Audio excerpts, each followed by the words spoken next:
The Book's Galaxy. The Time Traders.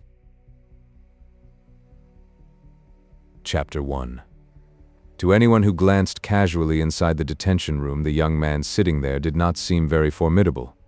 In height, he might have been a little above average, but not enough to make him noticeable. His brown hair was cropped conservatively. His unlined boy's face was not one to be remembered, unless one was observant enough to note those light gray eyes and catch a chilling, measuring expression showing now and then for an instant in their depths. Neatly and inconspicuously dressed, in this last quarter of the 20th century, his like was to be found on any street of the city 10 floors below, to all outward appearances. But that other person, under the protective coloring so assiduously cultivated, could touch heights of encased and controlled fury, which Murdoch himself did not understand, and was only just learning to use as a weapon against a world he had always found hostile. He was aware, though he gave no sign of it, that a guard was watching him. The cop on duty was an old hand. He probably expected some reaction other than passive acceptance from the prisoner. But he was not going to get it. The law had Ross sewed up tight this time. Why didn't they get about the business of shipping him off? Why had he had that afternoon session with the skull thumper? Ross had been on the defensive then, and he had not liked it. He had given to the other's questions all the attention his shrewd mind could muster, but a faint, very faint, apprehension still clung to the memory of that meeting. The door of the detention room opened. Ross did not turn his head, but the guard cleared his throat as if their hour of mutual silence had dried his vocal cords. "On your feet, Murdoch. The judge wants to see you." Ross rose smoothly, with every muscle under fluid control. It never paid to talk back, to allow any sign of defiance to show. He would go through the motions as if he were a bad little boy who had realized his errors. It was a meek and mild act that had paid off more than once in Ross's checkered past. So he faced the man seated behind the desk in the other room with an uncertain, diffident smile, standing with boyish awkwardness, respectfully waiting for the other to speak first. Judge Ord Rawle. It was his rotten luck to pull old Eagle Beak on his case. Well, he would simply have to take it when the old boy dished it out, not that he had to remain stuck with it later. "You have a bad record, young man." Ross allowed his smile to fade, his shoulders slumped, but under concealing lids his eyes showed an instant of cold defiance. "Yes, sir," he agreed in a voice carefully cultivated to shake convincingly about the edges. Then suddenly all Ross's pleasure in the skill of his act was wiped away. Judge Rawle was not alone. That blasted skull thumper was sitting there, watching the prisoner with the same keenness he had shown the other day. "A very bad record for the few years you have had to make it." Eagle Beak was staring at him too, but without the same look of penetration, luckily for Ross. "By rights, you should be turned over to the new rehabilitation service." Ross froze inside. That was the treatment, icy rumors of which had spread throughout his particular world. For the second time since he had entered the room, his self-confidence was jarred. Then he clung with a degree of hope to the phrasing of that last sentence. "Instead, I have been authorized to offer you a choice, Murdoch. One which I shall state, and on record I do not in the least approve." Ross's twinge of fear faded. If the judge didn't like it, there must be something in it to the advantage of Ross Murdoch. He'd grab it for sure. "There is a government project in need of volunteers. It seems that you have tested out as possible material for this assignment. If you sign for it, the law will consider the time spent on it as part of your sentence. Thus you may aid the country which you have heretofore disgraced. And if I refuse, I go to this rehabilitation. Is that right, sir? I certainly consider you a fit candidate for rehabilitation. Your record," he shuffled through the papers on his desk. "I choose to volunteer for the project, sir." The judge snorted and pushed all the papers into a folder. He spoke to a man waiting in the shadows. "Here then is your volunteer, Major." Ross bottled in his relief. He was over the first hump, and since his luck had held so far, he might be about to win all the way. The man Judge Rawle called Major moved into the light. At the first glance, Ross, to his hidden annoyance, found himself uneasy. To face up to Eagle Beak was all part of the game, but somehow he sensed one did not play such games with this man. "Thank you, Your Honor. We will be on our way at once." This weather is not very promising. Before he realized what was happening, Ross found himself walking meekly to the door. He considered trying to give the Major the slip when they left the building, losing himself in a storm-darkened city. But they did not take the elevator downstairs. Instead, they climbed 2 or 3 flights up the emergency stairs. And to his humiliation, Ross found himself panting and slowing, while the other man, who must have been a good dozen years his senior, showed no signs of discomfort. They came out into the snow on the roof, and the Major flashed a torch skyward, guiding in a dark shadow which touched down before them. A helicopter. For the first time, Ross began to doubt the wisdom of his choice. "On your way, Murdoch?" The voice was impersonal enough, but that very impersonality got under one's skin. Bundled into the machine between the silent Major and an equally quiet pilot in uniform, Ross was lifted over the city, whose ways he knew as well as he knew the lines on his own palm, into the unknown he was already beginning to regard dubiously. The lighted streets and buildings, their outlines softened by the soft, wet snow, fell out of sight. Now they could mark the outer highways. Ross refused to ask any questions. He could take this silent treatment. He had taken a lot of tougher things in the past. The patches of light disappeared, and the country opened out. The plane banked.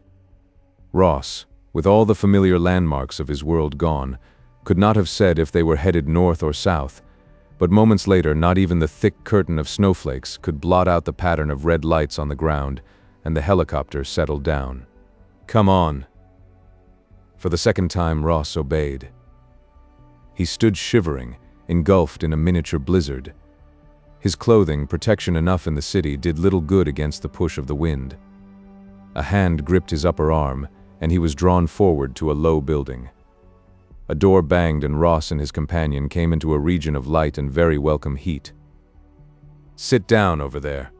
Too bewildered to resent orders, Ross sat. There were other men in the room. One, wearing a queer suit of padded clothing, a bulbous headgear hooked over his arm, was reading a paper. The Major crossed to speak to him, and after they conferred for a moment, the Major beckoned Ross with a crooked finger. Ross trailed the officer into an inner room lined with lockers. From one of the lockers, the Major pulled a suit like the pilot's and began to measure it against Ross. "All right," he snapped. "Climb into this. We haven't all night." Ross climbed into the suit. As soon as he fastened the last zipper, his companion jammed one of the domed helmets on his head. The pilot looked in the door. "We'd better scramble, Kelgaris, or we may be grounded for the duration." They hurried back to the flying field. If the helicopter had been a surprising mode of travel, this new machine was something straight out of the future, a needle-slim ship poised on fins, its sharp nose lifting vertically into the heavens. There was a scaffolding along one side, which the pilot scaled to enter the ship. Unwillingly, Ross climbed the same ladder and found that he must wedge himself in on his back, his knees hunched up almost under his chin. To make it worse, cramped as those quarters were, he had to share them with the Major. A transparent hood snapped down and was secured, sealing them in. During his short lifetime, Ross had often been afraid, bitterly afraid. He had fought to toughen his mind and body against such fears. But what he experienced now was no ordinary fear. It was panic so strong that it made him feel sick. To be shut in this small place with the knowledge that he had no control over his immediate future brought him face to face with every terror he had ever known, all of them combined into one horrible whole. How long does a nightmare last? A moment? An hour? Ross could not time his, but at last the weight of a giant hand clamped down on his chest, and he fought for breath until the world exploded about him. He came back to consciousness slowly. For a second he thought he was blind.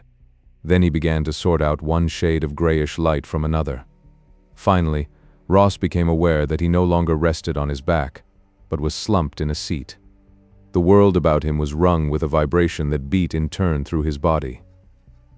Ross Murdoch had remained at liberty as long as he had because he was able to analyze a situation quickly. Seldom in the past 5 years had he been at a loss to deal with any challenging person or action. Now he was aware that he was on the defensive and was being kept there. He stared into the dark and thought hard and furiously. He was convinced that everything that was happening to him this day was designed with only one end in view, to shake his self-confidence and make him pliable. Why? Ross had an enduring belief in his own abilities, and he also possessed a kind of shrewd understanding seldom granted to one so young. He knew that while Murdoch was important to Murdoch, he was none too important in the scheme of things as a whole. He had a record so bad that Rawl might easily have thrown the book at him. But it differed in one important way from that of many of his fellows. Until now, he had been able to beat most of the raps. Ross believed this was largely because he had always worked alone and taken pains to plan a job in advance. Why now had Ross Murdoch become so important to someone that they would do all this to shake him? He was a volunteer for what? To be a guinea pig for some bug they wanted to learn how to kill cheaply and easily. They'd been in a big hurry to push him off base. Using the silent treatment, this rushing around in planes, they were really working to keep him groggy. So, all right, he'd give them a groggy boy all set up for their job, whatever it was. Only, was his act good enough to fool the Major? Ross had a hunch that it might not be, and that really hurt. It was deep night now. Either they had flown out of the path of the storm or were above it. There were stars shining through the cover of the cockpit, but no moon. Ross's formal education was sketchy, but in his own fashion he had acquired a range of knowledge which would have surprised many of the authorities who had had to deal with him. All the wealth of a big city library had been his to explore, and he had spent much time there, soaking up facts in many odd branches of learning. Facts were very useful things. On at least 3 occasions, assorted scraps of knowledge had preserved Ross's freedom, once, perhaps his life. Now he tried to fit together the scattered facts he knew about his present situation into some proper pattern. He was inside some new type of super atom jet, a machine so advanced in design that it would not have been used for anything that was not an important mission, which meant that Ross Murdoch had become necessary to someone, somewhere. Knowing that fact should give him a slight edge in the future, and he might well need such an edge. He'd just have to wait, play dumb, and use his eyes and ears. At the rate they were shooting along, they ought to be out of the country in a couple of hours. Didn't the government have bases half over the world to keep the cold peace? Well, there was nothing for it. To be planted abroad someplace might interfere with plans for escape, but he'd handle that detail when he was forced to face it. Then suddenly Ross was on his back once more, the giant hand digging into his chest and middle. This time there were no lights on the ground to guide them in. Ross had no intimation that they had reached their destination until they sat down with a jar which snapped his teeth together. The Major wriggled out, and Ross was able to stretch his cramped body. But the other's hand was already on his shoulder, urging him along. Ross crawled free and clung dizzily to a ladder-like disembarking structure. Below there were no lights, only an expanse of open snow. Men were moving across that blank area, gathering at the foot of the ladder. Ross was hungry and very tired. If the Major wanted to play games, he hoped that such action could wait until the next morning. In the meantime, he must learn where here was. If he had a chance to run, he wanted to know the surrounding territory. But that hand was on his arm, drawing him along toward a door that stood half open. As far as Ross could see, it led to the interior of a hillock of snow. Either the storm or men had done a very good cover-up job, and somehow Ross knew the camouflage was intentional. That was Ross's introduction to the base, and after his arrival his view of the installation was extremely limited. One day was spent in undergoing the most searching physical he had ever experienced, and after the doctors had poked and pried, he was faced by a series of other tests no one bothered to explain. Thereafter he was introduced to solitary, that is, confined to his own company in a cell-like room with a bunk that was more comfortable than it looked, and an announcer in a corner of the ceiling. So far he had been told exactly nothing, and so far he had asked no questions, stubbornly keeping up his end of what he believed to be a tug of wills. At the moment, safely alone and lying flat on his bunk, he eyed the announcer, a very dangerous young man and one who refused to yield an inch. Now hear this. The voice transmitted through that grill was metallic, but its rasp held overtones of Kelgary's voice. Ross's lips tightened. He had explored every inch of the walls and knew that there was no trace of the door which had admitted him. With only his bare hands to work with, he could not break out, and his only clothes were the shirt, sturdy slacks, and a pair of soft-soled moccasins that they had given him. To identify, droned the voice. Ross realized that he must have missed something, not that it mattered. He was almost determined not to play along anymore. There was a click, signifying that Kelgary's was through braying. But the customary silence did not close in again. Instead, Ross heard a clear, sweet trilling which he vaguely associated with a bird. His acquaintance with all feathered life was limited to city sparrows and plump park pigeons, neither of which raised their voices in song, but surely those sounds were bird notes. Ross glanced from the mic in the ceiling to the opposite wall, and what he saw there made him sit up, with the instant response of an alerted fighter. For the wall was no longer there. Instead, there was a sharp slope of ground cutting down from peaks where the dark green of fir trees ran close to the snow line. Patches of snow clung to the earth in sheltered places, and the scent of those pines was in Ross's nostrils, real as the wind touching him with its chill. He shivered as a howl sounded loudly and echoed, bearing the age-old warning of a wolf pack, hungry and a hunt. Ross had never heard that sound before, but his human heritage subconsciously recognized it for what it was, death on 4 feet. Similarly, he was able to identify the gray shadows slinking about the nearest trees, and his hands balled into fists as he looked wildly about him for some weapon. The bunk was under him, and 3 of the 4 walls of the room enclosed him like a cave. But one of those gray skulkers had raised its head and was looking directly at him, its reddish eyes alight. Ross ripped the top blanket off the bunk with a half-formed idea of snapping it at the animal when it sprang. Stiff-legged, the beast advanced, a guttural growl sounding deep in its throat. To Ross, the animal, larger than any dog he had even seen and twice as vicious, was a monster. He had the blanket ready before he realized that the wolf was not watching him after all, and that its attention was focused on a point out of his line of vision. The wolf's muzzle wrinkled in a snarl, revealing long yellow-white teeth. There was a singing twang, and the animal leaped into the air, fell back, and rolled on the ground, biting despairingly at a shaft protruding from just behind its ribs. It howled again, and blood broke from its mouth. Ross was beyond surprise now. He pulled himself together and got up, to walk steadily toward the dying wolf. And he wasn't in the least amazed when his outstretched hands flattened against an unseen barrier. Slowly, he swept his hands right and left, sure that he was touching the wall of his cell.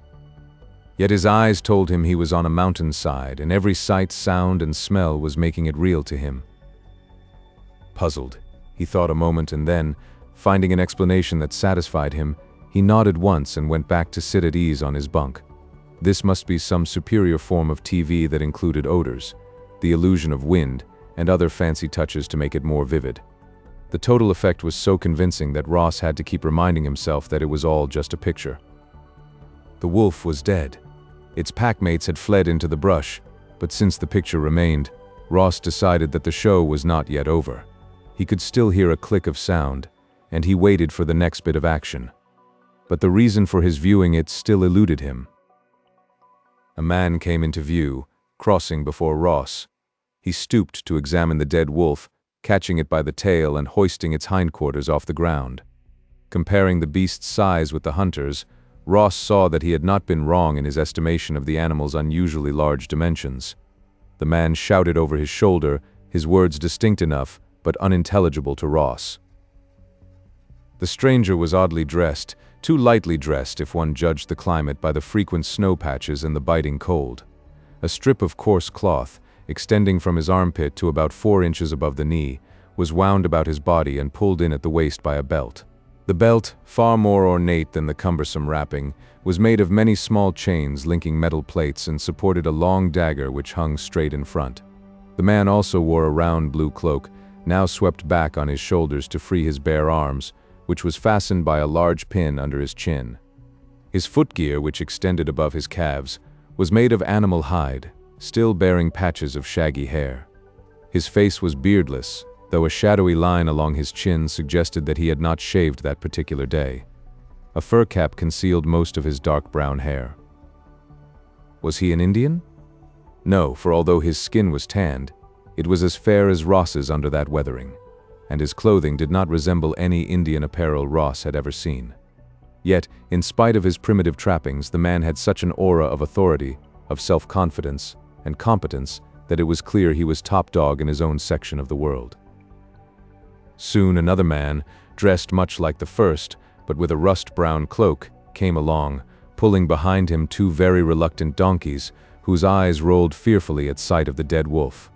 Both animals wore packs lashed on their backs by ropes of twisted hide. Then another man came along, with another brace of donkeys. Finally, a fourth man, wearing skins for covering and with a mat of beard on his cheeks and chin, appeared. His uncovered head, a bush of uncombed flaxen hair, shone whitish as he knelt beside the dead beast, a knife with a dull gray blade in his hand, and set to work skinning the wolf with appreciable skill. 3 more pairs of donkeys, all heavily laden, were led past the scene before he finished his task. Finally, he rolled the bloody skin into a bundle and gave the flayed body a kick before he ran lightly after the disappearing train of pack animals. Chapter 2.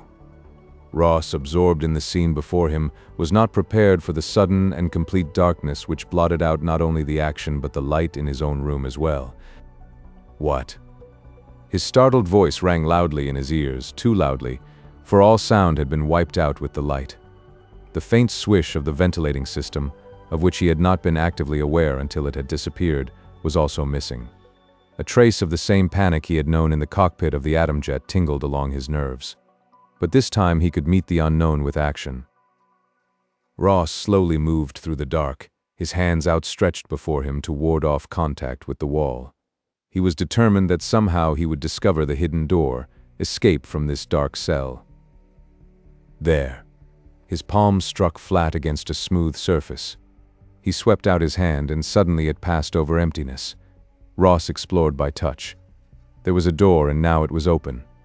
For a moment he hesitated, upset by a nagging little fear that if he stepped through he would be out on the hillside with the wolves. That's stupid. Again he spoke aloud. And, just because he did feel uneasy, he moved. All the frustrations of the past hours built up in him a raging desire to do something, anything, just so long as it was what he wanted to do and not at another's orders. Nevertheless, Ross continued to move slowly, for the space beyond that open door was as deep and dark a pit as the room he left. To squeeze along one wall, using an outstretched arm as a guide, was the best procedure, he decided. A few feet farther on, his shoulders slipped from the surface and he half tumbled into another open door. But there was the wall again, and he clung to it thankfully. Another door. Ross paused, trying to catch some faint sound, the slightest hint that he was not alone in this blind man's maze. But without even air currents to stir it, the blackness itself took on a thick solidity which encased him as a congealing jelly. The wall ended. Ross kept his left hand on it, flailed out with his right, and felt his nails scrape across another surface. The space separating the two surfaces was wider than any doorway. Was it a cross corridor? He was about to make a wider arm sweep when he heard a sound. He was not alone. Ross went back to the wall, flattening himself against it, trying to control the volume of his own breathing in order to catch the slightest whisper of the other noise.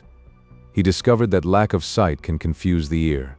He could not identify those clicks, the wisp of fluttering sound that might be air displaced by the opening of another door. Finally, he detected something moving at floor level. Someone or something must be creeping, not walking, toward him. Ross pushed back around the corner. It never occurred to him to challenge that crawler. There was an element of danger in this strange encounter in the dark. It was not meant to be a meeting between fellow explorers. The sound of crawling was not steady. There were long pauses, and Ross became convinced that each rest was punctuated by heavy breathing, as if the crawler was finding progress a great and exhausting effort. He fought the picture that persisted in his imagination, that of a wolf snuffling along the blacked-out hall. Caution suggested a quick retreat, but Ross's urge to rebellion held him where he was, crouching, straining to see what crept toward him. Suddenly there was a blinding flare of light, and Ross's hands went to cover his dazzled eyes, and he heard a despairing, choked exclamation from near to floor level. The same steady light that normally filled hall and room was bright again. Ross found himself standing at the juncture of two corridors. Momentarily, he was absurdly pleased that he had deduced that correctly, and the crawler? A man, at least the figure was a two-legged, two-armed body reasonably human in outline. was lying several yards away, but the body was so wrapped in bandages and the head so totally muffled that it lacked all identity. For that reason, it was the more startling. One of the mittened hands moved slightly, raising the body from the ground so it could squirm forward an inch or so. Before Ross could move, a man came running into the corridor from the far end. Murdoch recognized Major Calgary's. He wet his lips as the Major went down on his knees beside the creature on the floor. "Hardy! Hardy!"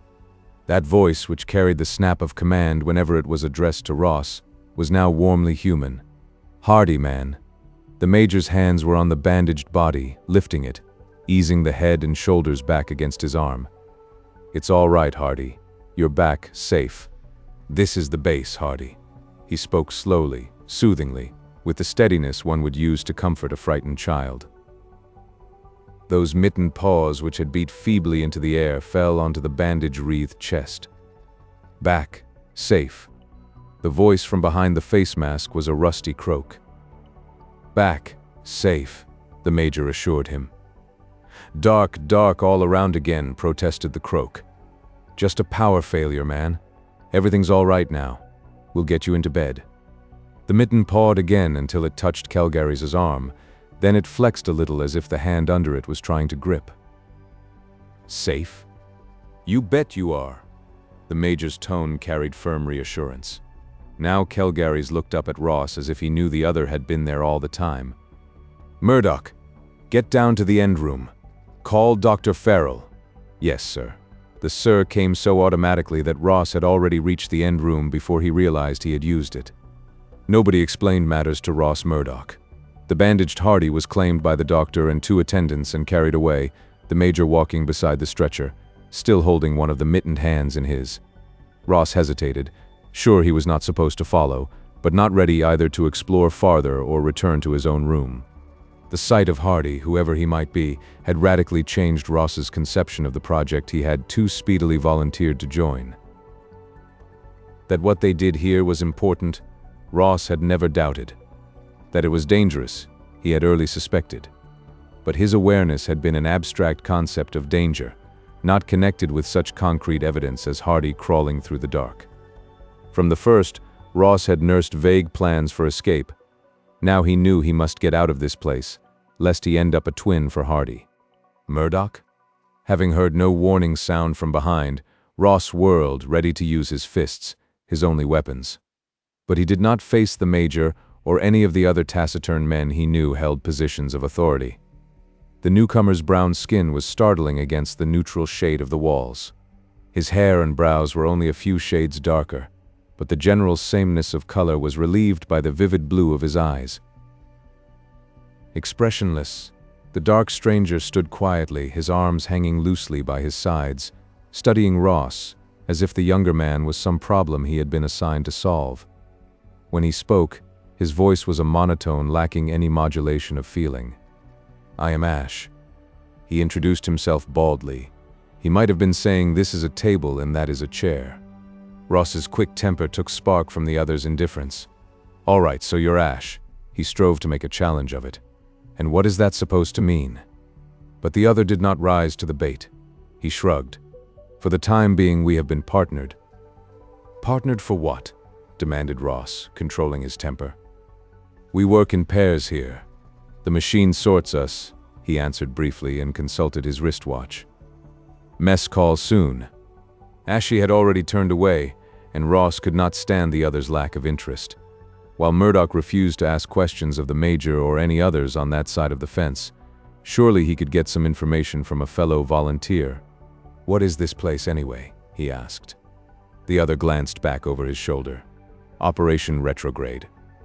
Ross swallowed his anger. "Okay, but what did they do here?" "Listen, I just saw a fellow who'd been banged up as if he'd been in a concrete mixer, creeping along this hall. What sort of work do they do here? And what do we have to do?" To his amazement, Ash smiled. At least his lips quirked faintly. "Hardy got under your skin, eh? Well, we have our percentage of failures. They are as few as it's humanly possible to make, and they give us every advantage that can be worked out for us." "Failures at what?" "Operation Retrograde." Somewhere down the hall, a buzzer gave a muted whir. That's mess call. And I'm hungry, even if you're not. Ash walked away as if Ross Murdoch had ceased to exist. But Ross Murdoch did exist, and to him that was an important fact. As he trailed along behind Ash, he determined that he was going to continue to exist, in one piece and unharmed, Operation Retrograde or no Operation Retrograde. And he was going to pry a few enlightening answers out of somebody very soon. To his surprise, he found Ash waiting for him at the door of a room from which came the sound of voices and a subdued clatter of trays and tableware. "Not many in tonight," Ash commented in a take-it-or-leave-it tone. "It's been a busy week." The room was rather sparsely occupied. 5 tables were empty, while the men gathered at the remaining 2. Ross counted 10 men, either already eating or coming back from a serving hatch with well-filled trays. All of them were dressed in slacks, shirt, and moccasins like himself. The outfit seemed to be a sort of undress uniform, and 6 of them were ordinary in physical appearance. The other 4 differed so radically that Ross could barely conceal his amazement. Since their fellows accepted them without comment, Ross silently stole glances at them as he waited behind Ash for a tray. One pair were clearly Oriental. They were small, lean men with thin brackets of long black mustache on either side of their mobile mouths. Yet he had caught a word or 2 of their conversation, and they spoke his own language with the facility of the native-born. In addition to the mustaches, each wore a blue tattoo mark on the forehead and others of the same design on the backs of their agile hands. The second duo were even more fantastic. The color of their flaxen hair was normal, but they wore it in braids long enough to swing across their powerful shoulders, a fashion unlike any Ross had ever seen. Yet any suggestion of effeminacy certainly did not survive beyond the first glance at their ruggedly masculine features. "Gordon!" One of the braided giants swung halfway around from the table to halt Ash as he came down the aisle with his tray. "When did you get back? And where is Sanford?" One of the Orientals laid down the spoon with which he had been vigorously stirring his coffee and asked with real concern, "Another loss?" Ash shook his head. "Just reassignment. Sandy's holding down Outpost Gog and doing well." He grinned and his face came to life with an expression of impish humor Ross would not have believed possible. "He'll end up with $1 million or 2 if he doesn't watch out. He takes to trade as if he were born with a beaker in his fist." The Oriental laughed and then glanced at Ross. "Your new partner, Ash?" Some of the animation disappeared from Ash's brown face. He was non-committal again. "Temporary assignment. This is Murdoch." The introduction was flat enough to daunt Ross. "Hodaki, Feng," he indicated the 2 Easterners with a nod as he put down his tray. "Jansen, Van Wyck." That accounted for the blondes. "Ashy." A man arose at the other table and came to stand beside theirs. Thin, with a dark, narrow face and restless eyes, he was much younger than the others, younger and not so well controlled. He might answer questions if there was something in it for him, Ross decided, and filed the thought away. "Well, Kurt?" Ash's recognition was as dampening as it could be, and Ross's estimation of the younger man went up a fraction when the snub appeared to have no effect upon him. "Did you hear about Hardy?" Feng looked as if he were about to speak, and Van Wyck frowned. Ash made a deliberate process of chewing and swallowing before he replied, "Naturally." His tone reduced whatever had happened to Hardy to a matter-of-fact proceeding far removed from Kurt's implied melodrama. "He's smashed up. Kaput." Kurt's accent, slight in the beginning, was thickening. "Tortured." Ash regarded him levelly. "You aren't on Hardy's run, are you?" Still, Kurt refused to be quashed. "Of course I'm not.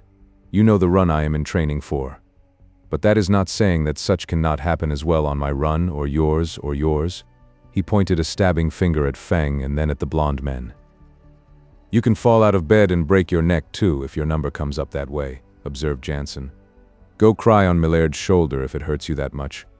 You were told the score at your briefing. You know why you were picked." Ross caught a faint glance aimed at him by Ash. He was still totally in the dark, but he would not try to pry any information from this crowd. Maybe part of their training was this hush-hush business.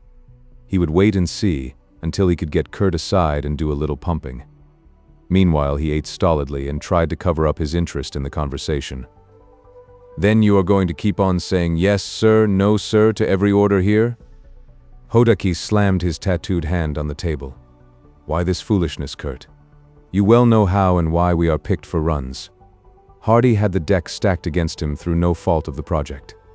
That has happened before. It will happen again. Which is what I have been saying. Do you wish it to happen to you? Pretty games those tribesmen on your run play with their prisoners, do they not? Oh, shut up! Jansen got to his feet. Since he loomed at least 5 inches above Kurt and probably could have broken him in two over one massive knee, his order was one to be considered. If you have any complaints, go make them to Millard. And, little man, he poked a massive forefinger into Kurt's chest, wait until you make that first run of yours before you sound off so loudly. No one is sent out without every ounce of preparation he can take, but we can't set up luck in advance, and Hardy was unlucky. That's that. We got him back, and that was lucky for him. He'd be the first to tell you so. He stretched. I'm for a game, Ashi? Hodaki? Always so energetic, murmured Ash, but he nodded as did the small Oriental. Feng smiled at Ross. Always these three try to beat each other, and so far all the contests are draws, but we hope, yes, we have hopes. So Ross had no chance to speak to Kurt. Instead, he was drawn into the knot of men who, having finished their meal, entered a small arena with a half-circle of spectator seats at one side and a space for contestants at the other. What followed absorbed Ross as completely as the earlier scene of the wolf killing. This too was a fight, but not a physical struggle. All three contenders were not only unlike in body, but as Ross speedily came to understand, they were also unlike in their mental approach to any problem. They seated themselves cross-legged at the 3 points of a triangle. Then Ash looked from the tall blonde to the small Oriental. Territory? He asked crisply. Inland plains. That came almost in chorus, and each man, looking at his opponent, began to laugh. Ashy himself chuckled. Trying to be smart tonight, boys? He inquired. All right, plains it is. He brought his hand down on the floor before him, and to Ross's astonishment the area around the players darkened, and the floor became a stretch of miniature countryside. Grassy plains rippled under the wind of a fair day. Red. Blue. Yellow. The choices came quickly from the dusk masking the players, and upon those orders points of the designated color came into being as small lights. Red caravan. Ross recognized Jansen's boom. Blue Raiders. Hodaki's choice was only an instant behind. Yellow unknown factor. Ross was sure that sigh came from Jansen. Is the unknown factor a natural phenomenon? No. Tribe on the march. Hodaki was considering that. Ross could picture his shrug. The game began. Ross had heard of chess, of war games played with miniature armies or ships, of games on paper which demand from the players a quick wit and a trained memory. This game, however, was all those combined and more. As his imagination came to life, the moving points of light were transformed into the raiders, the merchant's caravan, the tribe on the march. There was ingenious deployment, a battle, a retreat, a small victory here to be followed by a bigger defeat there. The game might have gone on for hours. The men about him muttered, taking sides and arguing heatedly in voices low enough not to drown out the moves called by the players. Ross was thrilled when the red traders avoided a very cleverly laid ambush, and indignant when the tribe was forced to withdraw or the caravan lost points.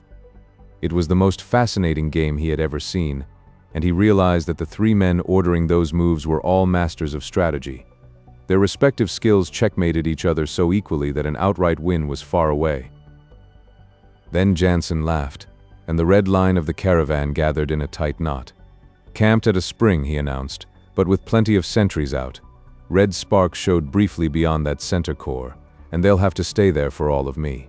We could keep this up till doomsday, and nobody would crack. No. Hodaki contradicted him.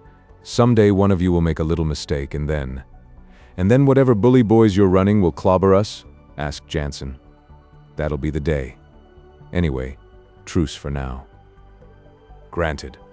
The lights of the arena went on, and the plains vanished into a dark, tiled floor, Anytime you want to return engagement, it'll be fine with me, said Ash, getting up.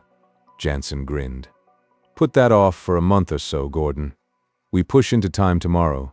Take care of yourselves, you two. I don't want to have to break in another set of players when I come back.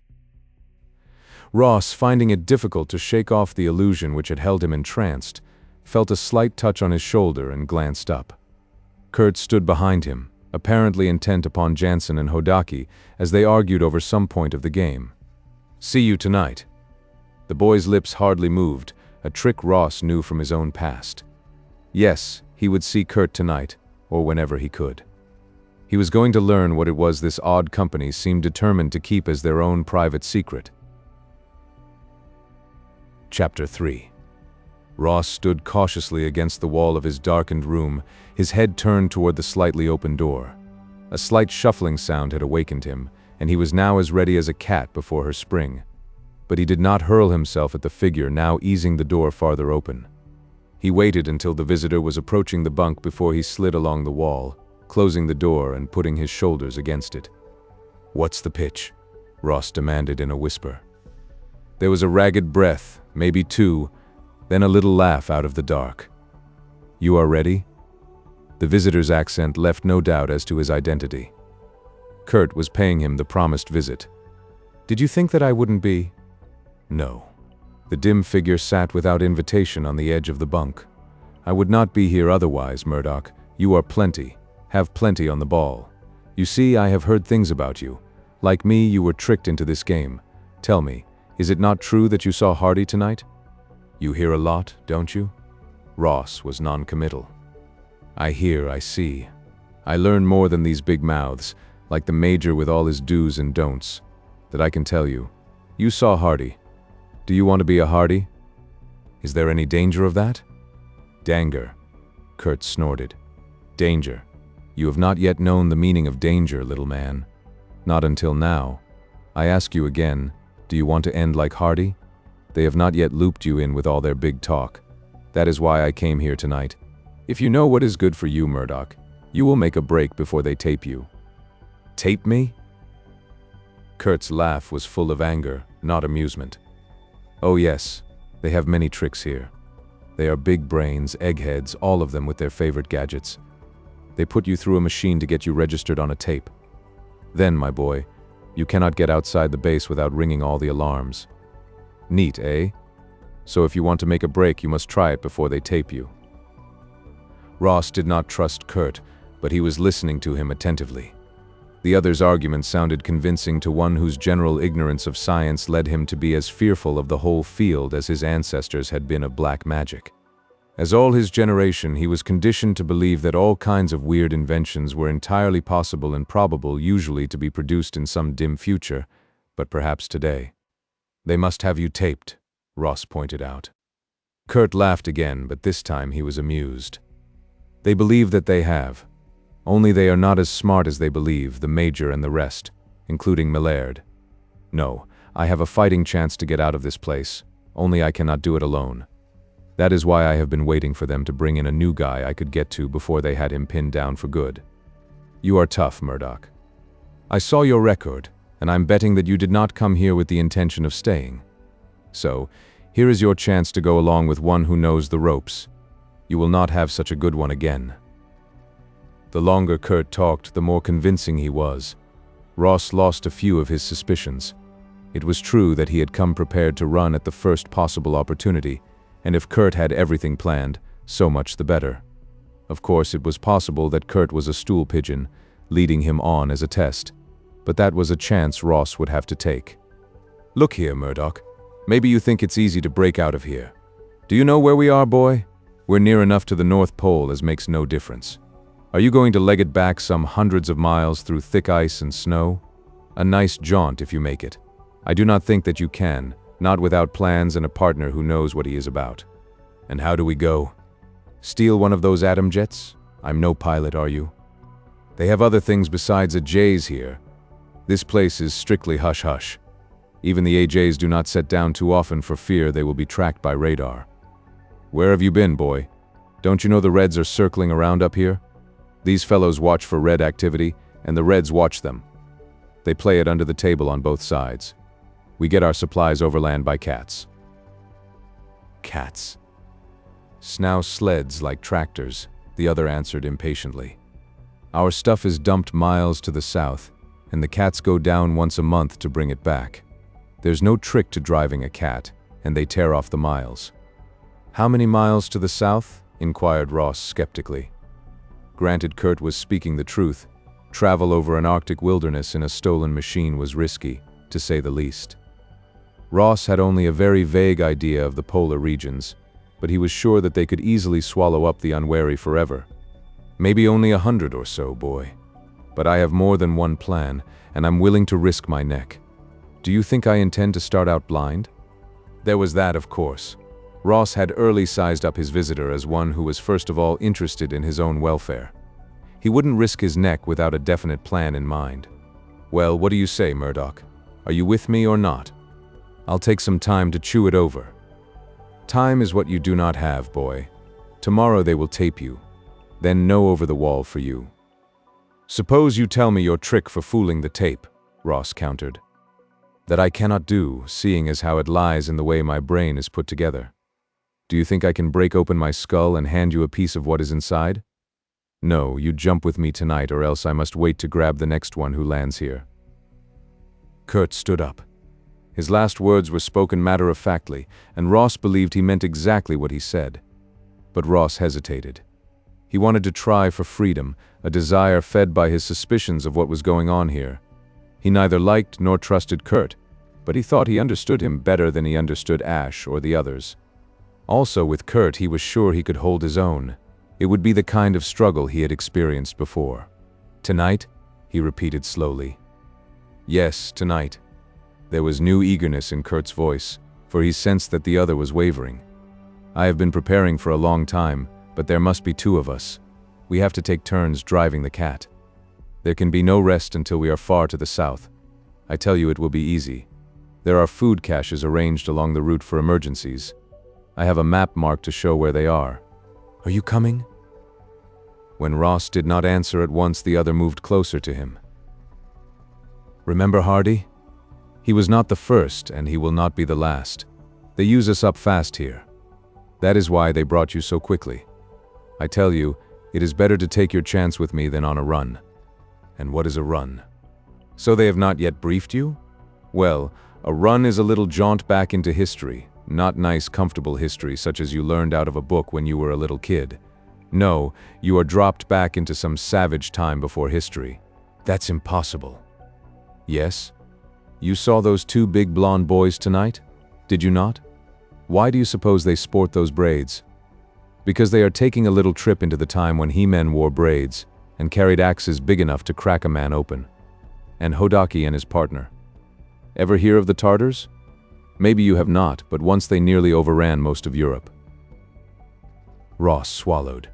He now knew where he had seen braids pictured on warriors the Vikings, and Tartars, yes, that movie about someone named Khan, Genghis Khan. But to return into the past was impossible. Yet he remembered the picture he had watched today with the wolf slayer and the shaggy-haired man who wore skins. Neither of these was of his own world. Could Kurt be telling the truth? Ross's vivid memory of the scene he had witnessed made Kurt's story more convincing. Suppose you get sent back to a time where they do not like strangers, Kurt continued. Then you are in for it. That is what happened to Hardy. And it is not good at all. But why? Kurt snorted. That they do not tell you until just before you take your first run. I do not want to know why, but I do know that I am not going to be sent into any wilderness where a savage may run a spear through me just to prove something or other for Major John Kelgarries, or for Millard either. I will try my plan first.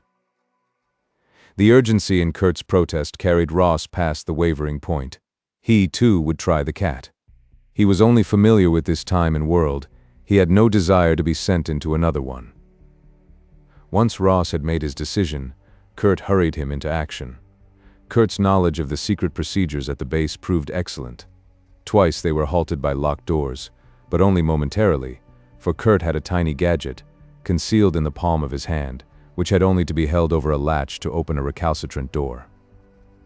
There was enough light in the corridors to give them easy passage, but the rooms were dark, and twice Kurt had to lead Ross by the hand, avoiding furniture or installations with the surety of one who had practiced that same route often.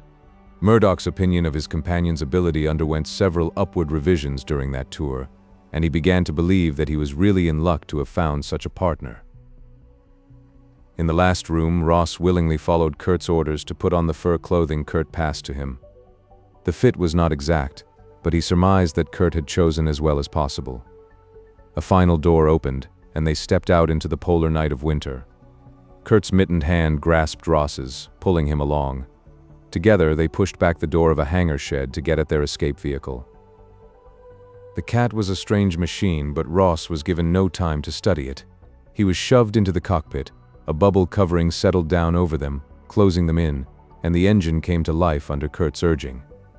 The cat must be traveling at its best pace, Ross thought. Yet the crawl which took them away from the mounded snow covering the base seemed hardly better than a man could make afoot.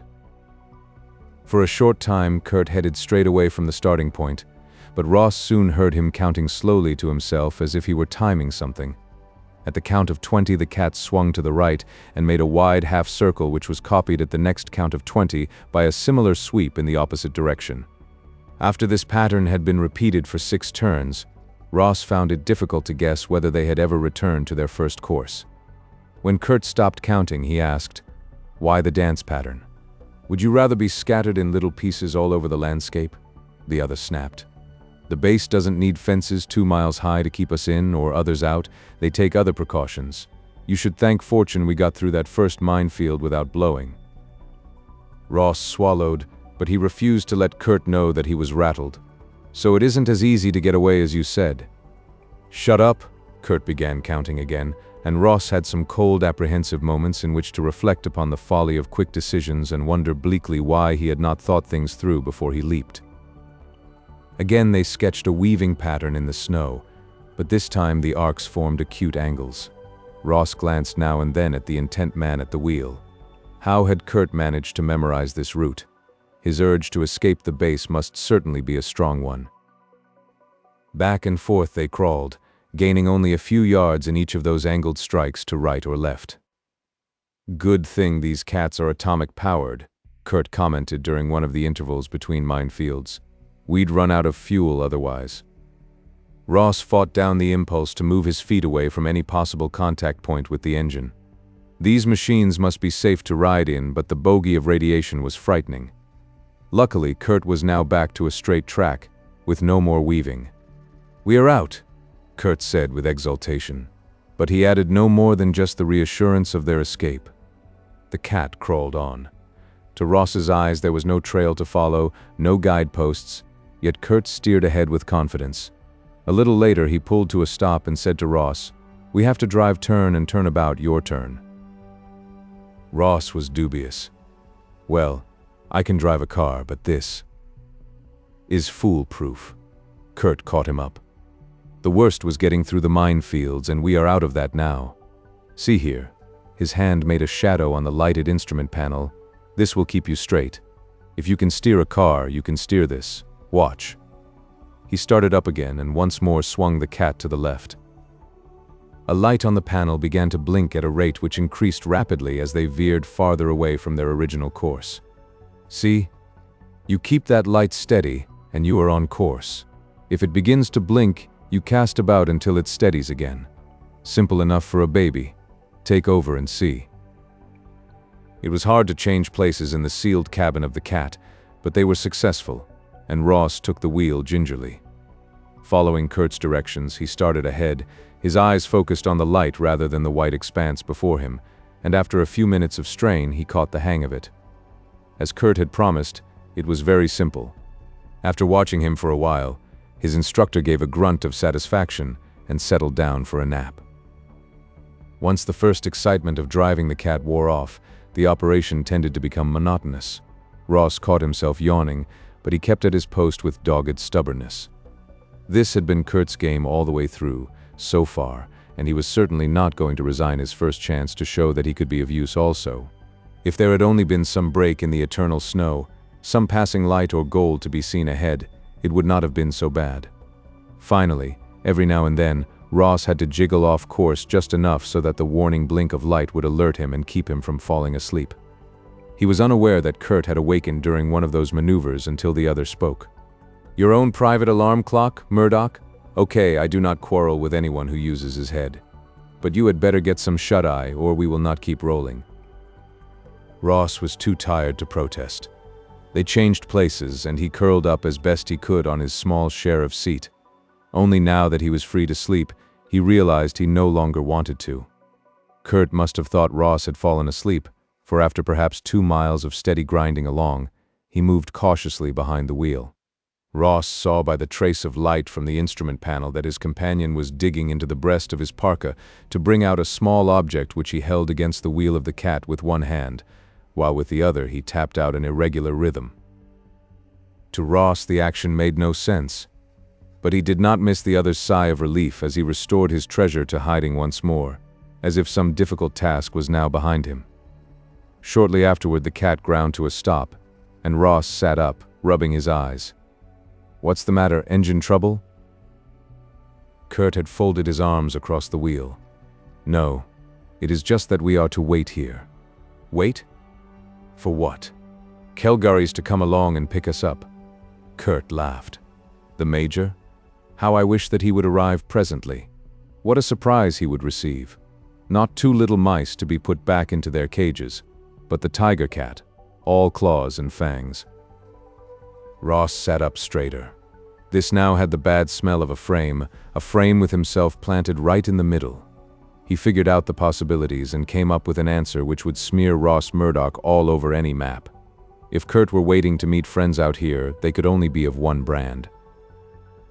For most of his short life, Ross had been engaged in a private war against the restrictions imposed upon him by a set of legal rules to which something within him would not conform. And he had, during those same years filled with attacks, retreats, and strategic maneuvering, formulated a code of rules by which to play his dangerous game. He had not murdered, and he would never follow the path Kurt took. To one who was supremely impatient of restraint, the methods and aims of Kurt's employers were not only impossibly fantastic and illogical, they were to be opposed to the last ounce of any man's energy. "Your friend's late?" He tried to sound casual. "Not yet, and if you now plan to play the hero, Murdoch, think better of it." Kurt's tone held the crack of an order, that note Ross had so much disliked in the Major's voice. "This is an operation which has been most carefully planned and upon which a great deal depends. No one shall spoil it for us now. The Reds planted you on the project, eh?" Ross wanted to keep the other talking to give himself a chance to think. And this was one time he had to think, clearly and with speed. "There is no need for me to tell you the sad tale of my life, Murdoch, and you would doubtless find much of it boring. If you wish to continue to live for a while, at least, you will remain quiet and do as you are told." Kurt must be armed, for he would not be so confident unless he had a weapon he could now turn on Ross. On the other hand, if what Ross guessed were true, this was the time to play the hero when there was only Kurt to handle. Better to be a dead hero than a live captive in the hands of Kurt's dear friends across the pole. Without warning, Ross threw his body to the left, striving to pin Kurt against the driver's side of the cabin, his hands clawing at the fur ruff bordering the other's hood, trying for a throat hold. Perhaps it was Kurt's overconfidence which betrayed him and left him open to a surprise attack. He struggled hard to bring up his arm, but both his weight and Ross's held him tight. Ross caught at his wrist, noticing a gleam of metal. They threshed about, the bulkiness of the fur clothing hampering them. Ross wondered fleetingly why the other had not made sure of him earlier. As it was, he fought with all his vigor to keep Kurt immobile, to try and knock him out with a lucky blow. In the end, Kurt aided in his own defeat. When Ross relaxed somewhat, the other pushed against him, only to have Ross flinch to one side. Kurt could not stop himself, and his head cracked against the wheel of the cat. He went limp. Ross made the most of the next few moments. He brought his belt from under his parka, twisting it around Kurt's wrists with no gentleness. Then he wriggled about, changing places with the unconscious man. He had no idea of where to go, but he was sure he was going to get away at the cat's top speed from that point. And with that in mind and only a limited knowledge of how to manage the machine, Ross started up and turned in a wide circle until he was sure the cat was headed in the opposite direction. The light which had guided them was still on. Would reversing its process take him back to the base? Lost in the immensity of the cold wilderness, he made the only choice possible and gunned the cat again. Chapter 4. Once again Ross sat waiting for others to decide his future. He was as outwardly composed as he had been in Judge Rawls' chambers, but inwardly he was far more apprehensive. Out in the wilderness of the polar night he had had no chance for escape. Heading away from Kurt's rendezvous, Ross had run straight into the search party from the base, had seen in action that mechanical hound that Kurt had said they would put on the fugitives' trail, the thing which would have gone on hunting them until its metal rusted into powder. Kurt's boasted immunity to that tracker had not been as good as he had believed, though it had won them a start. Ross did not know just how much it might count in his favor that he had been on his way back, with Kurt a prisoner in the cat. As his waiting hours wore on, he began to think it might mean very little indeed. This time there was no show on the wall of his cell, nothing but time to think too much of that, and no pleasant things to think about. But he had learned one valuable lesson on that cold expedition. Kelgaris and the others at the base were the most formidable opponents he had ever met, and all the balance of luck and equipment lay on their side of the scales. Ross was now convinced that there could be no escape from this base. He had been impressed by Kurt's preparations, knowing that some of them were far beyond anything he himself could have devised. He did not doubt that Kurt had come here fully prepared with every ingenious device the Reds could supply. At least Kurt's friends had had a rude welcome when they did arrive at the meeting place. Kelgaris had heard Ross out and then had sent ahead a team. Before Ross's party had reached the base, there had been a blast which split the Arctic night wide open. And Kurt, conscious by then, had shown his only sign of emotion when he realized what it meant. The door to Ross's cell room clicked, and he swung his feet to the floor, sitting up on his bunk to face his future. This time he made no attempt to put on an act. He was not in the least sorry he had tried to get away. Had Kurt been on the level, it would have been a bright play. That Kurt was not, was just plain bad luck. Kelgaris and Ash entered, and at the sight of Ash the taut feeling in Ross's middle loosened a bit. The Major might come by himself to pass sentence, but he would not bring Ash along if the sentence was a really harsh one. You got off to a bad start here, Murdoch. The Major sat down on the edge of the wall shelf which doubled as a table. You're going to have a second chance, so consider yourself lucky. We know you aren't another plant of our enemies, a fact that saves your neck. Do you have anything to add to your story? No, sir. He was not adding that sir to curry any favor. It came naturally when one answered Kelgaris. But you have some questions? Ross met that with the truth. A lot of them. Why don't you ask them? Ross smiled thinly, an expression far removed and years older than his bashful boy's grin of the shy act. A wise guy doesn't spill his ignorance. He uses his eyes and ears and keeps his trap shut, and goes off half-cocked as a result, the Major added. I don't think you would have enjoyed the company of Kurt's paymaster. I didn't know about him then, not when I left here. Yes, and when you discovered the truth, you took steps. Why? For the first time there was a trace of feeling in the Major's voice. Because I don't like the lineup on his side of the fence. That single fact has saved your neck this time, Murdoch. Step out of line once more, and nothing will help you. But just so we won't have to worry about that, suppose you ask a few of those questions. How much of what Kurt fed me is the truth? Ross blurted out. I mean all that stuff about shooting back in time. All of it. The Major said it so quietly that it carried complete conviction. But why? How? You have us on a spot, Murdoch. Because of your little expedition, we have to tell you more now than we tell any of our men before the final briefing. Listen, and then forget all of it except what applies to the job at hand. The Reds shot up Sputnik and then Mutnik. When? 25 years ago? We got up our answers a little later. There were a couple of spectacular crashes on the moon, then that space station that didn't stay in orbit after that stalemate. In the past quarter century, we've had no voyages into space, nothing that was prophesied. Too many bugs, too many costly failures. Finally, we began to get hints of something big, bigger than any football roaming the heavens. Any discovery in science comes about by steps. It can be traced back through those steps by another scientist. But suppose you were confronted by a result which apparently had been produced without any preliminaries. What would be your guess concerning it? Ross stared at the Major. Although he didn't see what all this had to do with time jumping, he sensed that Kelgaris was waiting for a serious answer, that somehow Ross would be judged by his reply. Either that the steps were kept strictly secret, he said slowly, or that the result didn't rightfully belong to the man who said he discovered it. For the first time, the Major regarded him with approval. Suppose this discovery was vital to your life. What would you do? Try to find the source. There you have it. Within the past 5 years, our friends across the way have come up with 3 such discoveries. One we were able to trace, duplicate, and use with a few refinements of our own. The other 2 remain rootless, yet they are linked with the first. We are now attempting to solve that problem, and the time grows late. For some reason, though the Reds now have their super gadgets, they are not yet ready to use them.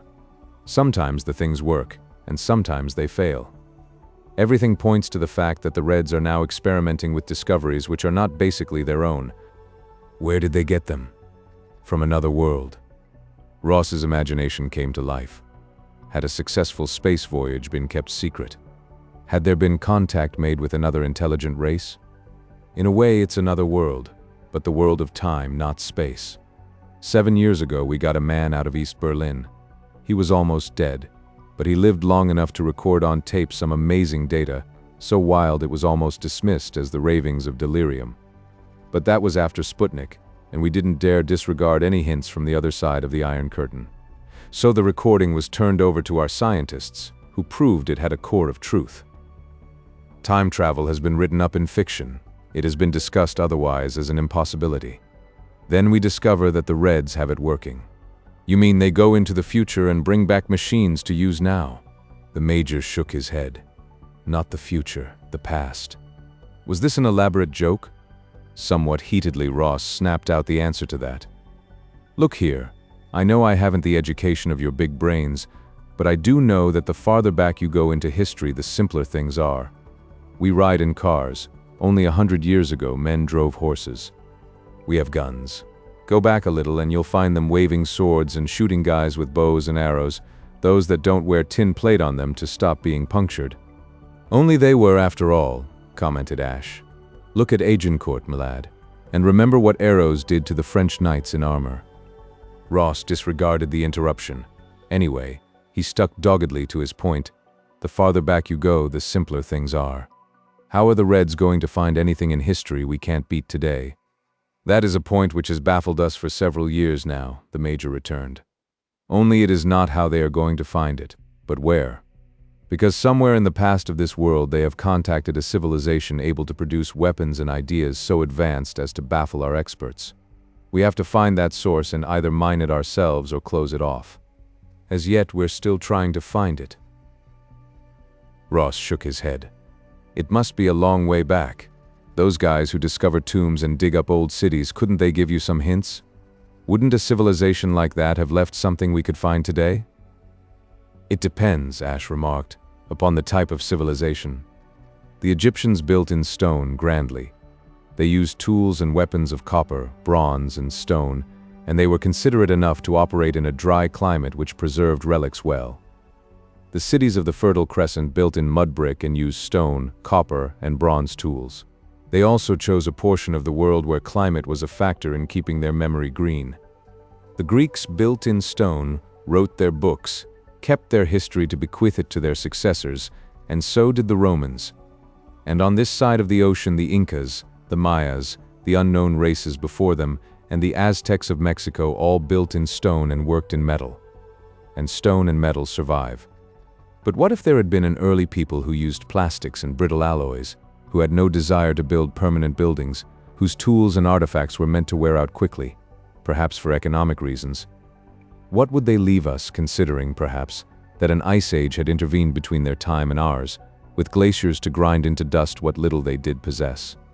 There is evidence that the poles of our world have changed and that this northern region was once close to being tropical.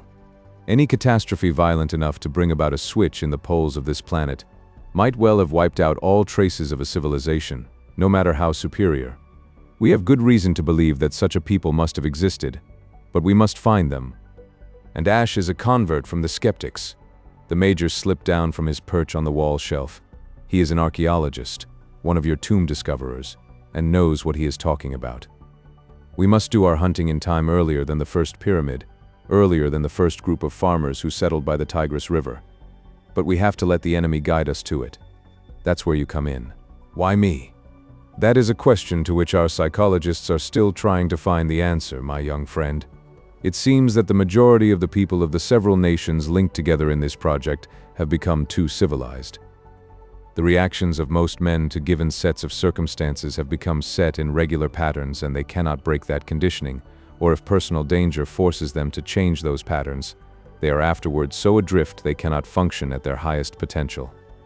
Teach a man to kill, as in war, and then you have to recondition him later.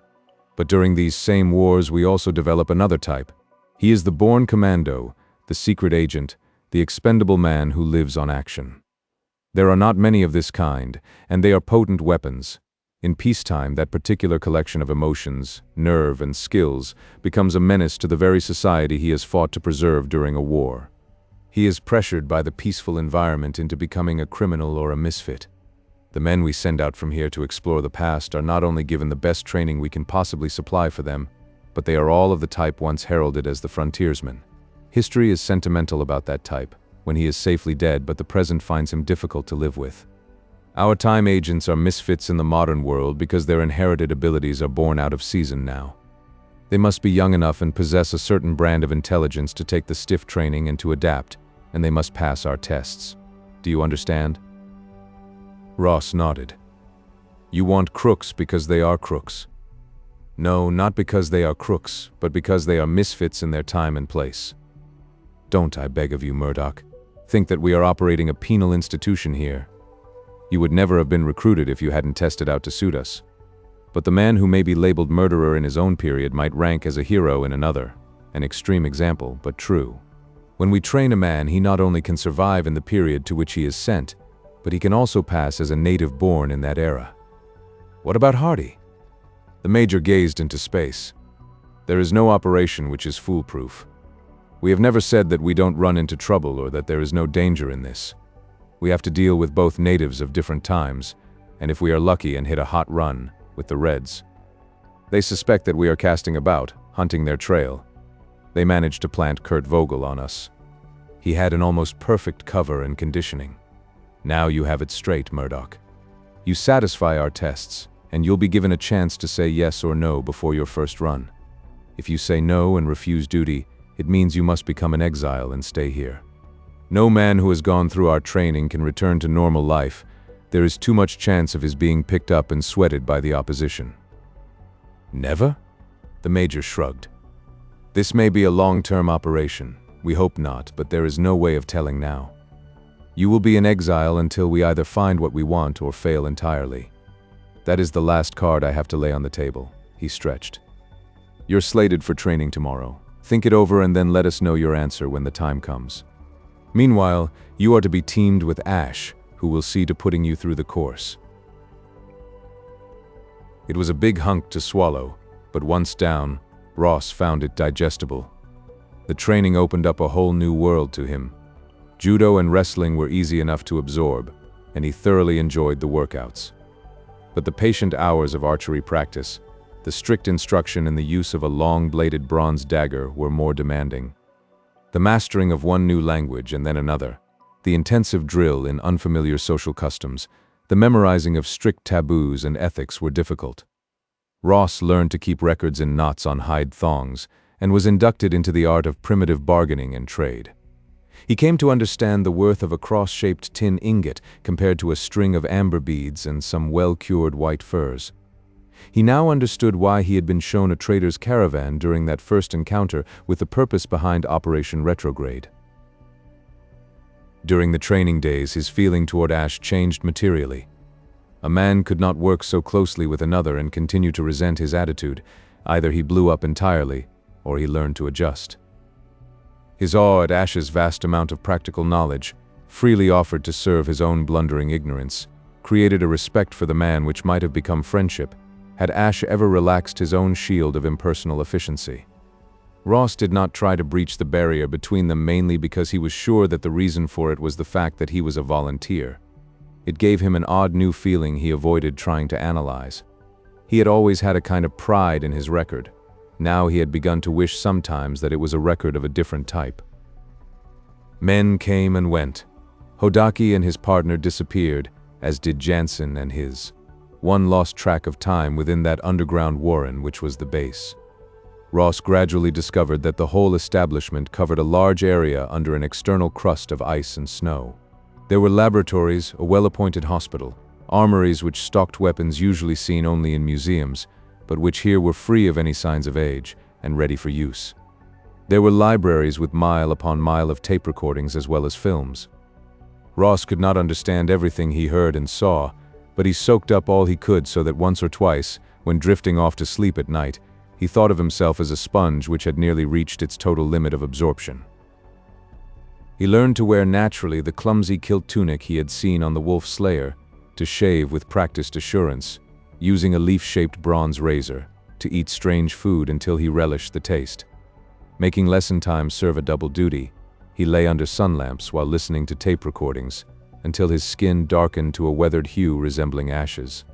There was always talk to listen to, important talk which he was afraid to miss. Bronze. Ash weighed a dagger in his hand one day.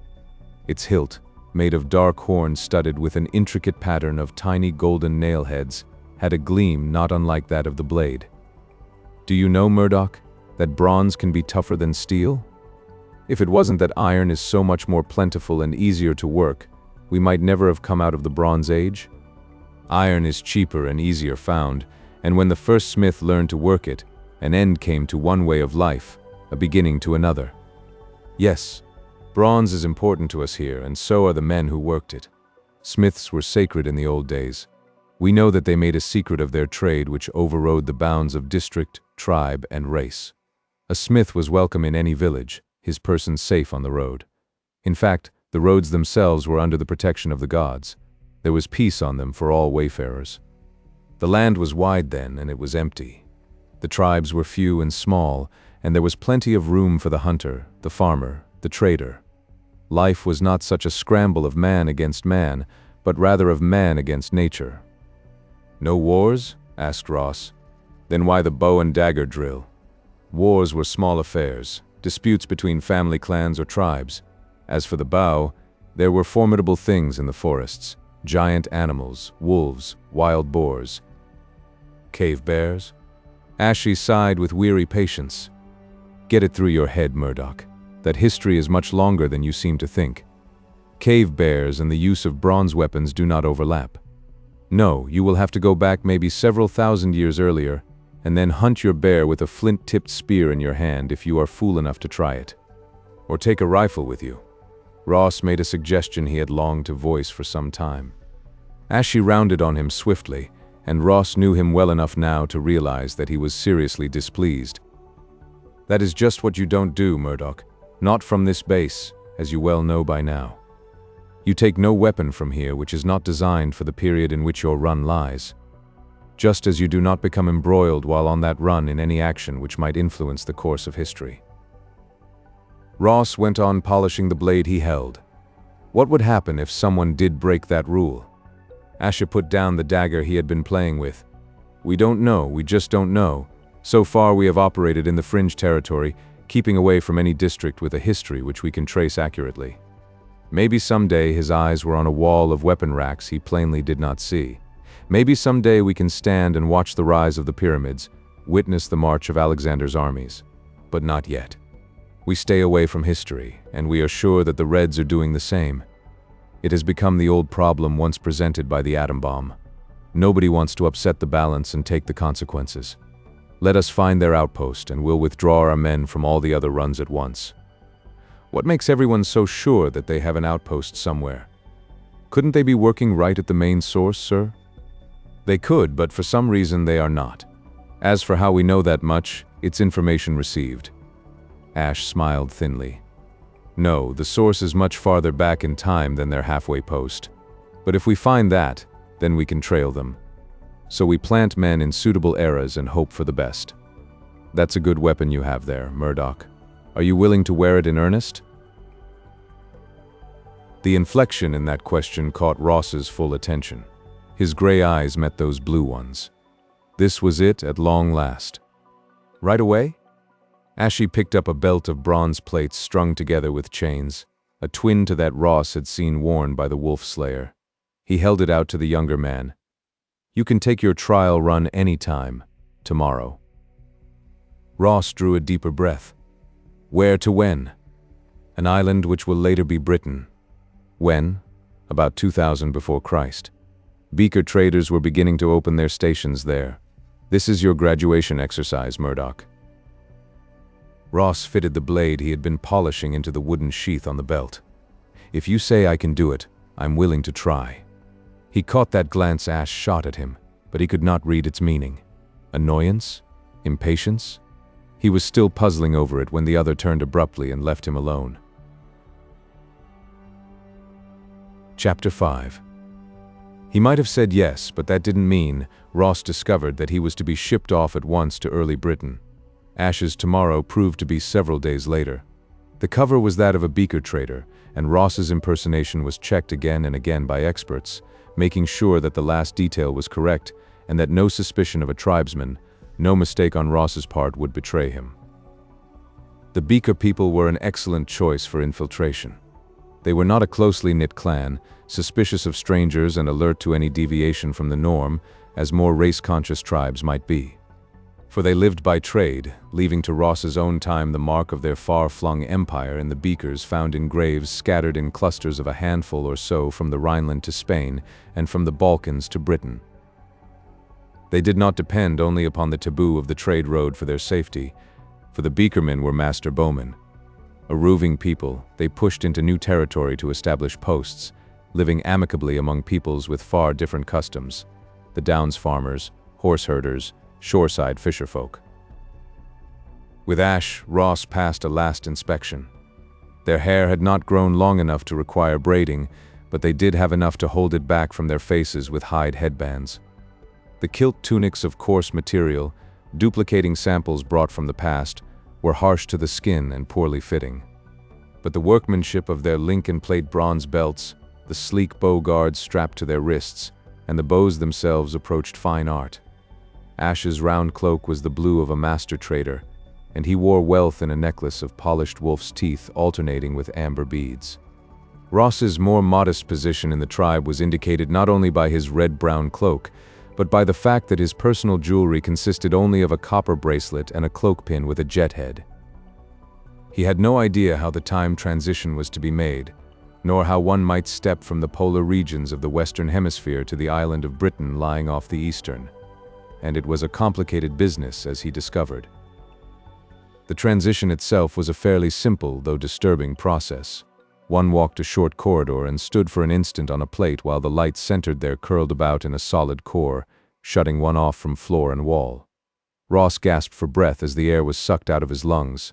He experienced a moment of deathly sickness with the sensation of being lost in nothingness. Then he breathed again and looked through the dying wall of light to where Ash waited. Quick and easy as the trip through time had been, the journey to Britain was something else. There could be only one transfer point if the secret was to be preserved. But men from that point must be moved swiftly and secretly to their appointed stations. Ross, knowing the strict rules concerning the transportation of objects from one time to another, wondered how that travel could be effected. After all, they could not spend months or even years getting across continents and seas. The answer was ingenious. 3 days after they had stepped through the barrier of time at the outpost, Ross and Ash balanced on the rounded back of a whale. It was a whale which would deceive anyone who did not test its hide with a harpoon, and whalers with harpoons large enough to trouble such a monster were yet well in the future. Ashy slid a dugout into the water, and Ross climbed into that unsteady craft, holding it against the side of the disguised sub until his partner joined him. The day, misty and drizzling, made the shore they aimed for a half-seen line across the water. With a shiver born of more than cold, Ross dipped his paddle and helped Ash send their crude boat toward that half-hidden strip of land. There was no real dawn, the sky lightened somewhat, but the drizzle continued. Green patches showed among the winter-denuded trees back from the beach, but the countryside facing them gave an impression of untamed wilderness. Ross knew from his briefing that the whole of Britain was as yet only sparsely settled. The first wave of hunter-fishers to establish villages had been joined by other invaders who built massive tombs and had an elaborate religion. Small village forts had been linked from hill to hill by trackways. There were factories, which turned out in bulk such fine flint weapons and tools that a thriving industry was in full operation, not yet having been superseded by the metal imported by the beaker merchants. Bronze was still so rare and costly that only the headman of a village could hope to own one of the long daggers. Even the arrowheads in Ross's quiver were chipped of flint. They drew the dugout well up onto the shore and ran it into a shallow depression in the bank, heaping stones and brush about for its concealment.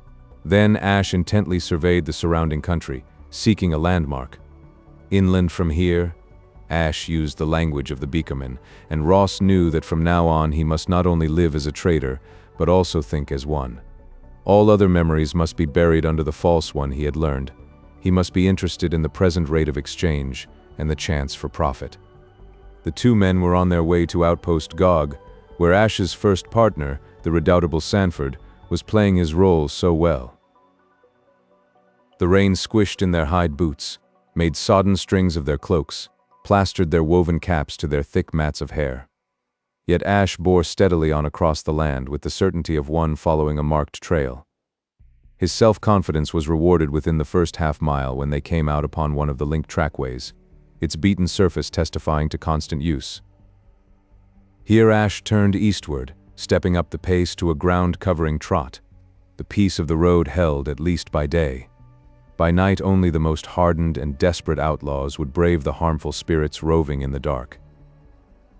All the lore that had been pounded into him at the base began to make some sense to Ross as he followed his guide, sniffing strange wet smells from the brush, the trees and the damp earth, piecing together in his mind what he had been taught and what he now saw for himself, until it made a tight pattern. The track they were following sloped slightly upward, and a change in the wind brought to them a sour odor, blanking out all normal sense. Ash halted so suddenly that Ross almost plowed into him, but he was alerted by the older man's attitude. Something had been burned. Ross drew in a deep lungful of the smell and then wished that he had not. It was wood, burned wood, and something else. Since this was not possibly normal, he was prepared for the way ash melted into cover in the brush. They worked their way, sometimes crawling on their bellies, through the wet stands of dead grass, taking full advantage of all cover. They crouched at the top of the hill while Ash parted the prickly branches of an evergreen bush to make them a window. The black patch left by the fire, which had come from a ruin above, had spread downhill on the opposite side of the valley. Charred posts still stood like lone teeth in a skull to mark what must have once been one of the stockade walls of a post. But all they now guarded was a desolation from which came that overpowering stench. "Our post?" Ross asked in a whisper. Asha nodded. He was studying the scene with an intent absorption which, Ross knew, would impress every important detail upon his mind. That the place had been burned was clear from the first. But why and by whom was a problem vital to the two lurking in the brush. It took them almost an hour to cross the valley, an hour of hiding, casting about, searching. They had made a complete circle of the destroyed post, and Ash stood in the shadow of a copse, rubbing clots of mud from his hands and frowning up at the charred posts. They weren't rushed, or if they were, the attackers covered their trail afterward. Ross ventured. The older man shook his head. Tribesmen would not have muddled a trail if they had won. No, this was no regular attack. There have been no signs of a war party coming or leaving. "Then what?" demanded Ross. "Lightning for one thing, and we'd better hope it was that." Or, Ash's blue eyes were very cold and bleak as the countryside about them. Or, Ross dared to prompt him. "Or we have made contact with the Reds in the wrong way." Ross's hand instinctively went to the dagger at his belt. Little help a dagger would be in an unequal struggle like this. They were only two in a thin web of men strung out through centuries of time with orders to seek out that which did not fit properly into the pattern of the past, to locate the enemy wherever in history or prehistory he had gone to earth. Had the Reds been searching too? And was this first disaster their victory? The time traders had their evidence when they at last ventured into what had been the heart of Outpost Gog. Ross, inexperienced as he was in such matters, could not mistake the signs of the explosion. There was a crater on the crown of the hill, and Ash stood apart from it, eyeing the fragments about them, scorched wood, blackened stone. The Reds? It must have been. This damage was done by explosives. It was clear why Outpost Gog could not report the disaster. The attack had destroyed their one link with the post on this time level. The concealed communicator had gone up with the blast. 11. Ash's finger tapped on the ornate buckle of his wide belt. "We have about 10 days to stick it out," he added, "and it seems we may be able to use them to better advantage than just letting you learn how it feels to walk about some 4,000 years before you were born. We have to find out if we can, what happened here and why." Ross gazed at the mess. "Dig," he asked. "Some digging is indicated." So they dug. Finally, black with charcoal smudges and sick with the evidences of death they had chanced upon, they collapsed on the cleanest spot they could find. "They must have hit at night," Ash said slowly. "Only at that time would they find everyone here. Men don't trust a night filled with ghosts, and our agents conform to local custom as usual. All of the post people could be erased with one bomb at night." All except 2 of them had been true beaker traders, including women and children. No beaker trading post was large, and this one was unusually small. The attacker had wiped out some 20 people, 18 of them innocent victims. "How long ago?" Ross wanted to know. "Maybe 2 days, and this attack came without any warning, or Sandy would have sent a message." He had no suspicions at all. His last reports were all routine, which means that if they were on to him, and they must have been, judging by the results, he was not even aware of it. "What do we do now?" Ash looked at him. "We wash." No, he corrected himself. "We don't. We go to Nodron's village. We are frightened, grief-stricken. We have found our kinsman dead under strange circumstances. We ask questions of one to whom I am known as an inhabitant of this post." So, covered with dirt, they walked along the trackway toward the neighboring village with a weariness they did not have to counterfeit. The dog sighted or perhaps scented them first. It was a rough-coated beast, showing its fangs with a wolf-like ferocity. But it was smaller than a wolf, and it barked between its warning snarls. Ash brought his bow from beneath the shelter of his cloak and held it ready. "Ho, one comes to speak with Nodron, Nodron of the Hill." Only the dog snapped and snarled. Ash rubbed his forearm across his face, the gesture of a weary and heartsick man, smearing the ash and grime into an awesome mask. "Who speaks to Nodron?" There was a different twist to the pronunciation of some words, but Ross was able to understand. "One who has hunted with him and feasted with him. The one who gave into his hand the friendship gift of the ever-sharp knife. It is Asha of the traders. Go far from us, man of ill luck, you who are hunted by the evil spirits." The last was a shrill cry. Asha remained where he was, facing into the bushes which hid the tribesmen. "Who speaks for Nodron, yet not with the voice of Nodron?" he demanded. "This is Asha who asks. We have drunk blood together and faced the white wolf and the wild boar in their fury. Nodron lets not others speak for him, for Nodron is a man and a chief. And you are cursed." A stone flew through the air, striking a rain pool and spattering mud on Ash's boots. "Go and take your evil with you. Is it from the hand of Nodron or Nodron's young men that doom came upon those of my blood? Have war arrows passed between the place of the traders and the town of Nodron? Is that why you hide in the shadows so that I, Asha, cannot look upon the face of one who speaks boldly and throws stones? No war arrows between us, trader. We do not provoke the spirits of the hills. No fire comes from the sky at night to eat us up with a noise of many thunders. Lurga speaks in such thunders. Lurga's hand smites with such fire. You have the wrath of Lurga upon you, traitor. Keep away from us, lest Lurga's wrath fall upon us also." Lurga was the local storm god, Ross recalled. The sound of thunder and fire coming out of the sky at night. The bomb. Perhaps the very method of attack on the post would defeat Ash's attempt to learn anything from these neighbors. The superstitions of the people would lead them to shun both the sight of the post and Ash himself as cursed and taboo. If the wrath of Lurga had struck at Asha, would Asha still live to walk upon this road? Ash prodded the ground with the tip of his bow stave. Yet Asha walks as you see him. Asha talks as you hear him. It is ridiculous to answer him with the nonsense of little children.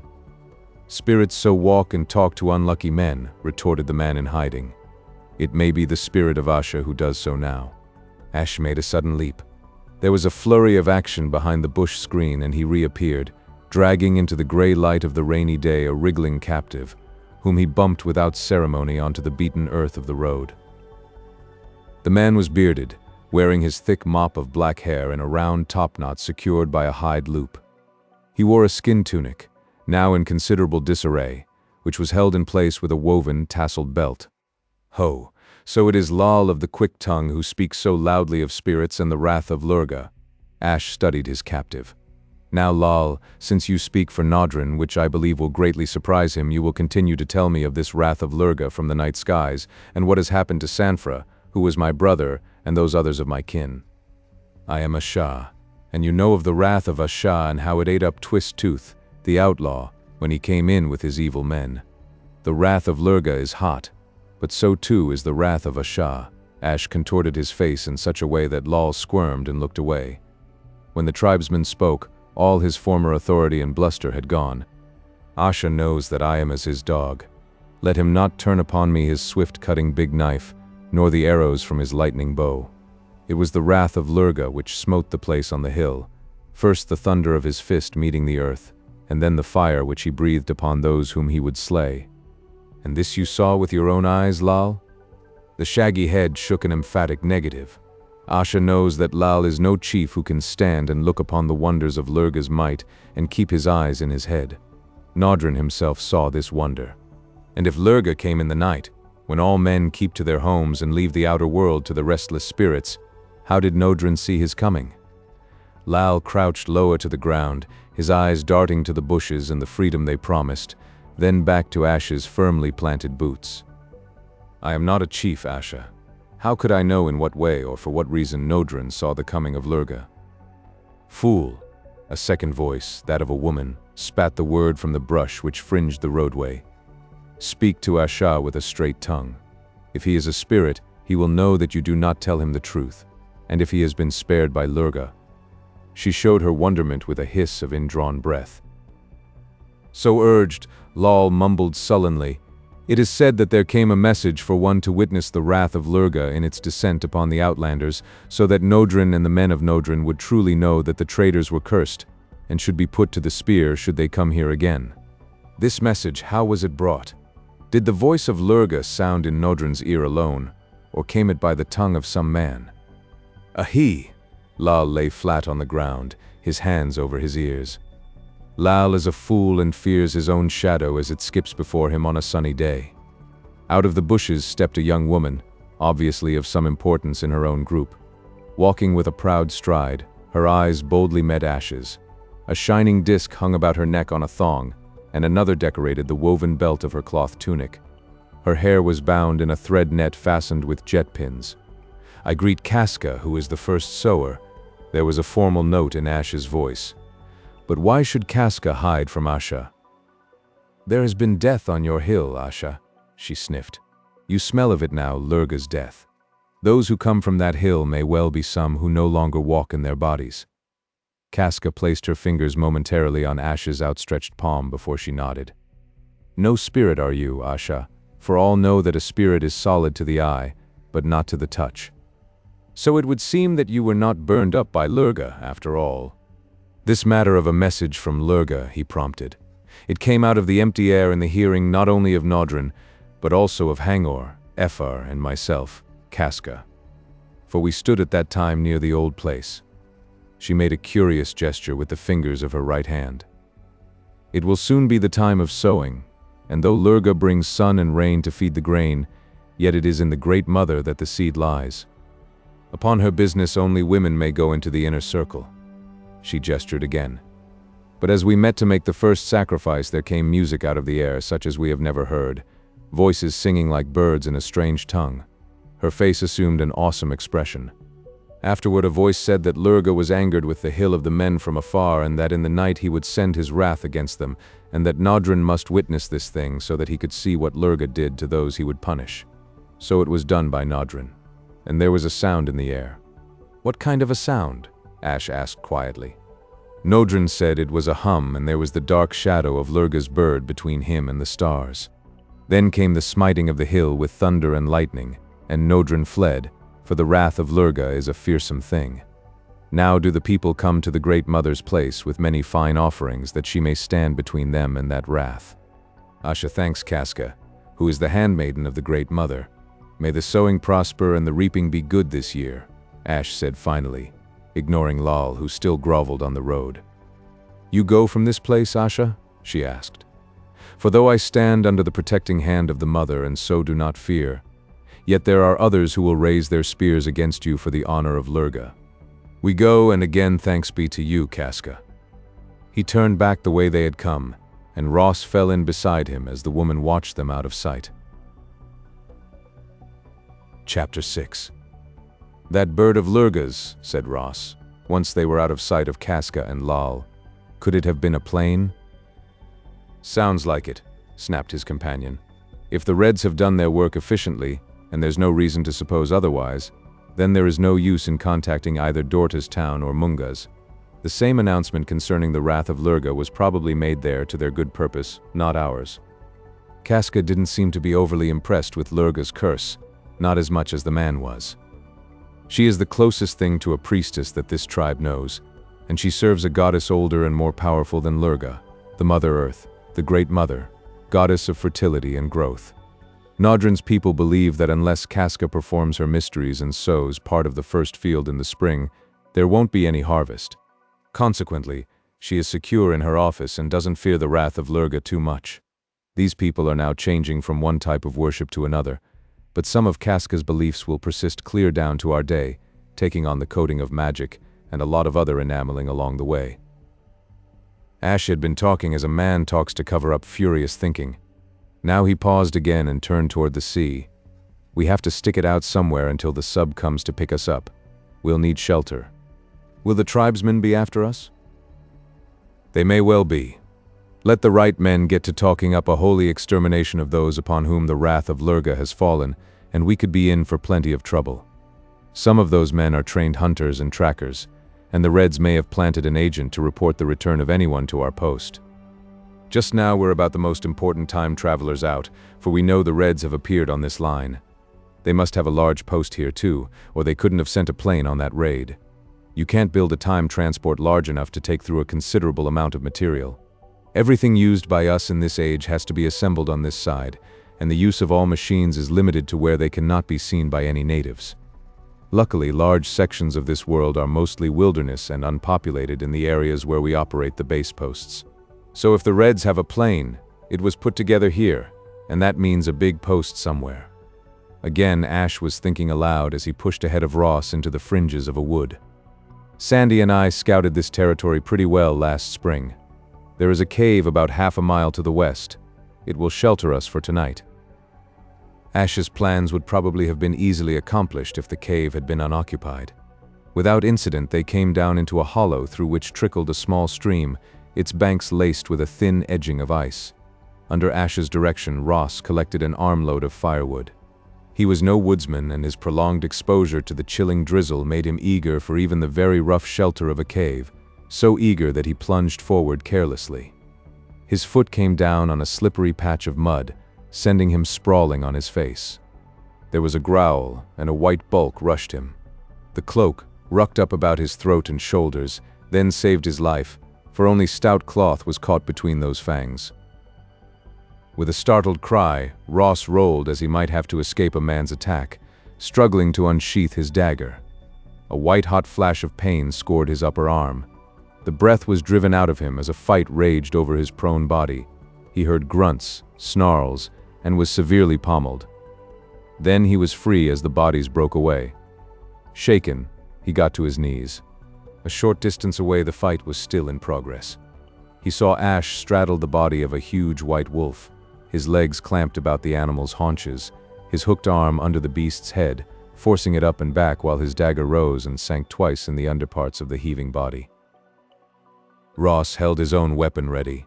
He leaped from a half-crouch, and his dagger sank cleanly home behind the short ribs. One of their blows must have reached the animal's heart. With an almost human cry, the wolf stiffened convulsively. Then it was still. Ash squatted near it, methodically driving his dagger into the moist soil to clean the blade. A red rivulet trickled down his thigh where the lower edge of his kilt tunic had been ripped up to the link belt. He was breathing hard, but otherwise he was as composed as always. "These sometimes hunt in pairs at this season," he observed. "Be ready with your bow." Ross strung his with the cord he had been keeping dry within the breast folds of his tunic. He fitted an arrow to the string, grateful to be a passable marksman.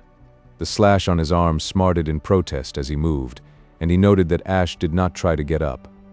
"A bad one?" Ross indicated the blood now thickening into a stream along Ash's thigh. Ash pulled away the torn tunic and exposed a nasty-looking gash on the outside of his hip. He pressed his palm against the gaping wound and motioned Ross to scout ahead. "See if the cave is clear. We can't do anything until we know that." Reluctantly, Ross followed the stream until he found the cave, a snug-looking place with an overhang to keep it dry. The unpleasant smell of a lair hung about its mouth. He chose a stone from the stream, chucked it into the dark opening, and waited. The stone rattled as it struck an inner wall, but there was no other sound. A second stone from a different angle followed the first, with the same results. Ross was now certain that the cave was unoccupied. Once they were inside with a fire going at the entrance, they could hope to keep it free of intruders. A little heartened, he cast about a bit upstream and then turned back to where he had left Ash. "No male?" the other greeted him. "This is a female, and she was close to whelping." He nudged the white wolf with his toe. His hands held a pad of rags against his hip, and his face was shaded with pain. "Nothing in the cave anyway. Let's see about this." Ross laid aside the bow and kneeled to examine Ash's thigh wound.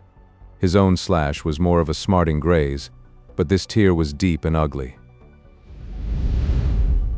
"Second plate belt." Ash got the words out between set teeth, and Ross clicked open the hidden recess in the other's bronze belt to bring out a small packet. Ash made a wry face as he swallowed 3 of the pills within. Ross mashed another pill onto the bandage he prepared, and when the last cumbersome fold was secure, Ash relaxed. "Let us hope that works," he commented a little bleakly. "Now come here where I can get my hands on you and let me see your scratch. Animal bites can be a nasty business."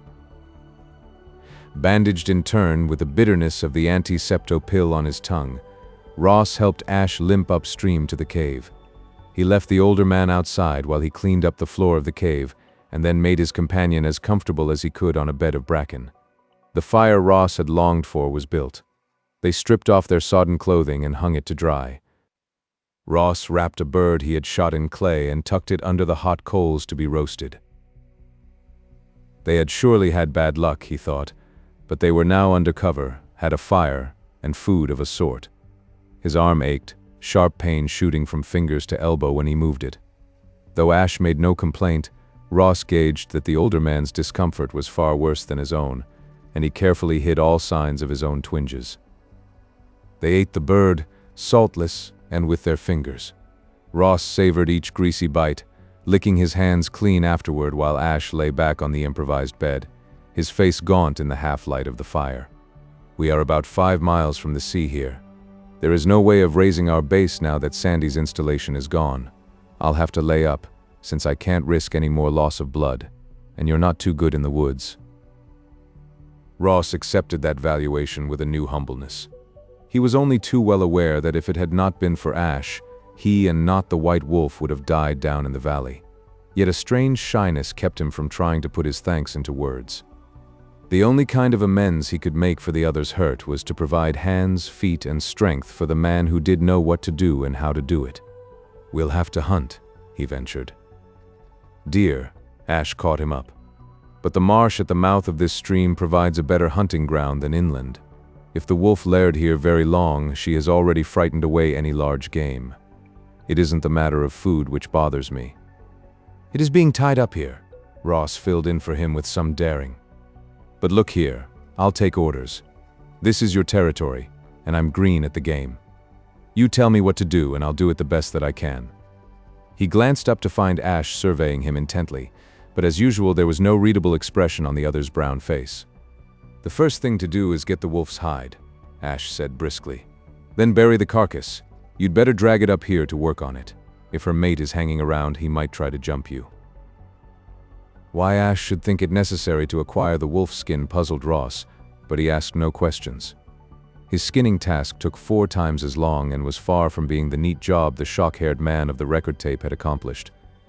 Ross had to wash himself off in the stream before piling stones over the corpse in temporary burial.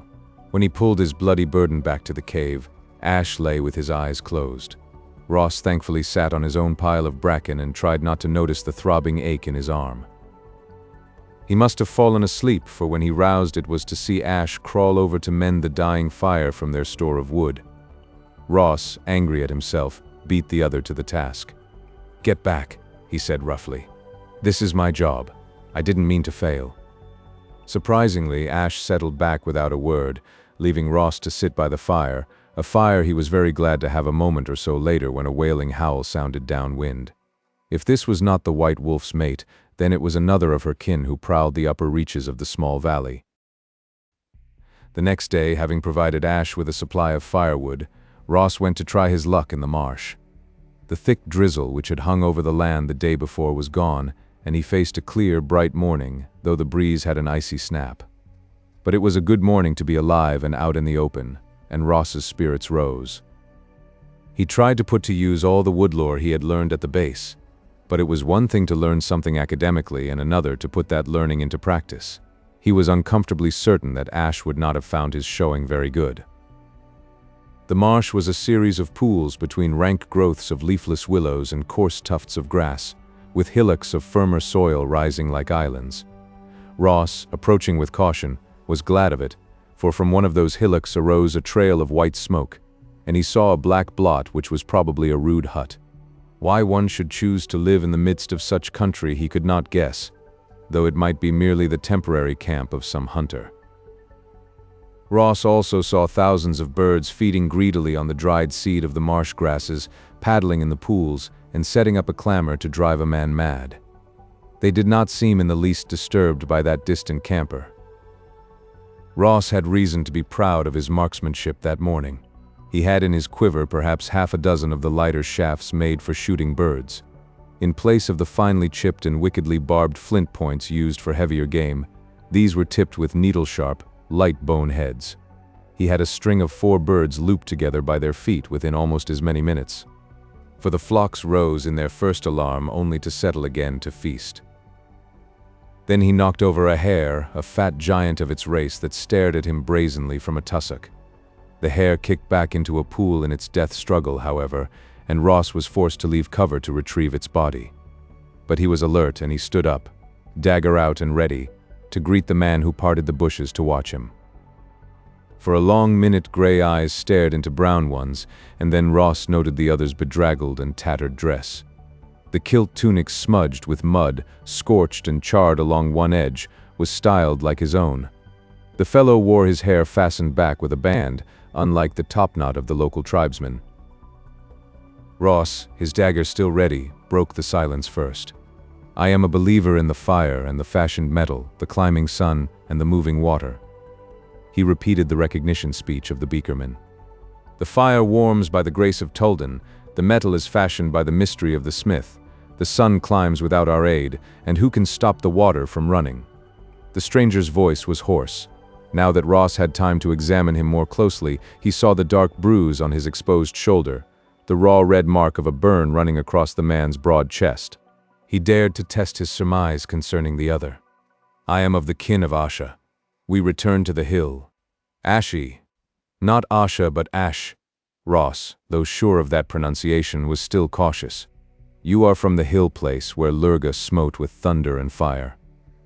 The man slid his long legs across the log which had been his shelter. The burn across his chest was not his only brand, for Ross noticed another red stripe, puffed and fiery-looking, which swelled the calf of one leg. The man studied Ross closely. and then his fingers moved in a sign which to the uninitiated native might have been one for the warding off of evil, but which to Ross was the thumbs up of his own age. Sanford? At that name the man shook his head. McNeil, he named himself. Where is Ash? He might really be what he seemed, but on the other hand, he could be a red spy. Ross had not forgotten Kurt. What happened? He parried one question with another. Bomb. The Reds must have spotted us, and we didn't have a chance. We weren't expecting any trouble. I'd been down to see about a missing burdened donkey and was about halfway back up the hill when she hit. When I came to, I was all the way down the hill with part of the fort on top of me. The rest. Well, you saw the place, didn't you? Ross nodded. What are you doing here? McNeil spread his hands in a tired little gesture. I tried to talk to Norton, but they stoned me away. I knew that Ash was coming through and hoped to reach him when he hit the beach, but I was too late. Then I figured he would pass here to make contact with the sub, so I was waiting it out until I saw you. Where is Ash? It all sounded logical enough. Still, with Ash injured, Ross was taking no chances. He pushed his dagger back into its sheath and picked up the hair. Stay here, he told McNeil. I'll be back. But wait. Where's Ash, you young fool? We have to get together. Ross went on. He was sure that the stranger was in no shape to race after him, and he would lay a muddled trail before he returned to the cave valley. If this man was a red plant, he would have to reckon with one who had already met Kurt Vogel. The laying of that muddled trail took time. It was past midday when Ross came back to Ash, who was sitting up by the mouth of the cave at the fire, using his dagger to fashion a crutch out of a length of sapling. He surveyed Ross's burden with approval, but lost interest in the promise of food as soon as the other reported his meeting in the marsh. McNeil, chap with brown hair, brown eyes, a right eyebrow which quirks up toward his hairline when he smiles. Brown hair and eyes okay, and he didn't smile any. Chip broken off a front tooth, upper right? Ross shut his eyes to visualize the stranger. Yes, there had been a small break on a front tooth. He nodded. That's McNeil. Not that you didn't do right not to bring him here without being sure. What made you so watchful? Kurt? Again, Ross nodded. And what you said about the Reds planting someone here to wait for us? Ashy scratched the bristles on his chin. Never underrate them, we don't dare do that. But the man you met is McNeil, and we'd better get him here. Can you bring him? I think he's able to get about, in spite of that leg. From his story, he's been stirring around. Ash bit absent-mindedly into a piece of hair and swore mildly when he burned his tongue. Odd that Casca didn't tell us about him, unless she thought there was no use causing trouble by admitting they had driven him away. You going now? Ross moved around the fire. Might as well. He didn't look too comfortable, and I'll bet he's hungry. He took the direct route back to the marsh, but this time no thread of smoke spiraled into the air. Ross hesitated. That shelter on the small island was surely the place where McNeil had holed up. Should he try to work his way out to it now? Or had something happened to the man while he was gone? Again, that sixth sense of impending disaster, which is perhaps bred into some men, alerted Ross. Why he turned suddenly and backed against a bushy willow he could not have explained. However, because he did so, the loop of hide rope meant for his throat hit his shoulder harmlessly. It fell to the ground, and he stamped one boot down on it. Then it was the work of seconds to grasp it and give it a quick jerk. The surprised man who held the other end was brought sprawling into the open. Ross had seen that round face before. Lal of the town of Norton. He found words to greet the ropeman even as his knee came up against the fellow's jaw, jarring Lal so that he dropped a flint knife. Ross kicked it into the willows. What do you hunt here, Lal? Traitors. The voice was weak, but it held heat. The tribesman did not try to struggle against Ross's hold, and Ross, gripping him by the nape of the neck, moved through a screen of brush to a hollow. Luckily there was no water cup there, for McNeil lay in the bottom of that dip, his arms tied tightly behind him, and his ankles lashed together with no thought for the pain of his burned leg. Chapter 7. Ross whirled the rope which had been meant to bring him down around Lal. He lashed the tribesman's arms tight to his body before he knelt to cut loose his fellow time traveler. Lal now huddled against the far wall of the cup, fear in every line of his small body. So apparent was this fear that Ross felt no satisfaction at turning the tables on him. Instead, he felt increasingly uneasy. "What is this all about?" he asked McNeil as he stripped off his bonds and helped him up. McNeil massaged his wrists, took a step or two, and grimaced with pain. "Our friend seeks to be an obedient servant of Lurga." Ross picked up his bow. "The tribe is out to hunt us? Lurga has ordered out of thin air again that any traders who escaped are to be brought in and introduced to him personally at the sacrifice for the enrichment of the fields. The old gift of blood and life at the spring sowing." Ross recalled grisly details from his cram lessons. Any wandering stranger or enemy tribesman taken in a raid before that day would meet such a fate. On unlucky years when people were not available, a deer or wolf might serve. But the best sacrifice of all was a man. So Lurga had decreed from the air that traders were his meat.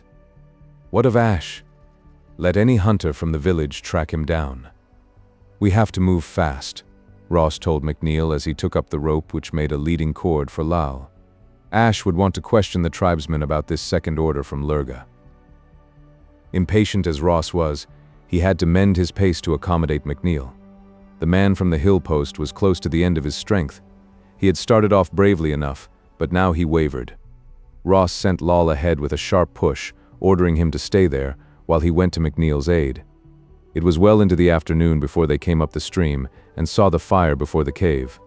"Macna," Ash hailed Ross's companion with the native version of his name. "And Lal. But what do you hear, Lal of Nodrin's town?" "Mischief."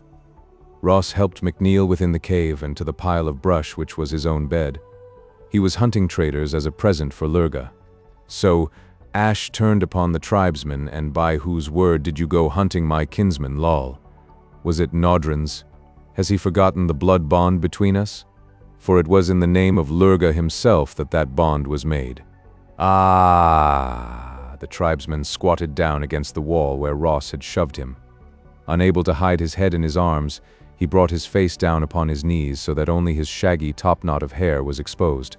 Ross realized with stupefaction that the little man was crying like a child, his hunched shoulders rising and falling with the force of his sobs. "Ah!" he wailed.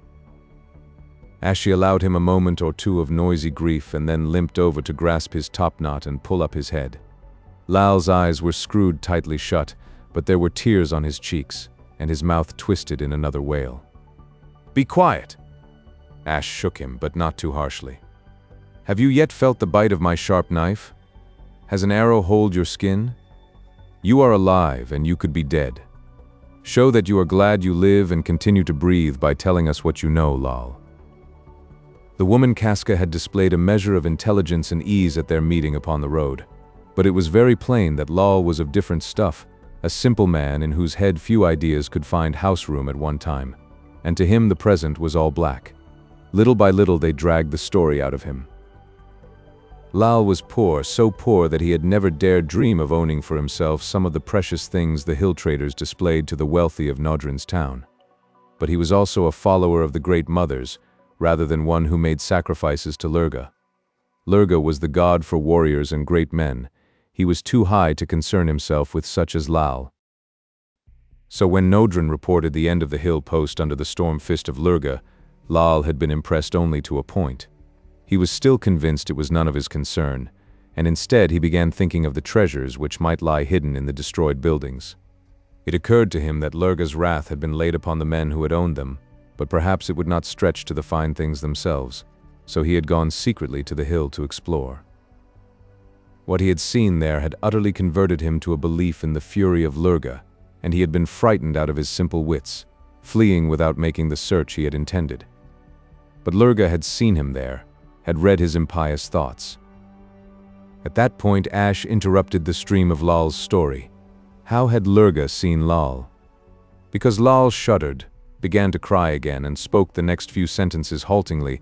That very morning when he had gone out to hunt wildfowl in the marshes, Lurga had spoken to him, to Lal, who was less than a flea creeping upon a worn-out fur rug. And how had Lurga spoken?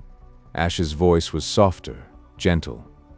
Out of the air, even as he had spoken to Norton, who was a chief. He said that he had seen Lal in the hill post, and so Lal was his meat. But not yet would he eat him, not if Lal served him in other ways. And he, Lal, had lain flat on the ground before the bodiless voice of Lurga and had sworn that he would serve Lurga to the end of his life. Then Lurga had told him to hunt down one of the evil traders who was hiding in the marshes and bind him with ropes. Then he was to call the men of the village, and together they would carry the prisoner to the hill where Lurga had loosed his wrath, and there they would leave him. Later they might return and take what they found there and use it to bless the fields at sowing time, and all would be well with Norton's village. And Lal had sworn that he would do as Lurga bade, but now he could not. So Lurga would eat him up. He was a man without hope. Yet, Ash said even more gently, "Have you not served the Great Mother all these years, giving to her a portion of the first fruits even when the yield of your one field was small?" Lal stared at him, his woebegone face still smeared with tears. It took a second or two for the question to penetrate his fear-clouded mind. Then he nodded timidly. "Has she not dealt with you well in return, Lal? You are a poor man, that is true. But you are not gaunt of belly, even though this is the thin season when men fast before the coming of the new harvest. The Great Mother watches over her own, and it is she who has brought you to us now. For this I say to you, Lal, and I, a Shah of the traders, speak with a straight tongue. The Lurga who struck our post, who spoke to you from the air, means you no good." "Ah," wailed Lal.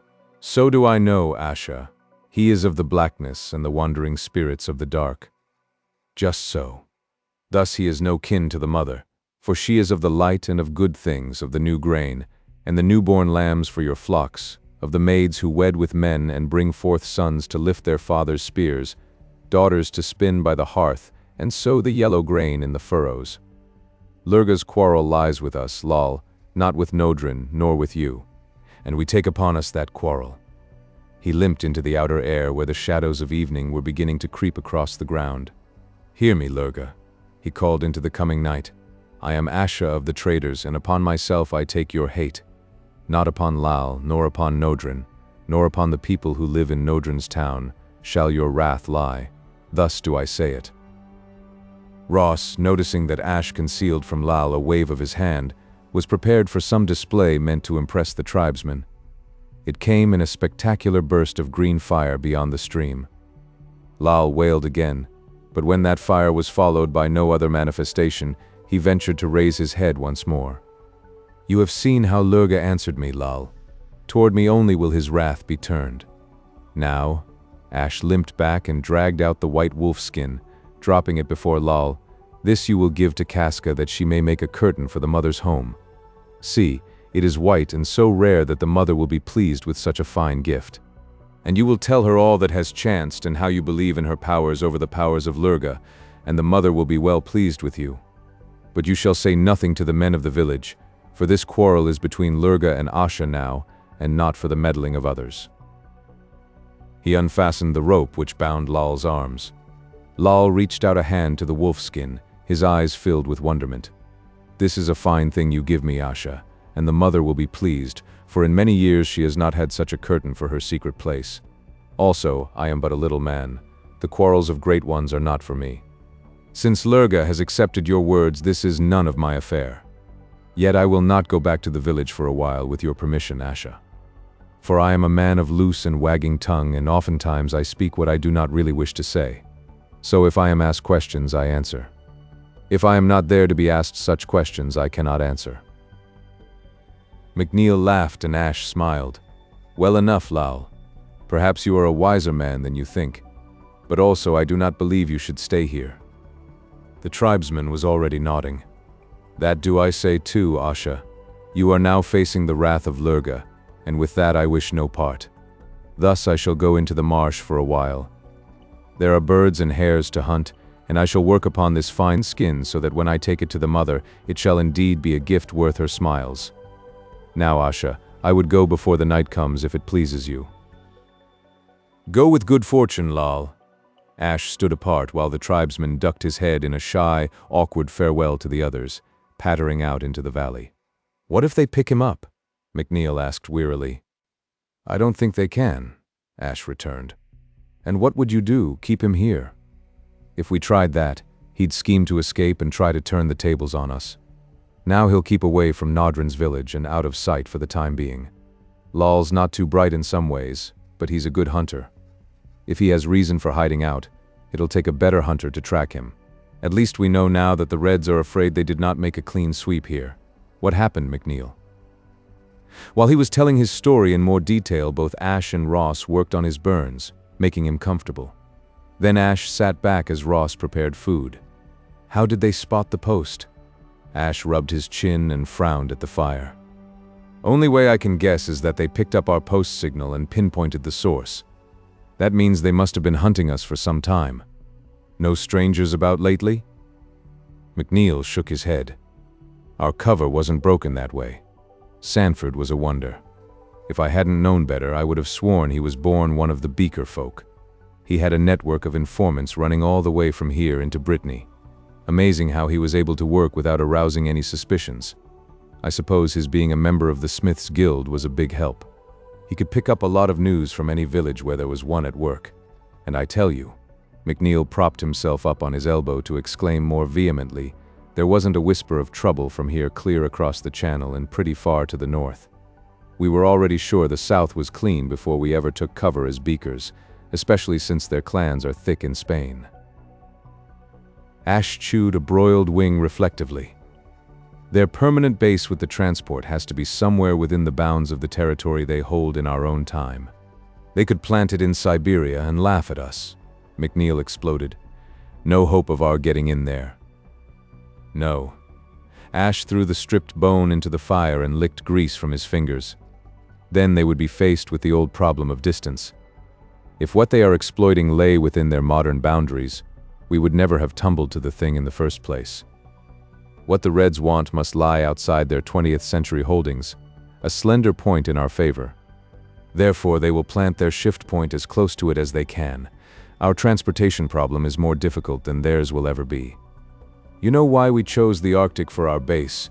It lies in a section of the world never populated by other than roving hunters. But I'll wager anything you want to name that their point is somewhere in Europe where they have people to contend with.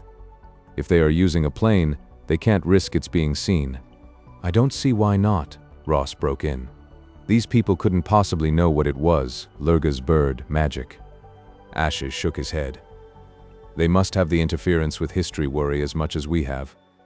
Anything of our own time has to be hidden or disguised in such a way that the native who may stumble upon it will never know it is man-made. Our sub is a whale to all appearances. Possibly their plane is a bird, but neither can bear too close an examination. We don't know what could result from a leak of real knowledge in this or any primitive time, how it might change history. But Ross advanced what he believed to be the best argument against that reasoning. Suppose I handed Lal a gun and taught him to use it. He couldn't duplicate the weapon. The technology required lies so far beyond this age. These people couldn't reproduce such a thing. True enough. On the other hand, don't belittle the ingenuity of the Smiths or the native intelligence of men in any era. These tribesmen might not be able to reproduce your gun, but it would set them thinking along new lines. We might find that they would think our time right out of being. No, we dare not play tricks with the past. This is the same situation we faced immediately after the discovery of the atom bomb.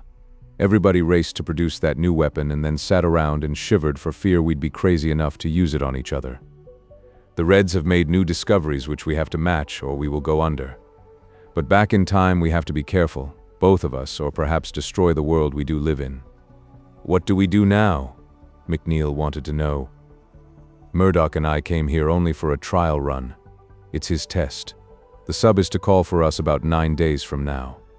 So if we can sit tight, McNeil lay down again, they will take us out. Meanwhile, we have 9 days. They spent 3 more days in the cave. McNeil was on his feet and impatient to leave before Ash was able to hobble well enough to travel. Though Ross and McNeil took turns at hunting and guard duty, they saw no signs that the tribesmen were tracking them. Apparently Lal had done as he promised, withdrawing to the marsh and hiding there apart from his people. In the gray of pre-dawn on the 4th day, Ash wakened Ross. Their fire had been buried with earth, and already the cave seemed bleak. They ate venison roasted the night before and went out into the chill of a fog. A little way down the valley, McNeil joined them out of the mist from his guard post. Keeping their pace to one which favored Ash's healing wound, they made their way inland in the direction of the track linking the villages. Crossing that road, they continued northward, the land beginning to rise under them. Far away, they heard the blatting of sheep, the bark of a dog. In the fog, Ross stumbled in a shallow ditch beyond which lay a stubbled field. Ash paused to look about him, his nostrils expanding as if he were a hound smelling out their trail. The three went on, crossing a whole series of small, irregular fields.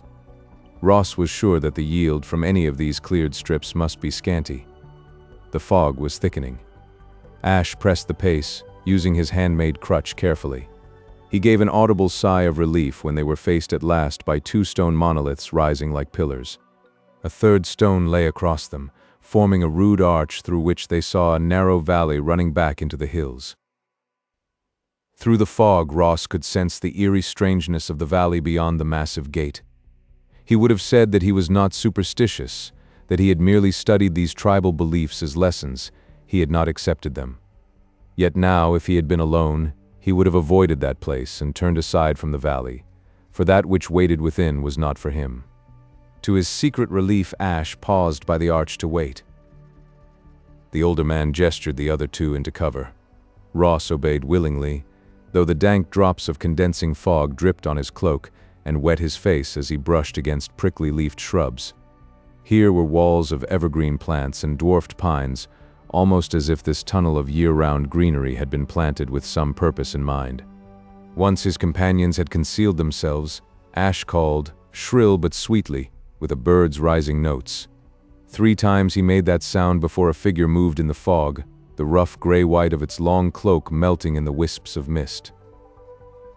Down that green tunnel, out of the heart of the valley, the other came, a loop of cloak concealing the entire figure. It halted right in back of the arch, and Ash, making a gesture to the others to stay where they were, faced the muffled stranger. Hands and feet of the mother, she who sows what may be reaped. Outland stranger who is under the wrath of Lurga, the other mocked him in the voice of Casca. What do you want, Outlander, that you dare to come here where no man may enter? That which you know.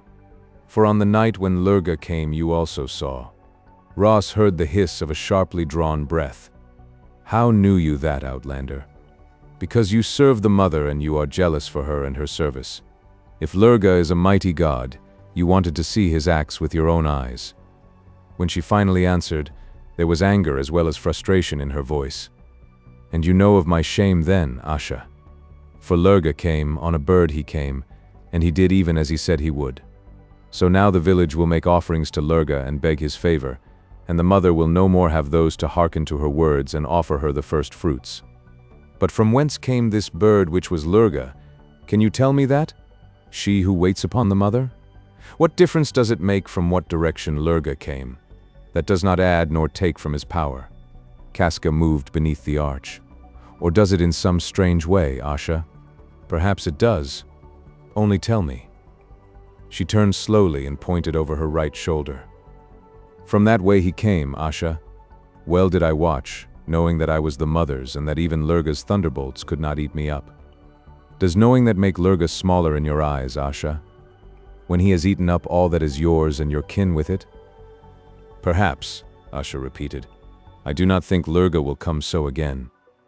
She shrugged, and the heavy cloak flapped. That shall be as it shall be, Asha. Now go, for it is not good that any man come hither. Casca paced back into the heart of the green tunnel, and Ross and McNeil came out of concealment. McNeil faced in the direction she had pointed. Northeast, he commented thoughtfully, the Baltic lies in that quarter. Chapter 8. And that is about all. 10 days later, Ash, a dressing on his leg and a few of the pain lines smoothed from his face, sat on a bunk in the Arctic Time Post nursing a mug of coffee in his hands and smiling, a little crookedly, at Nelson Millard. Millard, Kelgaris, Dr. Webb, all the top brass of the project had not only come through the transfer point to meet the three from Britain, but were now crammed into the room, nearly pushing Ross and McNeil through the wall. Because this was it. What they had hunted for months, years, now lay almost within their grasp. Only Millard, the director, did not seem so confident. A big man with a bushy thatch of coarse graying hair and a heavy, fleshy face, he did not look like a brain. Yet Ross had been on the roster long enough to know that it was Millard's thick and hairy hands that gathered together all the loose threads of Operation Retrograde and deftly wove them into a workable pattern. Now the director leaned back in a chair which was too small for his bulk, chewing thoughtfully on a toothpick. "So we have the first whiff of a trail," he commented without elation. "A pretty strong lead." Kelgaris broke in. Too excited to sit still, the major stood with his back against the door, as alert as if he were about to turn and face the enemy. The Reds wouldn't have moved against Gog if they did not consider it a menace to them. Their big base must be in this time sector. "A big base," Millard corrected. "The one we are after, no. And right now they may be switching times. Do you think they will sit here and wait for us to show up in force?" But Millard's tone, intended to deflate, had no effect on the major. "And just how long would it take them to dismantle a big base?" that officer countered. "At least a month, if we shoot a team in there in a hurry." Millard folded his huge hands over his barrel-shaped body and laughed, without a trace of humor. "Just where do we send that team, Kelgaris? Northeast of a coastal point in Britain is a rather vague direction, to say the least." "Not," he spoke to Ash now, "that you didn't do all you could, Ash. And you, McNeil, nothing to add?" "No, sir. They jumped us out of the blue when Sandy thought he had every possible line tapped, every safeguard working. I don't know how they caught on to us, unless they located our beam to this post. If so, they must have been deliberately hunting us for some time, because we only used the beam as scheduled. The Reds have patience and brains and probably some more of their surprise gadgets to help them. We have the patience and the brains, but not the gadgets. And time is against us. Get anything out of this, Webb?" Millard asked the hitherto silent third member of his ruling committee. The quiet man adjusted his glasses on the bridge of his nose, a flattish nose which did not support them very well. "Just another point to add to our surmises. I would say that they are located somewhere near the Baltic Sea. There are old trade routes there, and in our own time it is a territory closed to us. We never did know too much about that section of Europe. Their installation may be close to the Finnish border. They could disguise their modern station under half a dozen covers. That is strange country." Millard's hands unfolded and he produced a notebook and pen from a shirt pocket. "Won't hurt to stir up some of the present-day agents of the military intelligence and the rest. They might just come up with a useful hint. So you'd say the Baltic, but that is a big slice of country." Webb nodded. "We have one advantage, the old trade routes.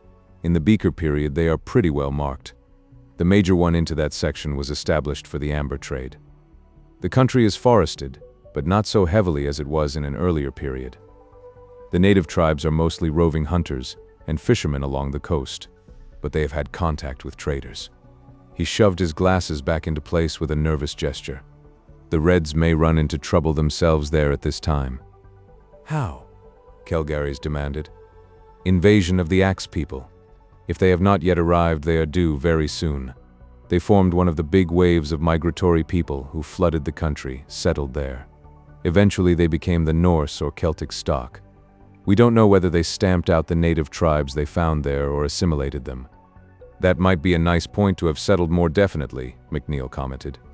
"It could mean the difference between getting your skull split and continuing to breathe." "I don't think they would tangle with the traders. Evidence found today suggests that the Beaker folk simply went on about their business in spite of a change in customers," Webb returned. "Unless they were pushed into violence." Ash handed his empty mug to Ross. "Don't forget Lurga's wrath. From now on our enemies might take a very dim view of any Beaker trade posts near their property." Webb shook his head slowly. A wholesale attack on Beaker establishments would constitute a shift in history. The Reds won't dare that, not just on general suspicion. Remember, they are not any more eager to tinker with history than we are. No, they will watch for us. We will have to stop communication by radio. "We can't," snapped Millard vehemently. "We can cut it down, but I won't send the boys out without some means of quick communication. You lab boys put your brains to work and see what you can turn out in the way of talk boxes that they can't snoop. Time. He drummed on his knee with his thick fingers. It all comes back to a question of time.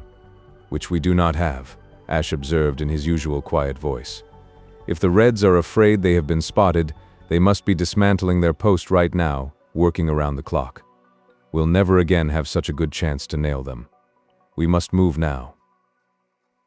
Millard's lids drooped almost shut. He might have been napping. Calgary stirred restlessly by the door, and Webb's round face had settled into what looked like permanent lines of disapproval. "Doc," Millard spoke over his shoulder to the fourth man of his following, "what is your report?" "Ashy must be under treatment for at least 5 days. McNeil's burns aren't too bad, and Murdoch's slash is almost healed." 5 days, Millard droned, and then flashed a glance at the Major. "Personnel. We're tied down without any useful personnel. Who in processing could be switched without tangling them up entirely?" "No one. I can recall Jansen and Van Wyck. These Axe people might be a good cover for them." The momentary light in Calgary's eyes faded. "No, we have no proper briefing and can't get it until the tribe does appear on the map. I won't send any men in cold. Their blunders would not only endanger them but might menace the whole project." "So that leaves us with you three," Millard said. "We'll recall what men we can and brief them again as fast as possible. But you know how long that will take. In the meantime..."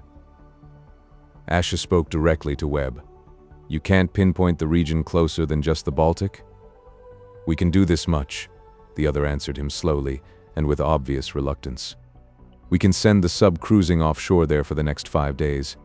If there is any radio activity, any communication, we should be able to trace the beams. It all depends upon whether the Reds have any parties operating from their post. Flimsy. But something."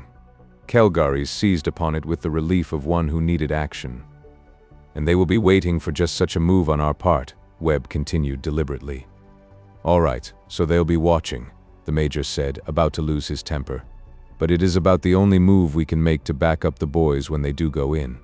He whipped around the door and was gone. Webb got up slowly. "I will work over the maps again," he told Ash. "We haven't scouted that area, and we don't dare send a photo plane over it now. Any trip in will be a stab in the dark." "When you have only one road, you take it," Ash replied. "I'll be glad to see anything you can show me, Miles." If Ross had believed that his pre-trial run cramming had been a rigorous business, he was soon to laugh at that estimation.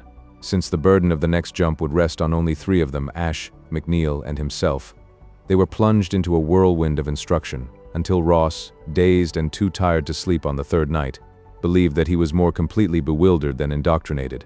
He said as much sourly to McNeil. "Base has pulled back 3 other teams," McNeil replied. "But the men have to go to school again, and they won't be ready to come on for maybe 3-4 weeks. To change runs means unlearning stuff as well as learning it." "What about new men?" "Don't think Calgary's isn't out now beating the bushes for some. Only, we have to be fitted to the physical type we are supposed to represent. For instance, set a small, dark-headed pugnose among your Norse sea rovers, and he's going to be noticed, maybe remembered too well. We can't afford to take that chance. So Calgary's had to discover men who not only look the part but are also temperamentally fitted for this job. You can't plant a fellow who thinks as a seaman, not a seaman, you understand, but one whose mind works in that pattern among a wandering tribe of cattle herders. The protection for the man and the project lies in his being fitted into the right spot at the right time." Ross had never really thought of that point before. Now he realized that he and Ash and McNeil were of a common mold. All about the same height, they shared brown hair and light eyes, Ash's blue, his own gray and McNeil's hazel, and they were of similar build, small-boned, lean and quick-moving. He had not seen any of the true Beakermen except on the films. But now, recalling those, he could see that the 3-time traders were of the same general physical type as the far-roving people they used as a cover. It was on the morning of the 5th day, while the 3 were studying a map Webb had produced, that Calgary's, followed at his own weighty pace by Millard, burst in upon them. "We have it. This time we have the luck." The Reds slipped. Oh, how they slipped. Webb watched the Major, a thin little smile pulling at his pursed mouth. Miracles sometimes do happen, he remarked. I suppose the sub has a fix for us. Kelgary's passed over the flimsy strip of paper he had been waving as a banner of triumph. Webb read the notation on it and bent over the map, making a mark with one of those needle-sharp pencils which seemed to grow in his breast pocket, ready for use. Then he made a second mark. Well, it narrows it a bit, he conceded. Ash looked in turn and laughed. I would like to hear your definition of narrow sometime, Miles. Remember, we have to cover this on foot, and a difference of 20 miles can mean a lot. That mark is quite a bit in from the sea. McNeil offered his own protest when he saw the marking. We don't know that country. Webb shoved his glasses back for the 100th time that morning. I suppose we could consider this critical condition read, he said in such a dubious tone that he might have been begging someone to protest his statement, but no one did. Millard was busy with the map. I think we do, Miles. He looked to Ash. You'll parachute in. The packs with which you will be equipped are special stuff. Once you have them off, sprinkle them with a powder Miles will provide, and in 10 minutes there won't be enough of them left for anyone to identify. We haven't but a dozen of these, and we can't throw them away except in a crisis. Find the base and rig up the detector. Your fix in this time will be easy, but it is the other end of the line we must have. Until you locate that, stick to the job. Don't communicate with us until you have it. There is the possibility, Ash pointed out. The Reds may have more than one intermediate post. They probably have played it smart and set up a series of them to spoil a direct trace, as each would lead only to another farther back in time. All right. If that proves true, just get us the next one back, Millard returned. From that we can trace them along if we must send in some of the boys wearing dinosaur skins later. We have to find their primary base, and if that hunt goes the hard way, well, we do it the hard way. How did you get the fix? McNeil asked. One of their field parties ran into trouble and yelled for help. Did they get it? The major grinned. What do you think? You know the rules, and the ones the Reds play by are twice as tough on their own men. What kind of trouble? Ash wanted to know. Some kind of a local religious dispute. We do our best with their code, but we're not 100% perfect in reading it. I gather they were playing with a local god and got their fingers burned. Lurga again, eh? Ash smiled. Foolish, Webb said impatiently. That is a silly thing to do. You were almost over the edge of prudence yourself, Gordon, with that Lurga business. To use the Great Mother was a ticklish thing to try, and you were lucky to get out of it so easily. Once was enough, Ash agreed, though using it may have saved our lives, but I assure you I am not starting a holy war or setting up as a prophet. Ross had been taught something of map reading, but mentally he could not make what he saw on paper resemble the countryside. A few landmarks, if there were any outstanding ones, were all he could hope to impress upon his memory until he was actually on the ground. Landing there according to Millard's instruction was another experience he would not have chosen of his own accord. To jump was a matter of timing, and in the dark with a measure of rain thrown in, the action was anything but pleasant. Leaving the plane in a blind, follow-the-leader fashion, Ross found the descent into darkness one of the worst trials he had yet faced. But he did not make too bad a landing in the small park-like expanse they had chosen for their target. Ross pulled loose his harness and chute, dragging them to what he judged to be the center of the clearing. Hearing a plaintive bray from the air, he dodged as one of the two burden asses sent to join them landed and began to kick at its trappings. The animals they had chosen were the most docile available, and they had been given sedation before the jump, so that now, feeling Ross's hands, the donkey stood quietly while Ross strips it of its hanging straps. Rossa. The sound of his beaker name called through the dark brought Ross facing in the other direction. Here, and I have one of the donkeys. And I the other. That was McNeil. Their eyes adjusted to a gloom which was not as thick as it would be in the forest, and they worked fast. Then they dragged the parachutes together in a heap. The rain would, Webb had assured them, add to the rapid destruction wrought by the chemical he had provided. Ash shook it over the pile, and there was a faint greenish glow. Then they moved away to the woodland and made camp for the balance of the night. So much of their whole exploit depended upon luck, and this small part had been successful. Unless some agent had been stationed to watch for their arrival, Ross believed they could not be spotted. The rest of their plan was elastic. Posing as traders who had come to open a new station, They were to stay near a river which drained a lake and then angled southward to the distant sea. They knew this section was only sparsely settled by small tribes, hardly larger than family clans. These people were generations behind the civilized level of the villagers of Britain, roving hunters who followed the sweep of game north or south with the seasons. Along the seashore, the fishermen had established more permanent holdings which were slowly becoming towns. There were perhaps a few hardy pioneer farmers on the southern fringes of the district, but the principal reason traders came to this region was to get amber and furs. The Beaker people dealt in both. Now, as the three sheltered under the wide branches of a towering pine, Ash fumbled with a pack and brought out the beaker, which was the identifying mark of his adopted people. He measured into it a portion of the sour, stimulating drink which the traders introduced wherever they went. The cup passed from hand to hand, its taste unpleasant on the tongue, but comfortingly warm to one's middle. They took turns keeping the watch until the gray of false dawn became the clearer light of morning. After breakfasting on flat cakes of meal, they packed the donkeys, using the same knots and cross-lashing which were the mark of real Beaker traders. Their bows protected from dampness under their cloaks, they set out to find the river and their path southward. Ash led, Ross towed the donkeys, and McNeil brought up the rear. In the absence of a path, they had to set a ragged course, keeping to the edge of the clearing until they saw the end of the lake. "Wood smoke," Ash commented when they had completed 2/3 of their journey. Ross sniffed and was able to smell it too. Nodding to Ash, McNeil oozed into nothingness between the trees with an ease Murdoch envied. As they waited for him to return, Ross became conscious of another life about them, one busy with its own concerns, which were in no way those of human beings, except that food and perhaps shelter were to be reckoned among them.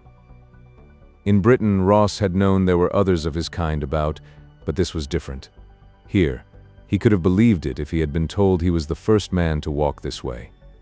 A squirrel ran out on a tree limb and surveyed the two men with curious beady eyes, then clung head down on the tree trunk to see them better. One of the donkeys tossed its head, and the squirrel was gone with a flirt of its tail. Although it was quiet, there was a hum underneath the surface which Ross tried to analyze, to identify the many small sounds which went into its making. Perhaps because he was trying so hard, he noted the faint noise. His hand touched Ash's arm and a slight movement of his head indicated the direction of the sound. Then, as fluidly as he had melted into the woods, McNeil returned. "Company," he said in a soft voice. "What kind?" "Tribesmen, but wilder than any I've seen, even on the tapes. We are certainly out on the fringes now. These people look about cave level. I don't think they've ever heard of traders." "How many?" "3, maybe 4 families. Most of the males must be out hunting, but there are about 10 children and 6 or 7 women. I don't think they've had good luck lately by the look of them."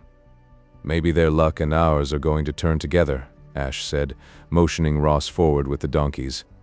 "We will circle about them to the river and then try bartering later. But I do want to establish contact." Chapter 9. Not to be too hopeful, McNeil rubbed his arm across his hot face. So far, so good. After kicking from his path some of the branches Ross had lopped from the trees they had been felling, he went to help his companion roll another small log up to a shelter which was no longer temporary. If there had been any eyes other than the woodland hunters to spy upon them, they would have seen only the usual procedure of the Beaker traders, busily constructing one of their posts. That they were being watched by the hunters, all 3 were certain. That there might be other spies in the forest, they had to assume for their own safety. They might prowl at night, but in the daytime all of the time agents kept within the bounds of the roles they were acting. Barter with the headmen of the hunting clan had brought those shy people into the camp of the strangers who had such wonders to exchange for tanned deer hides and better furs. The news of the traders' arrival spread quickly during the short time they had been here, so that 2 other clans had sent men to watch the proceedings. With the trade came news which the agents sifted and studied. Each of them had a list of questions to insert into their conversations with the tribesmen if and when that was possible. Although they did not share a common speech with the forest men, signs were informative, and certain nouns could be quickly learned. In the meantime, Ash became friendly with the nearest and first of the clan groups they discovered, going hunting with the men as an excuse to penetrate the unknown section they must quarter in their search for the Red Base. Ross drank river water and mopped his own hot face. If the Reds aren't traitors, he mused aloud, what is their cover? McNeil shrugged. A hunting tribe, fishermen. Where would they get the women and children? The same way they get their men, recruit them in our own time, or in the way lots of tribes grew during periods of stress. Ross set down the water jug. You mean, kill off the men, take over their families? This was a cold-bloodedness he found sickening. Although he had always prided himself on his toughness, several times during his training at the project he had been confronted by things which shook his belief in his own strong stomach and nerve. It has been done, McNeil remarked bleakly, hundreds of times by invaders. In this setup, small family clans widely scattered, that move would be very easy. They would have to pose as farmers, not hunters, Ross pointed out. They couldn't move a base around with them. All right, so they set up a farming village. Oh, I see what you mean. There isn't any village around here. Yet they are here, maybe underground. How right their guesses were they learned that night when Ash returned, a deer's haunch on his shoulder. Ross knew him well enough by now to sense his preoccupation. You found something? A new set of ghosts, Ash replied with a strange little smile. Ghosts, McNeil pounced upon that. The Reds like to play the supernatural angle, don't they? First the voice of Lurga and now ghosts. What do these ghosts do? They inhabit a bit of mountainous territory southeast of here, a stretch strictly taboo for all hunters. We were following a bison track until the beast headed for the ghost country. Then Ulfa called us off in a hurry. It seems that the hunter who goes in there after his quarry never reappears, or if he does, it's in a damaged condition, blown upon by ghosts and burned to death. That's one point. He sat down by the fire and stretched his arms wearily. The second is a little more disturbing for us. A beaker camp about 20 miles south of here, as far as I can judge, was exterminated just a week ago. The message was passed to me because I was thought to be a kinsman of the slain. McNeil sat up. Done because they were hunting us? Might well be. On the other hand, the affair may have been just one of general precaution. The ghosts did it? Ross wanted to know. I asked that. No. It seems that strange tribesmen overran it at night. At night? McNeil whistled. Just so. Ash's tone was dry. The tribes do not fight that way. Either someone slipped up in his briefing, or the Reds are overconfident and don't care about the rules. But it was the work of tribesmen, or their counterfeits. There is also a nasty rumor speeding about that the ghosts do not relish traitors and that they might protest intrusions of such with penalties all around. Like the wrath of Lurga, supplied Ross. There is a certain repetition in this which suggests a lot to the suspicious mind, Ash agreed. I'd say no more hunting expeditions for the present, McNeil said. It is too easy to mistake a friend for a deer and weep over his grave afterward. That is a thought which entered my mind several times this afternoon, Ash agreed. These people are deceptively simple on the surface, but their minds do not work along the same patterns as ours. We try to outwit them, but it takes only one slip to make it fatal. In the meantime, I think we'd better make this place a little more snug, and it might be well to post sentries as unobtrusively as possible. How about faking some signs of a ruined camp and heading into the blue ourselves? McNeil asked. We could strike for the Ghost Mountains, traveling by night, and Ulfa's crowd would think we were finished off. An idea to keep in mind. The point against it would be the missing bodies. It seems that the tribesmen who raided the Beaker camp left some very distasteful evidence of what happened to the camp's personnel, and those we can't produce to cover our trail. McNeil was not yet convinced. We might be able to fake something along that line too. We may have to fake nothing, Ross cut in softly. He was standing close to the edge of the clearing where they were building their hut, his hand on one of the saplings in the palisade they had set up so laboriously that day. Ash was beside him in an instant. What is it? Ross's hours of listening to the sounds of the wilderness were his measuring gauge now. That bird has never called from inland before. It is the blue one we've seen fishing for frogs along the river. Ashe, not even glancing at the forest, went for the water jug. Get your trail supplies, he ordered. Their leather pouches, which held enough iron rations to keep them going, were always at hand. McNeil gathered them from behind the fur curtain fronting their half-finished cabin. Again the bird called, its cry piercing and covering a long distance. Ross could understand why a careless man would select it for the signal. He crossed the clearing to the donkeys' shelter, slashing through their nose halters. Probably the patient little beasts would swiftly fall victims to some forest prowlers, but at least they would have their chance to escape. McNeil, his cloak slung about him to conceal the ration bags, picked up the leather bucket as if he were merely going down to the river for water and came to join Ross. They believed that they were carrying it off well, that the camp must appear normal to any lurkers in the woods. But either they had made some slip or the enemy was impatient. An arrow sped out of the night to flash across the fire, and Ash escaped death only because he had leaned forward to feed the flames. His arms swung out and sent the water in the jar hissing onto the blaze as he himself rolled in the other direction. Ross plunged for the brush with McNeil. Lying flat on the half-frozen ground, they started to work their way to the riverbank where the open area would make surprise less possible. "Ashy?" he whispered, and felt McNeil's warm breath on his cheek as he replied. "He'll make it the other way. He's the best we have for this sort of job." They made a worm's progress, twice lying with dagger in hand, while they listened to a faint rustle which betrayed the passing of one of the attackers. Both times Ross was tempted to rise and try to cut off the stranger, but he fought down the impulse. He had learned a control of himself that would have been impossible for him a few months earlier. The glimmer of the river was pale through the clumps of bushes which sometimes grew into the flood. In this country winter still clung tenaciously in shadowy places with cups of leftover snow, and there was a bite in the wind and water. Ross rose to his knees with an involuntary gasp as a scream cut through the night. He wrenched around toward the camp, only to feel McNeil's hand clamp on his forearm. "That was a donkey," whispered McNeil urgently. "Come on, let's go down to that ford we discovered." They turned south, daring now to trot, half bent to the ground. The river was swollen with spring floods which were only now beginning to subside, but 2 days earlier they had noticed a sandbar at one spot.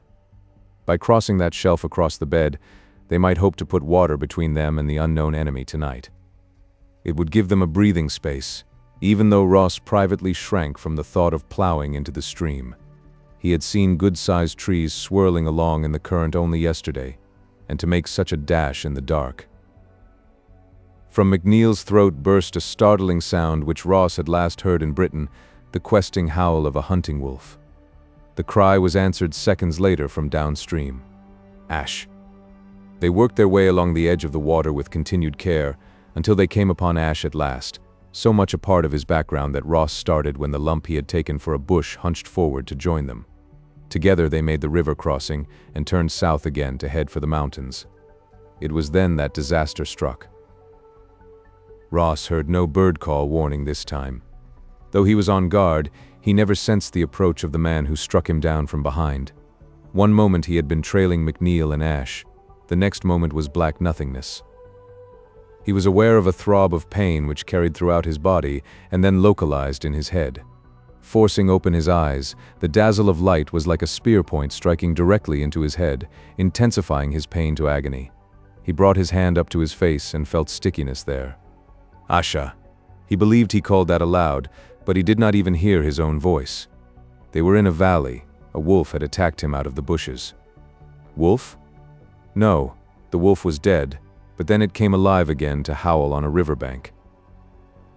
Ross forced his eyes open once more, enduring the pain of beams he recognized as sunshine. He turned his head to avoid the glare. It was hard to focus, but he fought to steady himself.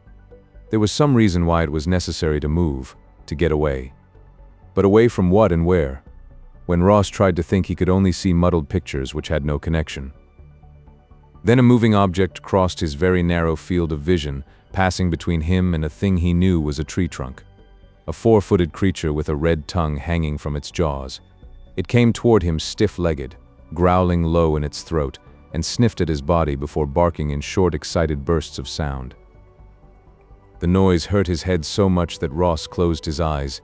Then a shock of icy liquid thrown into his face aroused him to make a feeble protest, and he saw, hanging over him in a strange upside-down way, a bearded face which he knew from the past.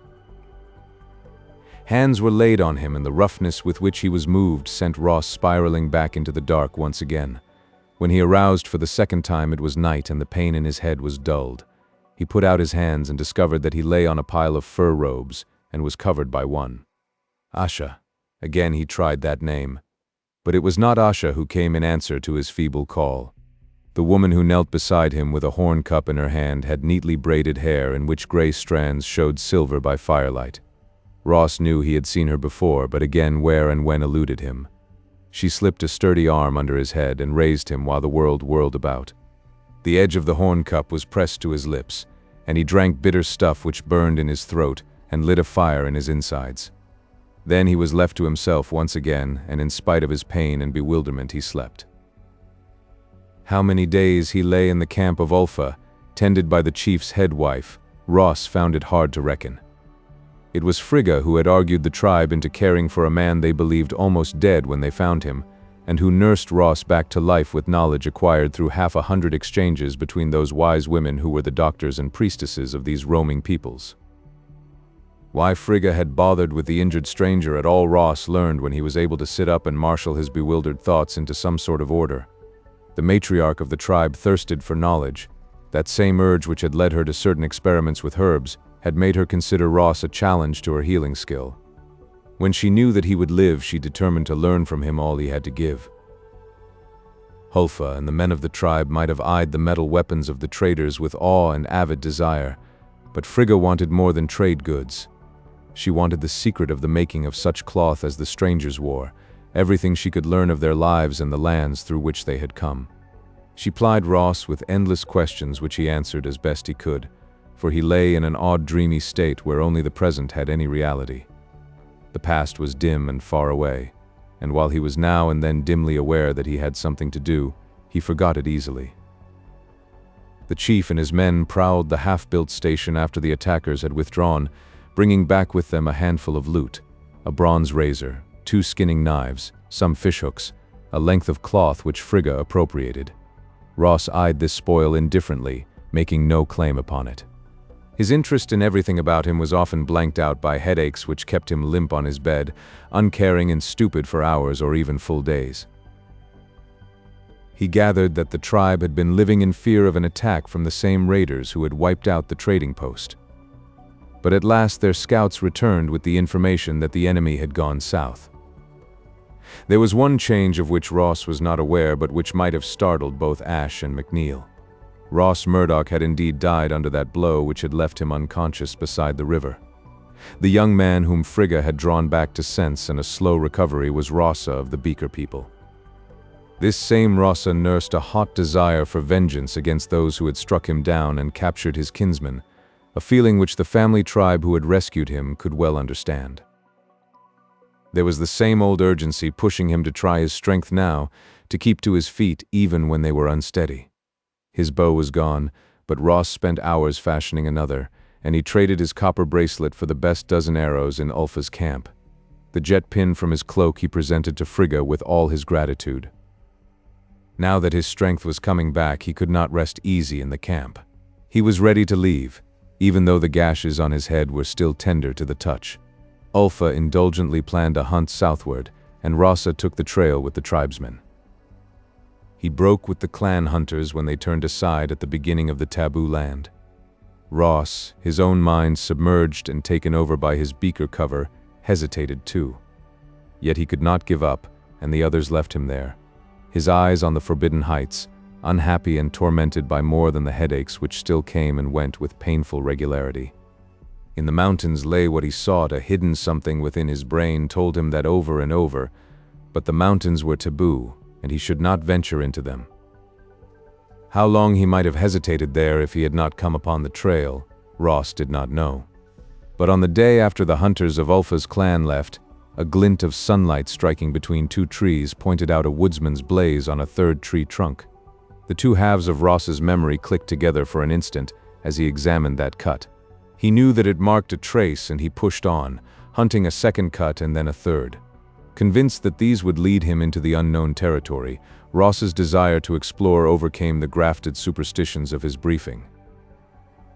There were other signs that this was an often traveled route, a spring cleared of leaves and walled with stone, a couple of steps cut in the turf on a steep slope. Ross moved warily, alert to any sound. He might not be an expert woodsman, but he was learning fast, perhaps the faster because his false memories now supplanted the real ones. That night he built no fire, crawling instead into the heart of a rotted log to sleep, awakening once to the call of a wolf and another time at the distant crash of a dead tree yielding to wind. In the morning he was about to climb back to the trail he had prudently left the night before when he saw 5 bearded, fur-clad men looking much the same as Ulfa's people. Ross hugged the earth and watched them pass out of sight before he followed. All that day he wove an up-and-down trail behind the small band, sometimes catching sight of them as they topped a rise well ahead or stopped to eat. It was late afternoon when he crept cautiously to the top of a ridge and gazed down into a valley. There was a town in that valley, sturdy houses of logs behind a stockade. He had seen towns vaguely like it before, yet it had a dreamlike quality as if it were not as real as it appeared. Ross rested his chin on his arms and watched that town and the people moving in it. Some were fur-clad hunters, but others dressed quite differently. He started up with a little cry at the sight of one of the men who had walked so swiftly from one house to the next. Surely he was a beaker trader. His unease grew stronger with every moment he watched, but it was the oddness he sensed in that town which bothered him and not any warning that he himself was in danger. He had gotten to his knees to see better when out of nowhere a rope sang through the air, settling about his chest with a vicious jerk which not only drove the air from his lungs but pinioned his arms tight to his body. Chapter 10. Having been cuffed and battered into submission more quickly than would have been possible 3 weeks earlier, Murdoch now stood sullenly surveying the man who, though he dressed like a beaker trader, persisted in using a language Ross did not know. "We do not play as children here." At last the man spoke words Ross could understand. "You will answer me, or else others shall ask the questions, and less gently. I say to you now, who are you and from where do you come?" For a moment Ross glowered across the table at him, his inbred antagonism to authority aroused by that contemptuous demand, but then common sense cautioned. His initial introduction to this village had left him bruised and with one of his headaches. There was no reason to let them beat him until he was in no shape to make a break for freedom when and if there was an opportunity. "I am Rossa of the traders," he returned, eyeing the man with a carefully measured stare. "I came into this land in search of my kinsmen who were taken by raiders in the night." The man, who sat on a stool by the table, smiled slowly. Again he spoke in the strange tongue, and Ross merely stared stolidly back. His words were short and explosive sounding, and the man's smile faded. His annoyance grew as he continued to speak. One of Ross's 2 guards ventured to interrupt, using the beaker language. "From where did you come?" He was a quiet-faced, slender man, not like his companion, who had roped Murdoch from behind and was of the bully breed, able to subdue Ross's wildcat resistance in a very short struggle. "I came to this land from the south," Ross answered, "after the manner of my people. This is a new land with furs and the golden tears of the sun to be gathered and bartered. The traders move in peace, and their hands are raised against no man. Yet in the darkness there came those who would slay without profit, for what reason I have no knowing." The quiet man continued the questioning, and Ross answered fully with details of the past of one Rossa, a beaker merchant. Yes, he was from the south. His father was Gertie, who had a trading post in the warm lands along the big river. This was Ross's first trip to open new territory. He had come with his father's blood brother, Asha, who was a noted far voyager, and it was an honor to be chosen as donkey leader for such a one as Asha. With Asha had been Makna, one who was also a far trader, though not as noted as Asha. Of a certainty, Asha was of his own race. Ross blinked at that question. One need only to look upon him to know that he was of trader blood and no uncivilized woods runner. How long had he known Asha? Ross shrugged.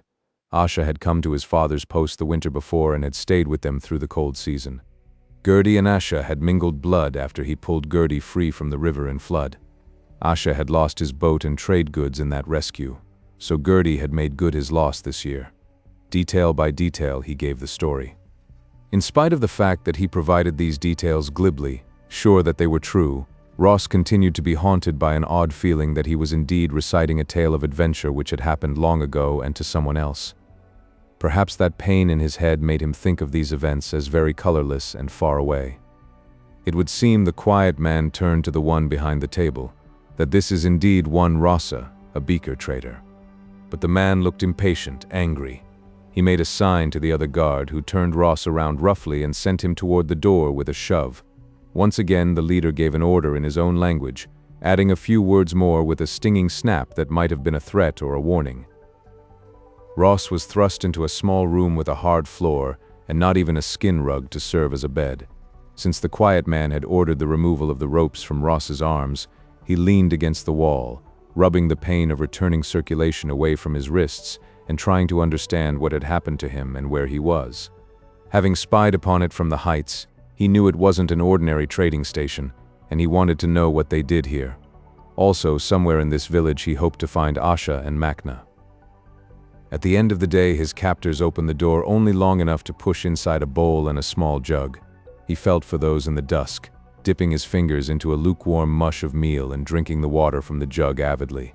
His headache dulled, and from experience Ross knew that this bout was almost over. If he slept, he would waken with a clearer mind and no pain. Knowing he was very tired, he took the precaution of curling up directly in front of the door so that no one could enter without arousing him. It was still dark when he awoke with a curious urgency remaining from a dream he could not remember. Ross sat up, flexing his arms and shoulders to combat the stiffness which had come with his cramped sleep. He could not rid himself of a feeling that there was something to be done, and that time was his enemy. Asha. Gratefully he seized on that. He must find Asha and Makna, for the three of them could surely discover a way to get out of this village. That was what was so important. He had been handled none too gently, and they were holding him a prisoner. But Ross believed that this was not the worst which could happen to him here, and he must be free before the worst did come. The question was, how could he escape? His bow and dagger were gone, and he did not even have his long cloak pin for a weapon, since he had given that to Frigga. Running his hands over his body, Ross inventoried what remained of his clothing and possessions. He unfastened the bronze chain belt still buckled in his kilt tunic, swinging the length speculatively in one hand. A masterpiece of craftsmanship, it consisted of patterned plates linked together with a series of 5 finely wrought chains and a front buckle in the form of a lion's head, its protruding tongue serving as a hook to support a dagger sheath. Its weight promised a weapon of sorts, which when added to the element of surprise might free him. By rights they would be expecting him to produce some opposition, however. It was well known that only the best fighters, the shrewdest minds, followed the trader's roads. It was a proud thing to be a trader in the wilderness, a thought that warmed Ross now as he waited in the dark for what luck and Babal of the Bright Horns would send. Were he ever to return to Gordy's post, Babal, whose boat rowed across the sky from dawn to dusk, would have a fine ox, jars of the first brewing, and sweet-smelling amber laid upon his altar. Ross had patience which he had learned from the mixed heritage of his two pasts, the real and the false graft. He could wait as he had waited many times before, quiet, and with outward ease for the right moment to come. It came now with footsteps ringing sharply, halting before his cell door. With the noiseless speed of a hunting cat, Ross flung himself from behind the door to a wall where he would be hidden from the newcomer for that necessary instant or two. If his attack was to be successful, it must occur inside the room. He heard the sound of a bar being slid out of its brackets, and he poised himself, the belt rippling from his right hand. The door was opening inward, and a man stood silhouetted against the outer light. He muttered, looking toward the corner where Ross had thrown his single garment in a roll which might just resemble, for the needed second or two, a man curled in slumber. The man in the doorway took the bait, coming forward far enough for Ross to send the door slamming shut as he himself sprang with the belt aimed for the other's head. There was a startled cry, cut off in the middle as the belt plates met flesh and bone in a crushing force. Luck was with him. Ross caught up his kilt and belted it around him after he had made a hurried examination of the body now lying at his feet. He was not sure that the man was dead, but at any rate he was completely unconscious. Ross stripped off the man's cloak, located his dagger, freed it from the belt hook, and snapped it on his own. Then inch by inch Ross edged open the door, peering through the crack. As far as he could see, the hall was empty, so he jerked the portal open and, dagger in hand, sprang out, ready for attack. He closed the door, slipping the bar back into its brackets. If the man inside revived and pounded for attention, his own friends might think it was Ross and delay investigating. But the escape from the cell was the easiest part of what he planned to do, as Ross well knew. To find Asha and Makna in this maze of rooms occupied by the enemy was far more difficult.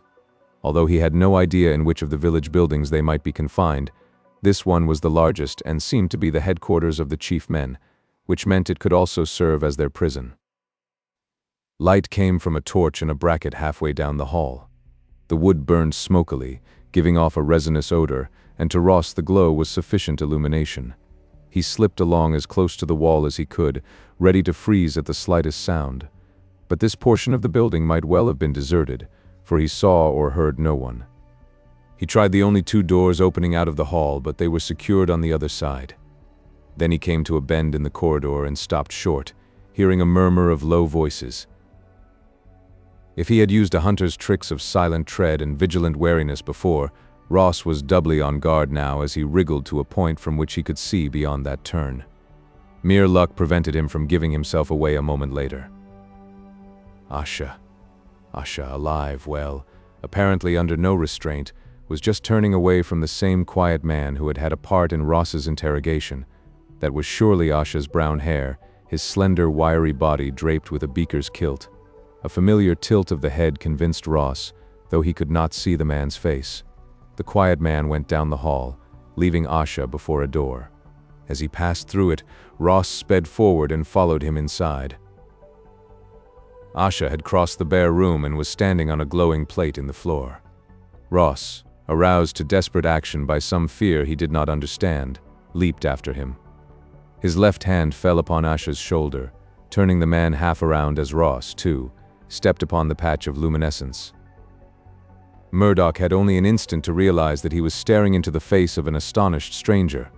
His hand flashed up in an edgewise blow which caught the other on the side of the throat, and then the world came apart about them. There was a churning, whirling sickness which griped and bent Ross almost double across the crumpled body of his victim. He held his head lest it be torn from his shoulders by the spinning thing which seemed based behind his eyes. The sickness endured only for a moment, and some buried part of Ross's mind accepted it as a phenomenon he had experienced before. He came out of it gasping to focus his attention once more on the man at his feet. The stranger was still breathing. Ross stooped to drag him from the plate and began binding and gagging him with lengths torn from his kilt.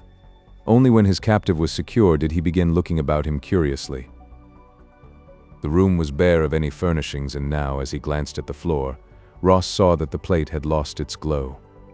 The beaker trader Rossa rubbed sweating palms on his kilt and thought fleetingly of forest ghosts and other mysteries. Not that the traders bowed to those ghosts which were the plague of lesser men and tribes, but anything which suddenly appeared and then disappeared without any logical explanation needed thinking on. Murdoch pulled the prisoner, who was now reviving, to the far end of the room, and then went back to the plate with the persistence of a man who refused to treat with ghosts and wanted something concrete to explain the unexplainable. Though he rubbed his hands across the smooth surface of the plate, it did not light up again. His captive having writhed himself half out of the corner of the room, Ross debated the wisdom of another silencing, say a tap on the skull with the heavy hilt of his dagger. Deciding against it because he might need a guide, he freed the victim's ankle bonds and pulled him to his feet, holding the dagger ready where the man could see it.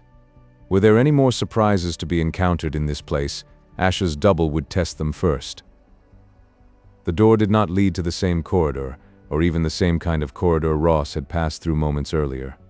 Instead, they entered a short passage with walls of some smooth stuff, which had almost the sheen of polished metal and were sleek and cold to the touch. In fact, the whole place was chill as river water in the spring. Still herding the prisoner before him, Ross came to the nearest door and looked within, to be faced by incomprehensible frames of metal rods and boxes. Rossa of the traders marveled and stared, but again he realized that what he saw was not altogether strange. Part of one wall was a board on which small lights flashed and died, to flash again in winks of bright color. A mysterious object made of wire and discs hung across the back of a chair standing nearby. The bound man lurched for the chair and fell, rolling toward the wall. Ross pushed him on until he was hidden behind one of the metal boxes. Then he made the rounds of the room, touching nothing, but studying what he could not understand. Puffs of warm air came in through grills near the floor, but the room had the same general chill as the hall outside. Meanwhile, the lights on the board had become more active, flashing on and off in complex patterns. Ross now heard a buzzing, as if a swarm of angry insects were gathered for an attack. Crouching beside his captive, Ross watched the lights, trying to discover the source of the sound. The buzz grew shriller, almost demanding. Ross heard the tramp of heavy footgear in the corridor, and a man entered the room, crossing purposefully to the chair. He sat down and drew the wire and disc frame over his head. His hands moved under the lights, but Ross could not guess what he was doing. The captive at Murdoch's side tried to stir, but Ross's hand pinned him quiet. The shrill noise which had originally summoned the man at the lights was interrupted by a sharp pattern of long and short sounds, and his hands flew even more quickly while Ross took in every detail of the other's clothing and equipment. He was neither a shaggy tribesman nor a trader. He wore a dull green outer garment cut in one piece to cover his arms and legs as well as his body, and his hair was so short that his round skull might have been shaven. Ross rubbed the back of his wrist across his eyes, experiencing again that dim other memory. Odd as this man looked, Murdoch had seen his like before somewhere, yet the background had not been Gertie's post on the Southern River. Where and when had he, Rossa, ever been with such strange beings? And why could he not remember it all more clearly? Boots sounded once more in the hall, and another figure strode in. This one wore furs, but he too was no woods hunter. Ross realized as he studied the newcomer in detail. The loose overshirt of thick fur with its hood thrown back, the high boots, and all the rest were not of any primitive fashioning. And the man had 4 eyes. One pair were placed normally on either side of his nose, and the other 2, black-rimmed and murky, were set above on his forehead. The fur-clad man tapped the one seated at the board. He freed his head partially from the wire cage so that they could talk together in a strange language while lights continued to flash and the buzzing died away. Ross's captive wriggled with renewed vigor and at last thrashed free a foot to kick at one of the metal installations. The resulting clang brought both men around. The one at the board tore his head cage off as he jumped to his feet, while the other brought out a gun. Gun? One little fraction of Ross's mind wondered at his recognition of that black thing and of the danger it promised, even as he prepared for battle. He pushed his captive across the path of the man in fur and threw himself in the other direction. There was a blast to make a torment in his head as he hurled toward the door. So intent was Ross upon escape that he did not glance behind but skidded out on his hands and knees, thus fortunately presenting a poor target to the third man coming down the hall. Ross's shoulder hit the newcomer at thigh level, and they tangled in a struggling mass which saved Ross's life as the others burst out behind them. Ross fought grimly, his hands and feet moving in blows he was not conscious of planning. His opponent was no easy match, and at last Ross was flattened, in spite of his desperate efforts. He was whirled over, his arms jerked behind him, and cold metal rings snapped about his wrists. Then he was rolled back, to lie blinking up at his enemies. All 3 men gathered over him, barking questions which he could not understand. One of them disappeared and returned with Ross's former captive. His mouth a straight line and a light in his eyes, Ross understood far better than words. "You are the traitor prisoner?" The man who looked like Asha leaned over Murdoch, patches of red on his tanned skin where the gag and wrist bonds had been. "I am Rossa, son of Gertie, of the traders." Ross returned, meeting what he read in the other's expression with a ready defiance. "I was a prisoner, yes, but you did not keep me one for long then, nor shall you now." The man's thin upper lip lifted. "You have done yourself ill, my young friend. We have a better prison here for you, one from which you shall not escape." He spoke to the other men, and there was the ring of an order in his voice. They pulled Ross to his feet, pushing him ahead of them. During the short march, Ross used his eyes, noticing things he could not identify in the rooms through which they passed. Men called questions, and at last they paused long enough, Ross firmly in the hold of the fur-clad guard, for the other two to put on similar garments. Ross had lost his cloak in the fight, but no fur shirt was given him. He shivered more and more as the chill which clung to that warren of rooms and halls bit into his half-clad body. He was certain of only one thing about this place. He could not possibly be in the crude buildings of the Valley Village. However, he was unable to guess where he was and how he had come there. Finally, they went down a narrow room filled with bulky metal objects of bright scarlet or violet that gleamed weirdly and were equipped with rods along which all the colors of the rainbow ringed. Here was a round door, and when one of the guards used both hands to tug it open, the cold that swept in at them was a frigid breath that burned as it touched bare skin. Chapter 11. It took Ross a while to learn that the dirty white walls of this tunnel, which were almost entirely opaque, with dark objects showing dimly through them here and there, were of solid ice. A black wire was hooked overhead, and at regular intervals hung with lights, which did nothing to break the sensation of glacial cold about them. Ross shuddered. Every breath he drew stung in his lungs. His bare shoulders and arms and the exposed section of thigh between kilt and boot were numb. He could only move on stiffly, pushed ahead by his guards when he faltered. He guessed that were he to lose his footing here and surrender to the cold, he would forfeit the battle entirely and with it his life. He had no way of measuring the length of the boring through the solid ice, but they were at last fronted by another opening, a ragged one which might have been hacked with an axe. They emerged from it into the wildest scene Ross had ever seen. Of course, he was familiar with ice and snow, but here was a world surrendered completely to the brutal force of winter in a strange, abnormal way. It was a still, dead white-gray world in which nothing moved save the wind which curled the drifts. His guards covered their eyes with the murky lenses they had worn pushed up on their foreheads within the shelter, for above them sunlight dazzled on the ice crest. Ross, his eyes smarting, kept his gaze centered on his feet. He was given no time to look about. A rope was produced, a loop of it flipped in a noose about his throat, and he was towed along like a leashed dog. Before them was a path worn in the snow, not only by the passing of booted feet, but with more deeply scored marks as if heavy objects had been sledded there. Ross slipped and stumbled in the ruts, fearing to fall lest he be dragged. The numbness of his body reached into his head. He was dizzy, the world about him misting over now and again with a haze which arose from the long stretches of unbroken snowfields. Tripping in a rut, he went down upon one knee, his flesh too numbed now to feel the additional cold of the snow so hard that its crust delivered a knife's cut. Unemotionally, he watched a thin line of red trickle and a sluggish drop or two down the blue skin of his leg.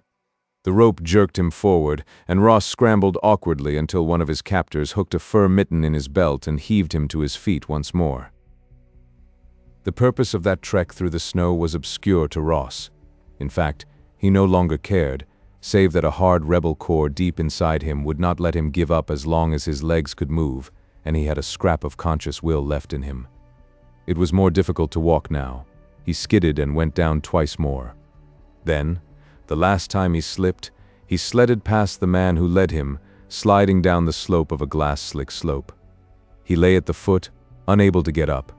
Through the haze and deadening blanket of the cold, he knew that he was being pulled about, shaken, generally mishandled. But this time he could not respond. Someone snapped open the rings about his wrists. There was a call, echoing eerily across the ice. The fumbling about his body changed to a tugging, and once more he was sent rolling down the slope. But the rope was now gone from his throat, and his arms were free. This time, when he brought up hard against an obstruction, he was not followed. Ross's conscious mind, that portion of him that was Rossa, the traitor, was content to lie there, to yield to the lethargy born of the frigid world about him. But the subconscious Ross Murdoch of the project prodded at him. He had always had a certain cold hatred which could crystallize and become a spur. Once it had been hatred of circumstances and authority. Now it became hatred for those who had led him into this wilderness with the purpose, as he knew now, of leaving him to freeze and die. Ross pulled his hands under him.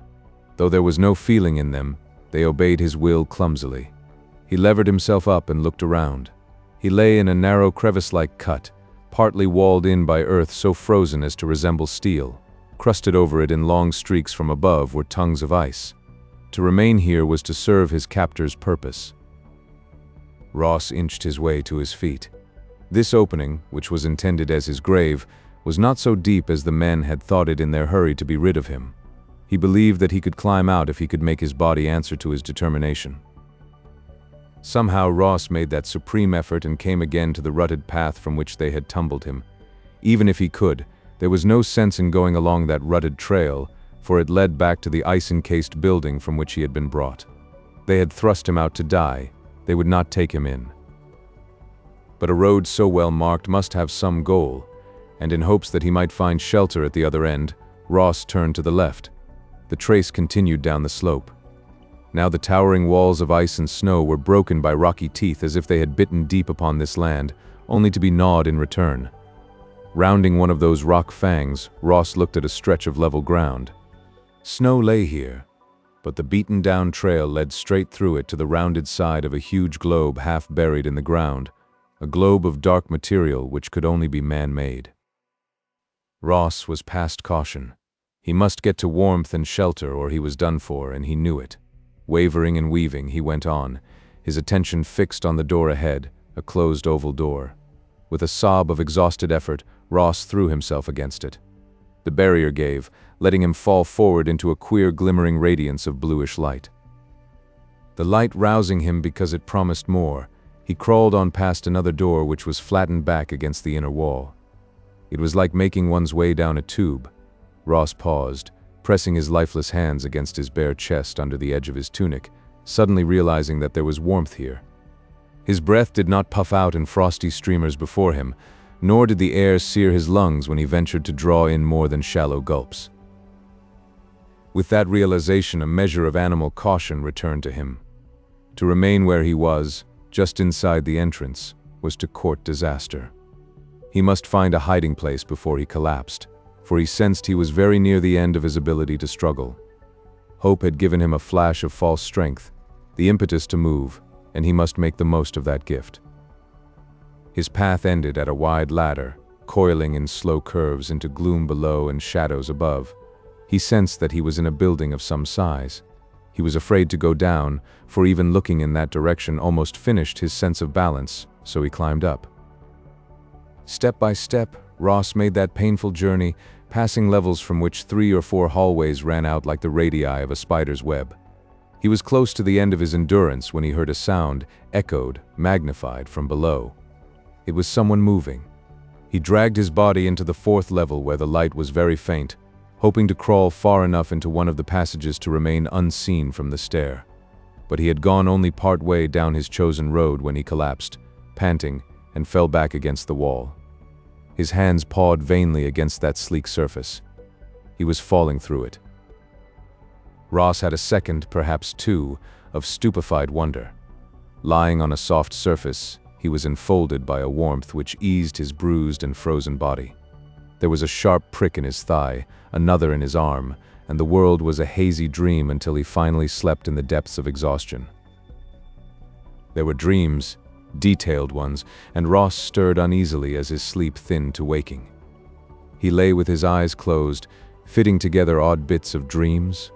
No, he was certain that they were memories. Rossa of the Beaker Traders and Ross Murdoch of the project were again fused into one and the same person. How it had happened he did not know, but it was true. Opening his eyes, he noticed a curved ceiling of soft blue which misted at the edges into gray. The restful color acted on his troubled, waking mind like a soothing word. For the first time since he had been struck down in the night, his headache was gone. He raised his hand to explore that old hurt near his hairline that had been so tender only yesterday that it could not bear pressure.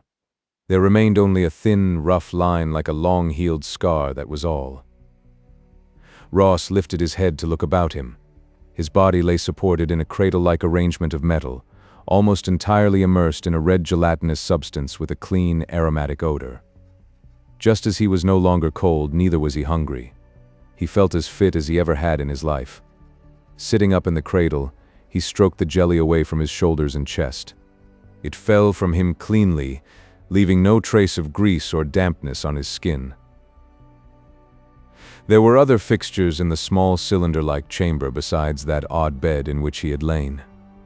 2 bucket-shaped seats were placed at the narrow forepart of the room, and before those seats was a system of controls he could not comprehend. As Ross swung his feet to the floor, there was a click from the side which brought him around, ready for trouble. But the noise had been caused by the opening of a door into a small cupboard. Inside the cupboard lay a fat package. Obviously, this was an invitation to investigate the offering. The package contained a much-folded article of fabric, compressed and sealed in a transparent bag which he fumbled twice before he succeeded in releasing its fastening. Ross shook out a garment of material such as he had never seen before.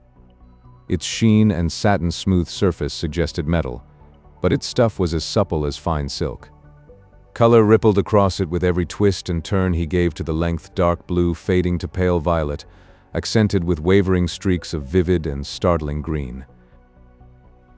Ross experimented with a row of small, brilliant green studs which made a transverse line from the right shoulder to the left hip, and they came apart. As he climbed into the suit, the stuff modeled to his body in a tight but perfect fit. Across the shoulders were bands of green to match the studs, and the stocking-like tights were soled with a thick substance which formed a cushion for his feet.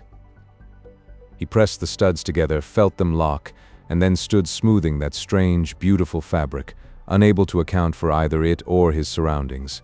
His head was clear. He could remember every detail of his flight up to the time he had fallen through the wall, and he was certain that he had passed through not only 1 but 2 of the red time posts. Could this be the third? If so, was he still a captive? Why would they leave him to freeze in the open country one moment and then treat him this way later? He could not connect the ice-encased building from which the Reds had taken him with this one. At the sound of another soft noise, Ross glanced over his shoulder just in time to see the cradle of jelly, from which he had emerged, close in upon itself until its bulk was a third of its former size. Compact as a box, it folded up against the wall. Ross, his cushioned feet making no sound, advanced to the bucket chairs, but lowering his body into one of them for a better look at what vaguely resembled the control of a helicopter, like the one in which he had taken the first stage of his fantastic journey across space and time, he did not find it comfortable. He realized that it had not been constructed to accommodate a body shaped precisely like his own. A body like his own. That jelly bath or bed or whatever it was. The clothing which adapted so skillfully to his measurements. Ross leaned forward to study the devices on the control board, confirming his suspicions. He had made the final jump of them all. He was now in some building of that alien race upon whose existence Millard and Kelgaris had staked the entire project. This was the source, or one of the sources, from which the Reds were getting the knowledge which fitted no modern pattern. A world encased in ice and a building with strange machinery. This thing, a cylinder with a pilot's seat and a set of controls. Was it an alien place? But the jelly bath and the rest of it. Had his presence activated that cupboard to supply him with clothing? And what had become of the tunic he was wearing when he entered? Ross got up to search the chamber. The bed bath was folded against the wall, but there was no sign of his beaker clothing, his belt, the hide boots. He could not understand his own state of well-being, the lack of hunger and thirst. There were 2 possible explanations for it all. One was that the alien still lived here and for some reason had come to his aid. The other was that he stood in a place where robot machinery worked, though those who had set it up were no longer there. It was difficult to separate his memory of the half-buried globe he had seen from his sickness of that moment. Yet he knew that he had climbed and crawled through emptiness, neither seeing nor hearing any other life. Now Ross restlessly paced up and down, seeking the door through which he must have come, but there was not even a line to betray such an opening. "I want out," he said aloud, standing in the center of the cramped room, his fists planted on his hips, his eyes still searching for the vanished door. He had tapped, he had pushed, he had tried every possible way to find it, if he could only remember how he had come in. But all he could recall was leaning against a wall which moved inward and allowed him to fall. But where had he fallen? Into that jelly bath? Ross, stung by a sudden idea, glanced at the ceiling. It was low enough so that by standing on tiptoes he could drum his fingers on its surface. Now he moved to the place directly above where the cradle had swung before it had folded itself away. Rapping and poking, his efforts were rewarded at last. The blue curve gave under his assault. He pushed now, rising on his toes, though in that position he could exert little pressure. Then, as if some faulty catch had been released, the ceiling swung up so that he lost his footing and would have fallen had he not caught the back of one of the bucket seats. He jumped, and by hooking his hands over the edge of the opening, was able to work his way up and out to face a small line of light. His fingers worked at that, and he opened a second door, entering a familiar corridor. Holding the door open, Ross looked back, his eyes widening at what he saw. For it was plain now that he had just climbed out of a machine with the unmistakable outline of a snub-nosed rocket. The small flyer, or a jet, or whatever it was, had been fitted into a pocket in the side of the big structure as a ship into a berth, and it must have been set there to shoot from that enclosing chamber as a bullet is shot from a rifle barrel. But why? Ross's imagination jumped from fact to theory. The torpedo craft could be an atomic jet. All right, he had been in bad shape when he fell into it by chance, and the bed machine had caught him as if it had been created for just such a duty. What kind of a small plane would be equipped with a restorative apparatus? Only one intended to handle emergencies, to transport badly injured living things who had to leave the building in a hurry. In other words, a lifeboat. But why would a building need a lifeboat? That would be rather standard equipment for a ship. Ross stepped into the corridor and stared about him with open and incredulous wonder. Could this be some form of ship, grounded here, deserted and derelict, and now being plundered by the Reds? The facts fitted. They fitted so well with all he had been able to discover that Ross was sure it was true. But he determined to prove it beyond all doubt. He closed the door leading to the lifeboat berth, but not so securely that he could not open it again.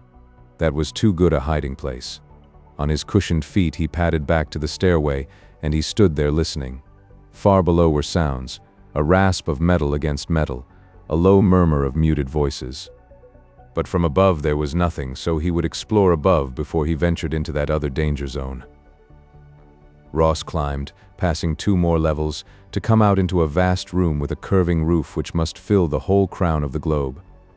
Here was such a wealth of machines, controls, things he could not understand that he stood bewildered, content for the moment merely to look. There were, he counted slowly, 5 control boards like those he had seen in the small escape ship. Each of these was faced by 2 or 3 of the bucket seats. Only these swung in webbing. He put his hand on one and it bobbed elastically. The control boards were so complicated that the one in the lifeboat might have been a child's toy in comparison. The air in the ship had been good. In the lifeboat it had held the pleasant odor of the jelly. But here Ross sniffed a faint but persistent hint of corruption, of an old malodor. He left the vantage point by the stairs and paced between the control boards and their empty swinging seats. This was the main control room, of that he was certain. From this point all the vast bulk beneath him had been set in motion, sailed here and there, had it been on the sea or through the air. The globe shape suggested an airborne craft, but a civilization so advanced as this would surely have left some remains. Ross was willing to believe that he could be much farther back in time than 2000 before Christ, but he was still sure that traces of those who could build a thing like this would have existed in the 20th century Anno Domini. Maybe that was how the Reds had found this. Something they had turned up within their country, say, in Siberia, or some of the forgotten corners of Asia, had been a clue. Having had little schooling other than the intensive cramming at the base and his own informal education, the idea of the race who had created this ship overawed Ross more than he would admit. If the project could find this, turn loose on it the guys who knew about such things. But that was just what they were striving for, and he was the only project man to have found the prize. Somehow, someway, he had to get back out of this half-buried ship and its icebound world, back to where he could find his own people. Perhaps the job was impossible, but he had to try. His survival was considered impossible by the men who had thrown him into the crevice, but here he was. Thanks to the men who had built this ship, he was alive and well. Ross sat down in one of the uncomfortable seats to think and thus avoided immediate disaster, for he was hidden from the stairs on which sounded the tap of boots. A climber, maybe 2, were on their way up, and there was no other exit from the control cabin. Chapter 12. Ross dropped from the web-slung chair to the floor and made himself as small as possible under the platform at the front of the cabin. Here, where there was a smaller control board and 2 seats placed closely together, The odd, unpleasant odor clung and became stronger to Ross's senses as he waited tensely for the climbers to appear. Though he had searched, there was nothing in sight even faintly resembling a weapon. In a last desperate bid for freedom, he crept back to the stairwell. He had been taught a blow during his training period, one which required a precise delivery and, he had been warned, was often fatal. He would use it now. The climber was very close.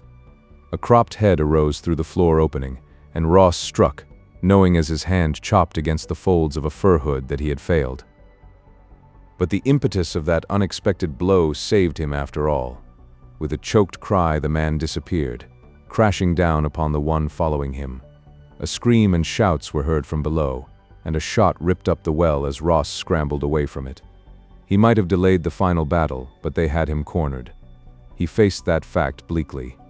They need only sit below and let nature take its course. His session in the lifeboat had restored his strength, but a man could not live forever without food and water.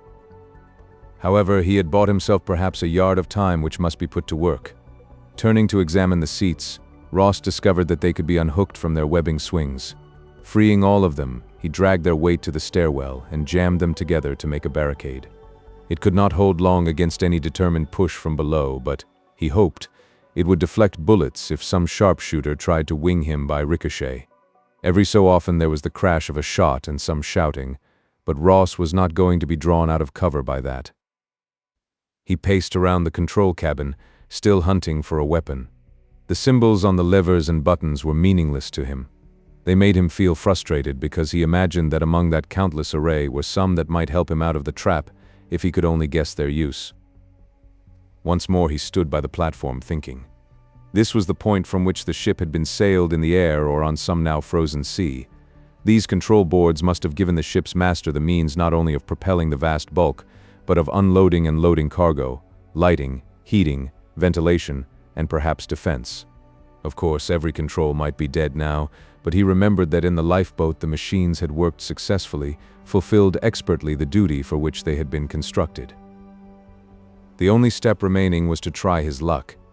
Having made his decision, Ross simply shut his eyes as he had in a very short and almost forgotten childhood, turned around 3 times, and pointed. Then he looked to see where luck had directed him. His finger indicated a board before which there had been 3 seats, and he crossed to it slowly, with a sense that once he touched the controls he might inaugurate a chain of events he could not stop. The crash of a shot underlined the fact that he had no other recourse. Since the symbols meant nothing, Ross concentrated on the shapes of the various devices and chose one which vaguely resembled the type of light switch he had always known. Since it was up, he pressed it down, counting to 20 slowly as he waited for a reaction. Below the switch was an oval button marked with 2 wiggles and a double dot in red. Ross snapped it level with the panel, and when it did not snap back, he felt somehow encouraged. When the 2 levers flanking that button did not push in or move up and down, Ross pulled them out without even waiting to count off.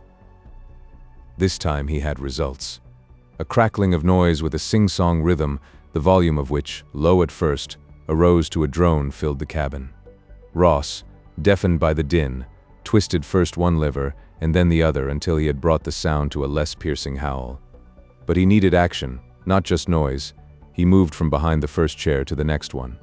Here were 5 oval buttons marked in the same vivid green as that which trimmed his clothing, 2 wiggles, a dot, a double bar, a pair of entwined circles, and a crosshatch. Why make a choice? Recklessness bubbled to the surface, and Ross pushed all the buttons in rapid succession. The results were, in a measure, spectacular. Out of the top of the control board rose a triangle of screen which steadied and stood firm, while across it played a rippling wave of color. Meanwhile, the sing-song became an angry squawking as if in protest. Well, he had something, even if he didn't know what it was, and he had also proved that the ship was alive. However, Ross wanted more than a squawk of exasperation, which was exactly what the noise had become.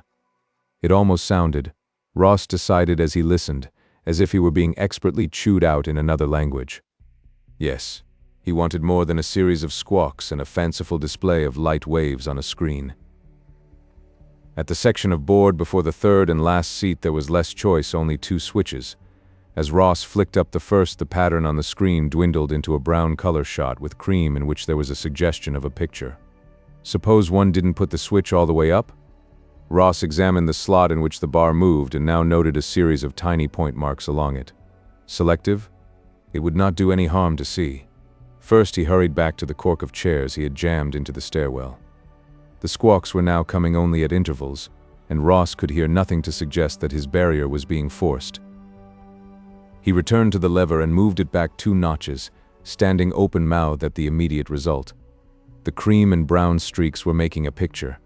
Moving another notch down caused the picture to skitter back and forth on the screen. With memories of TV tuning to guide him, Ross brought the other lever down to a matching position, and the dim and shadowy images leaped into clear and complete focus. But the color was still brown, not the black and white he had expected. Only, he was also looking into a face. Ross swallowed, his hand grasping one of the strings of chair webbing for support. Perhaps because in some ways it did resemble his own, that face was more preposterously non-human. The visage on the screen was sharply triangular with a small, sharply pointed chin and a jawline running at an angle from a broad upper face. The skin was dark, covered largely with a soft and silky down, out of which hooked a curved and shining nose set between 2 large round eyes. On top of that astonishing head, the down rose to a peak not unlike a cockatoo's crest. Yet there was no mistaking the intelligence in those eyes, nor the other's amazement at sight of Ross. They might have been staring at each other through a window. Squawk. Squeak. Squawk. The creature in the mirror on the vision plate or outside the window moved its absurdly small mouth in time to those sounds. Ross swallowed again and automatically made answer. Hello. His voice was a weak whistle, and perhaps it did not reach the furry-faced one, for he continued his questions if questions they were. Meanwhile, Ross, over his first stupefaction, tried to see something of the creature's background. Though the objects were slightly out of focus, he was sure he recognized fittings similar to those about him. He must be in communication with another ship of the same type, and one which was not deserted. Furry Face had turned his head away to squawk rapidly over his shoulder, a shoulder which was crossed by a belt or sash with an elaborate pattern. Then he got up from his seat and stood aside to make room for the one he had summoned. If Furry Face had been a startling surprise, Ross was now to have another. The man who now faced him on the screen was totally different. His skin registered as pale, cream-colored, and his face was far more human in shape, though it was hairless as was the smooth dome of his skull. When one became accustomed to that egg slickness, the stranger was not bad-looking, and he was wearing a suit which matched the one Ross had taken from the lifeboat. This one did not attempt to say anything. Instead, he stared at Ross long and measuringly, his eyes growing colder and less friendly with every second of that examination.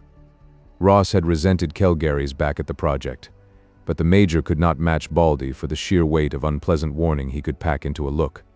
Ross might have been startled by Furry Face, but now his stubborn streak arose to meet this implied challenge. He found himself breathing hard and glaring back with an intensity which he hoped would get across and prove to Baldy that he would not have everything his own way if he proposed to tangle with Ross. His preoccupation with the stranger on the screen betrayed Ross into the hands of those from below. He heard their attack on the barricade too late. By the time he turned around, the cork of seats was heaved up and a gun was pointing at his middle. His hands went up in small, reluctant jerks as that threat held him where he was. 2 of the fur-clad Reds climbed into the control chamber. Ross recognized the leader as Ash's double, the man he had followed across time. He blinked for just an instant as he faced Ross and then shouted an order at his companion. The other spun Murdoch around, bringing his hands down behind him to clamp his wrists together. Once again, Ross fronted the screen and saw Baldy watching the whole scene with an expression suggesting that he had been shocked out of his complacent superiority. Ah. Ross's captors were staring at the screen and the unearthly man there. Then one flung himself at the control panel and his hands whipped back and forth, restoring to utter silence both screen and room. What are you? The man who might have been Ash spoke slowly in the beaker tongue, drilling Ross with his stare as if by the force of his will alone he could pull the truth out of his prisoner. What do you think I am? Ross countered. He was wearing the uniform of Baldy, and he had clearly established contact with the time owners of this ship. Let that worry the Red. But they did not try to answer him. At a signal, he was led to the stair. To descend that ladder with his hands behind him was almost impossible, and they had to pause at the next level to unclasp the handcuffs and let him go free. Keeping a gun on him carefully, they hurried along, trying to push the pace while Ross delayed all he could. He realized that in his recognition of the power of the gun back in the control chamber, his surrender to its threat, he had betrayed his real origin. So he must continue to confuse the trail to the project in every possible way left to him. He was sure that this time they would not leave him in the first convenient crevice. He knew he was right when they covered him with a fur parka at the entrance to the ship, once more manacling his hands and dropping a noose leash on him. So they were taking him back to their post here. Well, in the post was the time transporter which could return him to his own kind. It must be possible to get to that. He gave his captors no more trouble but trudged, outwardly dispirited, along the rutted way through the snow up the slope and out of the valley. He did manage to catch a good look at the globe ship. More than half of it, he judged, was below the surface of the ground. To be so buried, it must either have lain there a long time or, if it were an air vessel, crashed hard enough to dig itself that partial grave. Yet Ross had established contact with another ship like it, and neither of the creatures he had seen were human, at least not human in any way he knew. Ross chewed on that as he walked. He believed that those with him were looting the ship of its cargo, and by its size, that cargo must be a large one. But cargo from where? Made by what hands? What kind of hands? En route to what port? And how had the Reds located the ship in the first place? There were plenty of questions and very few answers. Ross clung to the hope that somehow he had endangered the Reds' job here by activating the communication system of the derelict and calling the attention of its probable owners to its fate. He also believed that the owners might take steps to regain their property. Baldy had impressed him deeply during those few moments of silent appraisal, and he knew he would not like to be on the receiving end of any retaliation from the other. Well, now he had only one chance: to keep the Reds guessing as long as he could and hope for some turn of fate which would allow him to try for the time transport. How the plate operated he did not know, but he had been transferred here from the Beaker Age, and if he could return to that time, escape might be possible. He had only to reach the river and follow it down to the sea where the sub was to make rendezvous at intervals. The odds were overwhelmingly against him, and Ross knew it. But there was no reason, he decided, to lie down and roll over dead to please the Reds. As they approached the post, Ross realized how much skill had gone into its construction. It looked as if they were merely coming up to the outer edge of a glacier tongue. Had it not been for the track in the snow, there would have been no reason to suspect that the ice covered anything but a thick core of its own substance. Ross was shoved through the white-walled tunnel to the building beyond.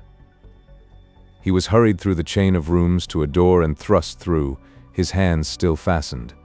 It was dark in the cubby and colder than it had been outside. Ross stood still, waiting for his eyes to adjust to the gloom. It was several moments after the door had slammed shut that he caught a faint thud, a dull and hollow sound. "Who is here?" He used the Beaker speech, determining to keep to the rags of his cover, which probably was a cover no longer. There was no reply, but after a pause that distant beat began again. Ross stepped cautiously forward, and by the simple method of running full face into the walls, discovered that he was in a bare cell. He also discovered that the noise lay behind the left-hand wall, and he stood with his ear flat against it, listening. The sound did not have the regular rhythm of a machine in use. There were odd pauses between some blows, others came in a quick rain. It was as if someone were digging. Were the Reds engaged in enlarging their icebound headquarters? Having listened for a considerable time, Ross doubted that, for the sound was too irregular. It seemed almost as if the longer pauses were used to check up on the result of labor. Was it the extent of the excavation or the continued preservation of secrecy? Ross slipped down along the wall, his shoulders still resting against it, and rested with his head twisted so he could hear the tapping. Meanwhile, he flexed his wrists inside the hoops which confined them, and folding his hands as small as possible, tried to slip them through the rings. The only result was that he chafed his skin raw to no advantage. They had not taken off his parka, and in spite of the chill about him, he was too warm. Only that part of his body covered by the suit he had taken from the ship was comfortable. He could almost believe that it possessed some built-in conditioning device. With no hope of relief, Ross rubbed his hands back and forth against the wall, scraping the hoops on his wrists. The distant pounding had ceased, and this time the pause lengthened into so long a period that Ross fell asleep, his head falling forward on his chest, his raw wrists still pushed against the surface behind him.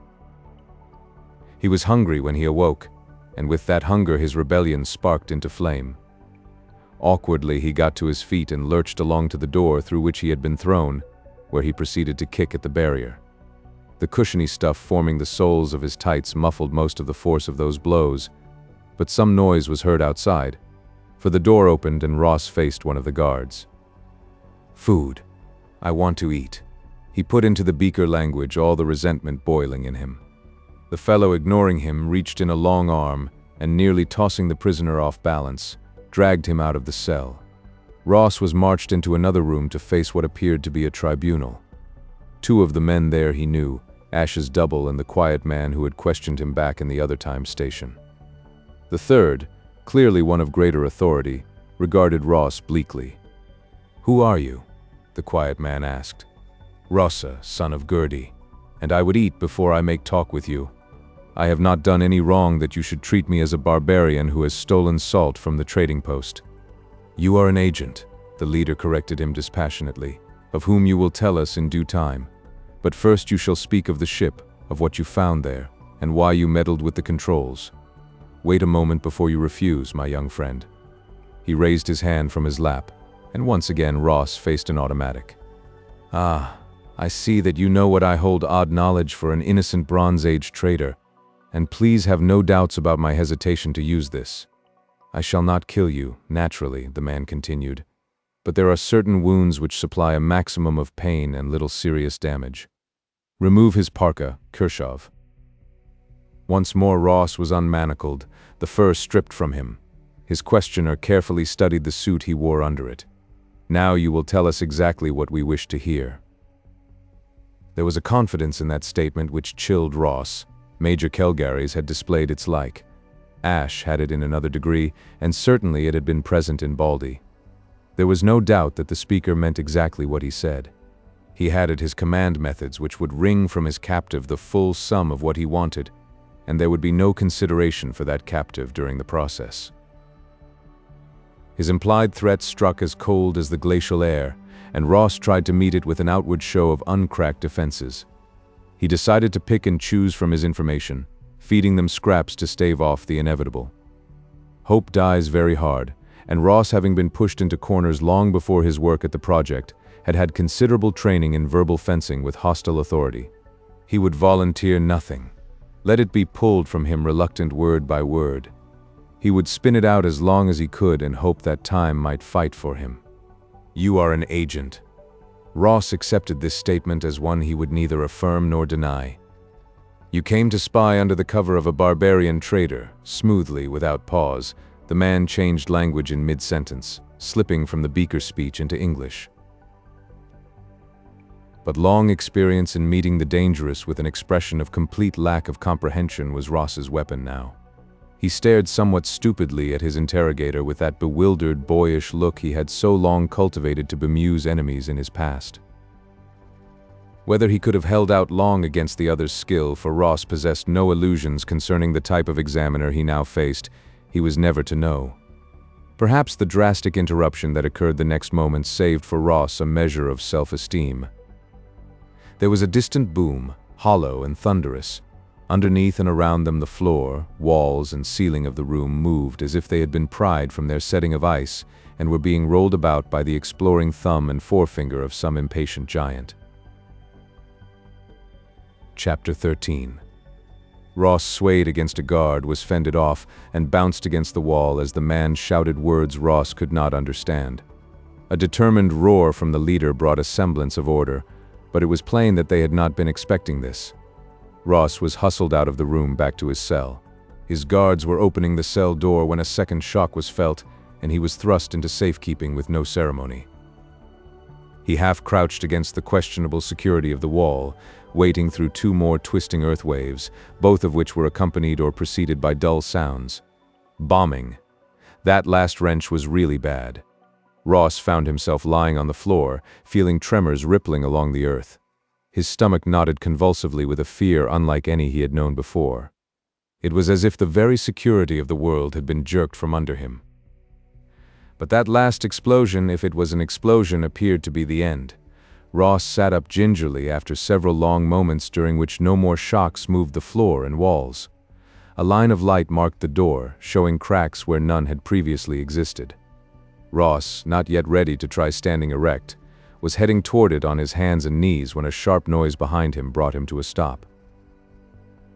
There was no light to see by, but he was certain that the scrape of metal against metal sounded from the far side of the wall. He crawled back and put his ear to the surface. Now he heard not only that scraping, but an undercurrent of clicks, chippings. Under his exploring hands the surface remained as smooth as ever, however. Then suddenly, perhaps a foot from his head, there sounded a rip of metal. The wall was being holed from the other side. Ross caught a flicker of very weak light, and moving in it was the point of a tool pulling at the smooth surface of the wall. It broke away with a brittle sound, and a hand holding a light reached through the aperture. Ross wondered if he should catch that wrist, but the hope that the digger might just possibly be an ally kept him motionless. After the hand with the light whipped back beyond the wall, a wide section gave away and a hunched figure crawled through, followed by a second. In the limited glow he saw the first tunneler clearly enough. "Asha!" Ross was unprepared for what followed his cry. The lean brown man moved with a panther's striking speed, and Ross was forced back. A hand like a steel ring on his throat shut the breath away from his bursting lungs. The other's muscular body held him flat in spite of his struggles. The light of the small flash glowed inches beyond his eyes as he fought to fill his lungs. Then the hand on his throat was gone and he gasped, a little dizzy. "Murdoch, what are you doing?" Ash's clipped voice was muffled by another sudden explosion. This time the earth tremors not only hurled them from their feet, but seemed to run along the walls and across the ceiling.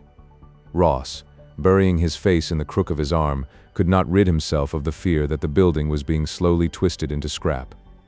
When the shock was over, he raised his head. "What's going on?" he heard McNeil ask. "Attack." That was Ash. "But why and by whom, don't ask me. You are a prisoner, I suppose, Murdoch." "Yes, sir." Ross was glad that his voice sounded normal enough. He heard someone sigh and guessed it was McNeil.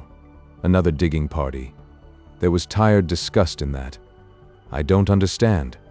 Ross appealed to that section of the dark where Ash had been. "Have you been here all the time? Are you trying to dig your way out? I don't see how you can cut out of this glacier that we're parked under." "Glacier." Ash's exclamation was as explosive as the tremors. "So we're inside a glacier. That explains it." "Yes, we've been here. On ice," McNeil commented and then laughed. "Glacier. Ice, that's right, isn't it?" "We're collaborating," Ash continued. "Supplying our dear friends with a lot of information they already have, and some flights of fancy they never dreamed about. However, they didn't know we had a few surprise packets of our own strewn about. It's amazing what the boys back at the project can pack away in a belt, or between layers of hide in a boot. So we've been engaged in some research of our own. But I didn't have any escape gadgets." Ross was struck by the unfairness of that. "No," Ash agreed, his voice even and cold. "They are not entrusted to first-run men. You might slip up and use them at the wrong moment. However, you appear to have done fairly well." The heat of Ross's rising anger was chilled by the noise which cracked over their heads, ground to them through the walls, flattened and threatened them. He had thought those first shocks the end of this ice burrow in the world. He knew that this one was. And the silence that followed was as threatening in its way as the clamor had been. Then there was a shout, a shriek. The space of light near the cell door was widening as that barrier, broken from its lock, swung open slowly. The fear of being trapped sent the men in that direction. "Out!" Ross was ready enough to respond to that order, but they were stopped by a crackle of sound that could be only one thing: rapid-fire guns. Somewhere in this war a fight was in progress. Ross, remembering the arrogant face of the bald ship's officer, wondered if this was not an attack in force, the aliens against the looting Reds. If so, would the ship people distinguish between those found here? He feared not. The room outside was clear, but not for long. As they lay watching, two men backed in, then whirled to stare at each other. A voice roared from beyond as if ordering them back to some post. One of them took a step forward in reluctant obedience, but the other grabbed his arm and pulled him away. They turned to run, and an automatic cracked. The man nearest Ross gave a queer little cough and folded forward to his knees, sprawling on his face. His companion stared at him wildly for an instant, and then skidded into the passage beyond, escaping by inches a shot which clipped the door as he lunged through it. No one followed, for outside there was a crescendo of noise, shouting, cries of pain, and unidentifiable hissing. Ash darted into the room, taking cover by the body. Then he came back, the fellow's gun in his hand, and with a jerk of his head summoned the other two. He motioned them on in a direction away from the sounds of battle. "I don't get all this," McNeil commented as they reached the next passage. "What's going on? Mutiny? Or have our boys gotten through?" "It must be the ship people," Ross answered. "What ship?" Ash caught him up swiftly. "The big one the Reds have been looting." "Ship?" echoed McNeil. "And where did you get that rig?" In the bright light, it was easy to see Ross's alien dress. McNeil fingered the elastic material wonderingly. "From the ship," Ross returned impatiently. "But if the ship people are attacking, I don't think they will notice any difference between us and the Reds." There was a burst of ear-splitting sound. For the third time, Ross was thrown from his feet. This time, the burrow lights flickered, dimmed, and went out. "Oh, fine," commented McNeil bitterly out of the dark. "I never did care for blind man's buff." The transfer plate, Ross clung to his own plan of escape. If we can reach that? The light which had served Ash and McNeil in their tunneling clicked on. Since the earth shocks appeared to be over for a while, they moved on with Ash in the lead and McNeil bringing up the rear. Ross hoped Ash knew the way. The sound of fighting had died out, so one side or the other must have gained the victory. They might have only a few moments left to pass undetected. Ross's sense of direction was fairly acute, but he could not have gone so unerringly to what he sought as Ash did. Only he did not lead them to the room with the glowing plate, and Ross stifled a protest as they came instead to a small record room. On a table were 3 spools of tape which Ash caught up avidly, thrusting 2 in the front of his baggy tunic, passing the third to McNeil. Then he sped about trying the cupboards on the walls, but all were locked. His hand falling from the last latch, Ash came back to the door where Ross waited. "To the plate," Ross urged. Ashy surveyed the cupboards once more regretfully. "If we could have just 10 minutes here." McNeil snorted. "Listen, you may yearn to be the filling in an ice sandwich, but I don't. Another shock and we'll be buried so deep even a drill couldn't find us. Let's get out now. The kid is right about that if we still can." Once more Ash took the lead and they wove through ghostly rooms to what must have been the heart of the post, the transfer point. To Ross's unvoiced relief, the plate was glowing. He had been nagged by the fear that when the lights blew out, the transfer plate might also have been affected. He jumped for the plate. Neither Ash nor McNeil wasted time in joining him there. As they clung together, there was a cry from behind them, underlined by a shot. Ross, feeling Ash sag against him, caught him in his arms. By the reflected glow of the plate, he saw the red leader of the post, and behind him, his hairless face hanging oddly bodiless in the gloom, was the alien. Were those two now allies? Before Ross could be sure that he had really seen them, the racking of space-time caught him and the rest of the room faded away. Free. Get a move on. Ross glanced across Ash's bowed shoulders to McNeil's excited face. The other was pulling at Ash, who was only half conscious. A stream of blood from a hole in his bare shoulder soaked the upper edge of his beaker tunic, but as they steadied him between them, he gained some measure of awareness and moved his feet as they pulled him off the plate. Well, they were free if only for a few seconds, and there was no reception committee waiting for them. Ross gave thanks silently for those 2 small favors. But if they were now returned to the Bronze Age village, they were still in enemy territory. With Ash wounded, the odds against them were so high it was almost hopeless. Working hurriedly with strips torn from McNeil's kilt, they managed to stop the flow of blood from Ash's wound. Although he was still groggy, he was fighting. Driven by the fear which whipped them all, time was one of their foremost enemies. Ross, Ash's gun in hand, kept watch on the transfer plate, ready to shoot at anything appearing there. "That will have to do." Ash pulled free from McNeil. "We must move." He hesitated, and then pulling the spools of tape from his blood-stained tunic, passed them to McNeil. "You'd better carry these." "All right," the other answered, almost absently. "Move." The force of that order from Ash sent them into the corridor beyond. But the plate remained clear, and Ross noted that they must have returned to the proper time, for the walls about them were the logs and stone of the village he remembered. Someone coming through? Should be soon. They fled, the hide boots of the other two making only the faintest whisper of sound, Ross's foam-soled feet none at all. He could not have found the door to the outer world, but again Ash guided them, and only once did they have to seek cover. At last they faced a barred door. Ash leaned against the wall, McNeil supporting him, as Ross pulled free the locking beam. They let themselves out into the night. "Which way?" McNeil asked. To Ross's surprise, Ash did not turn to the gate in the outer stockade.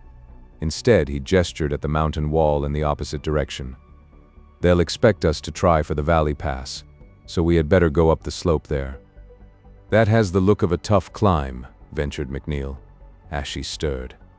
"When it becomes too tough for me," his voice was dry, "I shall say so, never fear." He started out with some of his old ease of movement, but his companions closed in on either side, ready to offer aid. Ross often wondered later if they could have won free of the village on their own efforts that night. He was sure their resolution would have been equal to the attempt, but their escape would have depended upon a fabulous run of luck such as men seldom encounter. As it was, they had just reached a pool of shadow beside a small hut some 2 buildings away from the one they had fled, when the fireworks began. As if on signal, the 3 fugitives threw themselves flat. From the roof of the building at the center of the village, a pencil of brilliant green light pointed straight up into the sky, and around that spear of radiance the roof sprouted tongues of more natural red and yellow flames. Figures shot from doors as the fire lapped down the peak of the roof. Now. In spite of the rising clamor, Ash's voice carried to his 2 companions. The 3 sprinted for the palisade, mingling with bewildered men who ran out of the other cabins. The waves of fire washed on, providing light, too much light. Ash and McNeil could pass as part of the crowd, but Ross's unusual clothing might be easily marked. Others were running for the wall. Ross and McNeil boosted Ash to the top, saw him over in safety. McNeil followed. Ross was just reaching to draw himself up when he was enveloped in a beam of light.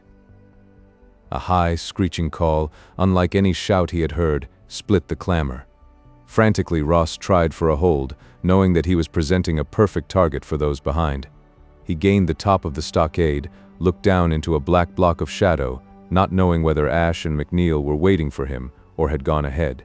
Hearing that strange cry again, Ross leaped blindly out into the darkness. He landed badly, hitting hard enough to bruise, but thanks to the skill he had learned for parachuting, he broke no bones. He got to his feet and blundered on in the general direction of the mountain Ash had picked as their goal. There were others coming over the wall of the village and moving through the shadows, so he dared not call out for fear of alerting the enemy. The village had been set in the widest part of the valley.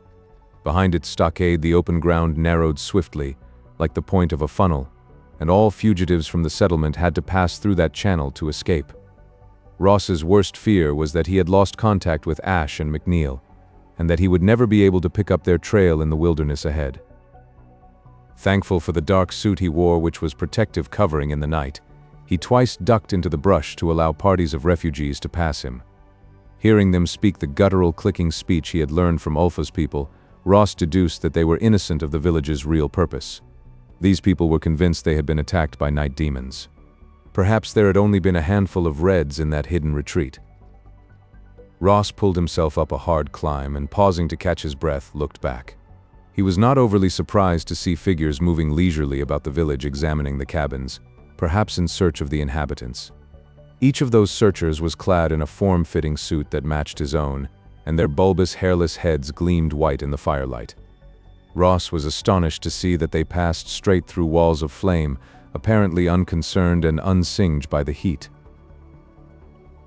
The human beings trapped in the town wailed and ran, or lay and beat their heads and hands on the ground, supine before the invaders. Each captive was dragged back to a knot of aliens near the main building.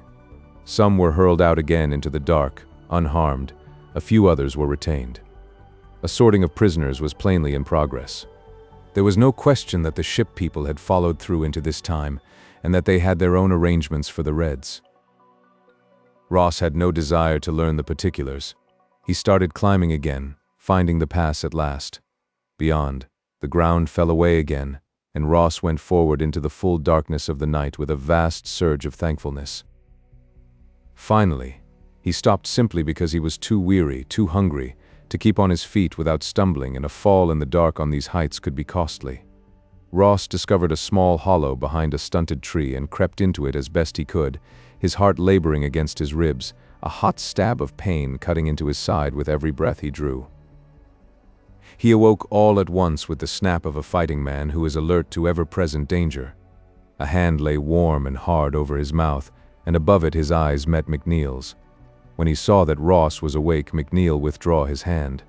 The morning sunlight was warm about them. Moving clumsily because of his stiff, bruised body, Ross crawled out of the hollow. He looked around, but McNeil stood there alone. "Ashy?" Ross questioned him. McNeil, showing a haggard face covered with several days' growth of rusty brown beard, nodded his head toward the slope. Fumbling inside his kilt, he brought out something clenched in his fist and offered it to Ross. The latter held out his palm and McNeil covered it with a handful of coarse ground grain. Just to look at the stuff made Ross long for a drink, but he mouthed it and chewed, getting up to follow McNeil down into the tree-grown lower slopes. "It's not good." McNeil spoke jerkily, using beaker speech. "Ashy is out of his head some of the time. That hole in his shoulder is worse than we thought it was, and there's always the threat of infection. This whole wood is full of people flushed out of that blasted village. Most of them, all I've seen, are natives. But they have it firmly planted in their minds now that there are devils after them. If they see you wearing that suit—" "I know, and I'd strip if I could," Ross agreed. "But I'll have to get other clothing first. I can't run bare in this cold." "That might be safer," McNeil growled. "I don't know just what happened back there, but it certainly must have been plenty." Ross swallowed a very dry mouthful of grain and then stooped to scoop up some leftover snow in the shadow of a tree root. It was not as refreshing as a real drink, but it helped. "You said Ash is out of his head. What do we do for him, and what are your plans?" "We have to reach the river somehow. It drains to the sea, and at its mouth we are supposed to make contact with the sub."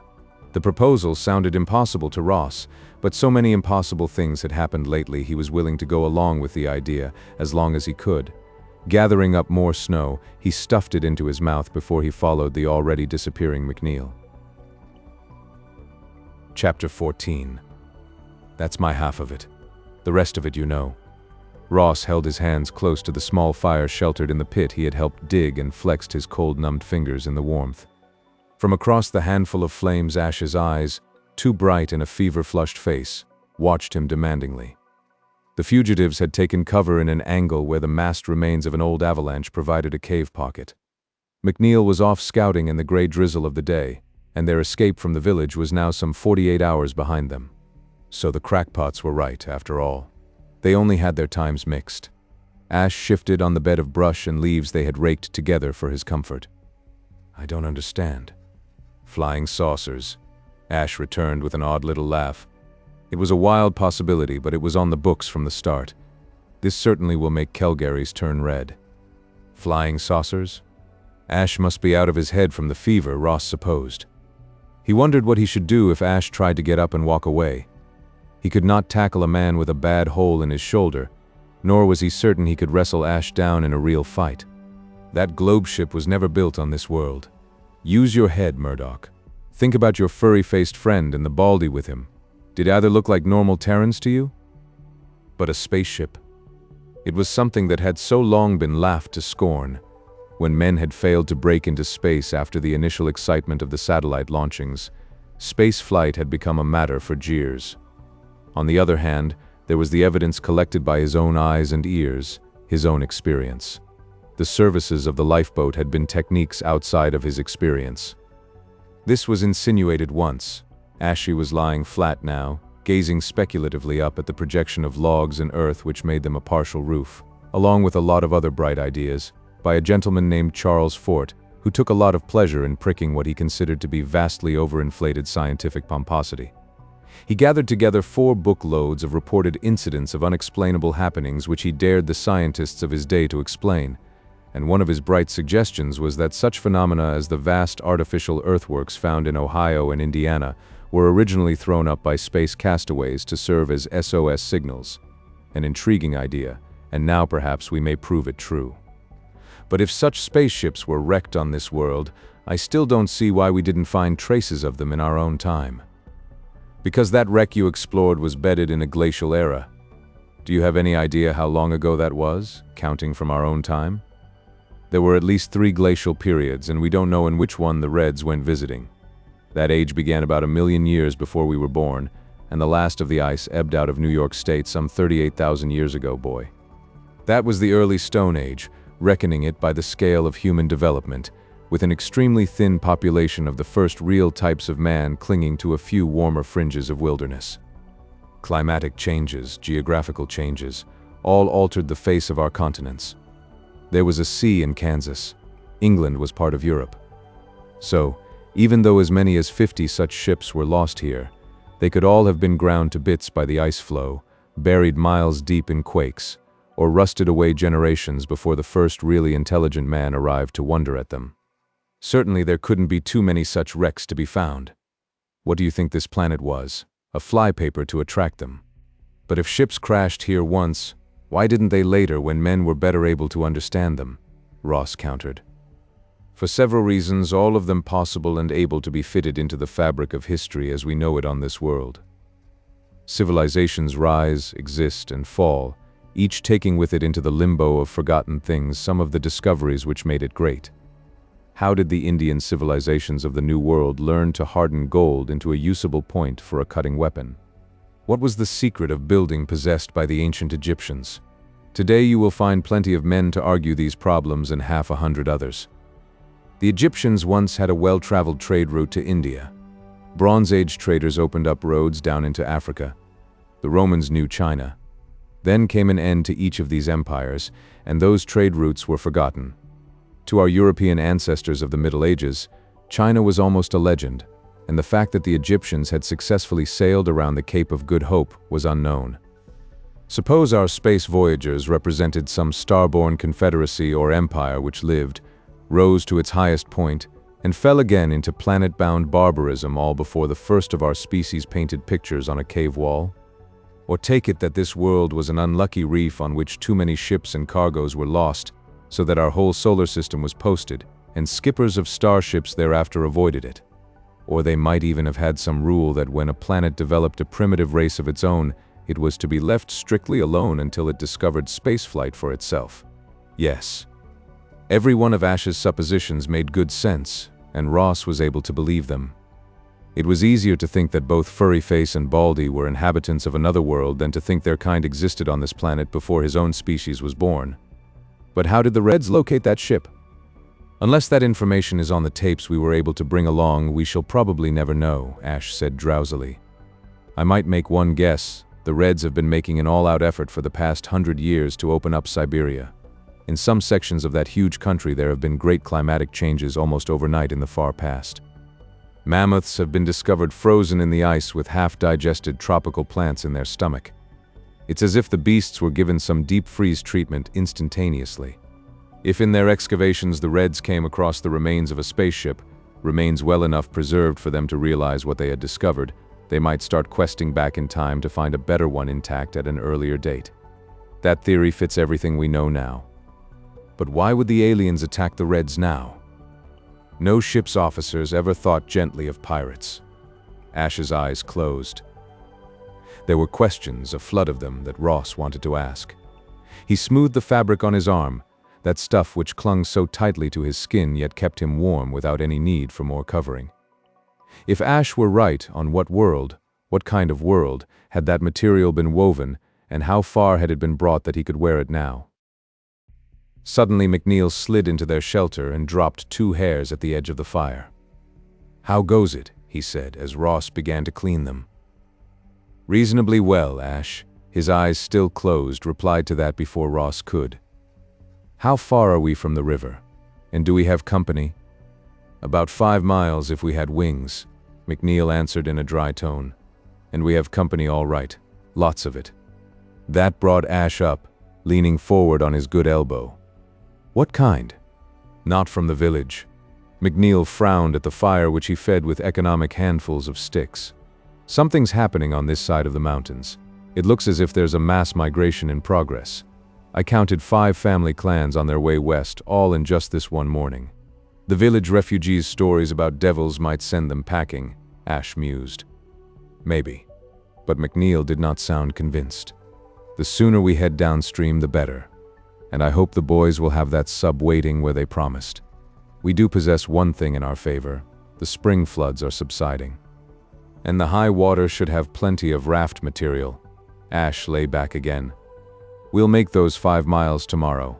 McNeil stirred uneasily, and Ross, having cleaned and spitted the hairs, swung them over the flames to broil. 5 miles in this country," the younger man observed, "is a pretty good day's march." He did not add, as he wanted to, "for a well man." "I will make it," Ash promised, and both listeners knew that as long as his body would obey him, he meant to keep that promise. They also knew the futility of argument. Ashy proved to be a prophet to be honored on 2 counts. They did make the trek to the river the next day, and there was a wealth of raft material marking the high water level of the spring flood. The migrations McNeil had reported were still in progress, and the 3 men hid twice to watch the passing of small family clans. Once a respectably sized tribe, including wounded men, marched across their route, seeking a ford at the river. "They've been badly mauled," McNeil whispered as they watched the people huddled along the water's edge while scouts cast upstream and down, searching for a ford. When they returned with the news that there was no ford to be found, the tribesmen then sullenly went to work with flint axes and knives to make rafts. "Pressure. They are on the run." Ash rested his chin on his good forearm and studied the busy scene. "These are not from the village. Notice the dress and the red paint on their faces. They're not like Ulfa's kin either.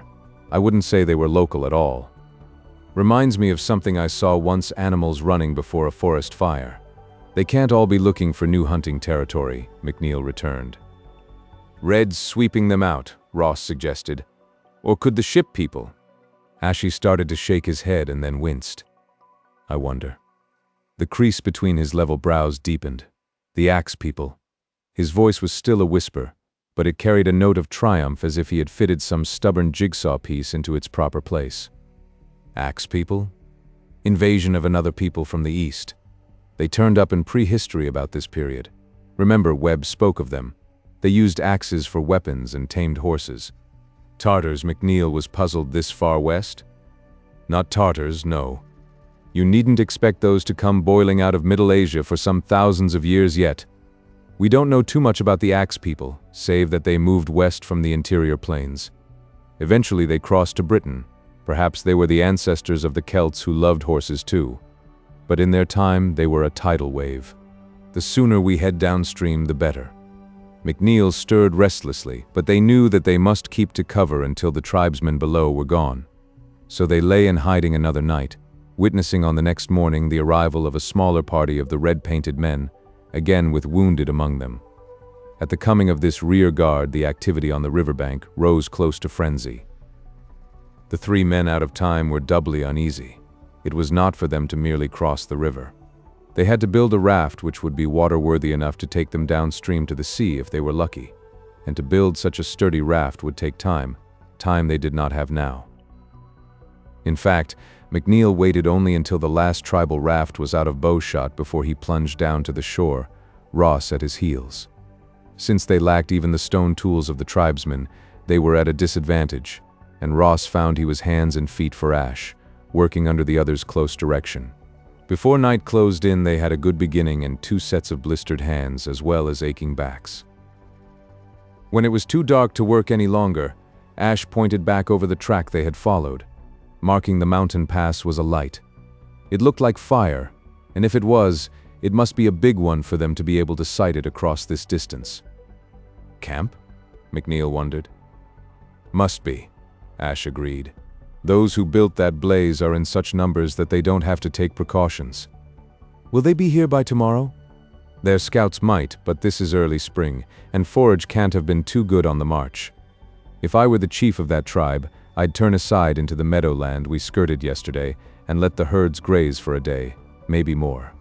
On the other hand, if they need water, they will come straight ahead, McNeil finished grimly, and we can't be here when they arrive. Ross stretched, grimacing at the twinge of pain in his shoulders. His hands smarted and throbbed, and this was just the beginning of their task. If Ash had been fit, they might have trusted to logs for support and swum downstream to hunt a safer place for their shipbuilding project. But he knew that Ash could not stand such an effort. Ross slept that night mainly because his body was too exhausted to let him lie awake and worry. Roused in the earliest dawn by McNeil, they both crawled down to the water's edge and struggled to bind stubbornly resisting saplings together with cords twisted from bark. They reinforced them at crucial points with some strings torn from their kilts and strips of rabbit hide saved from their kills of the past few days.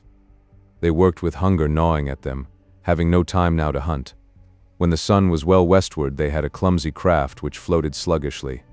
Whether it would answer to either pole or improvised paddle, they could not know until they tried it.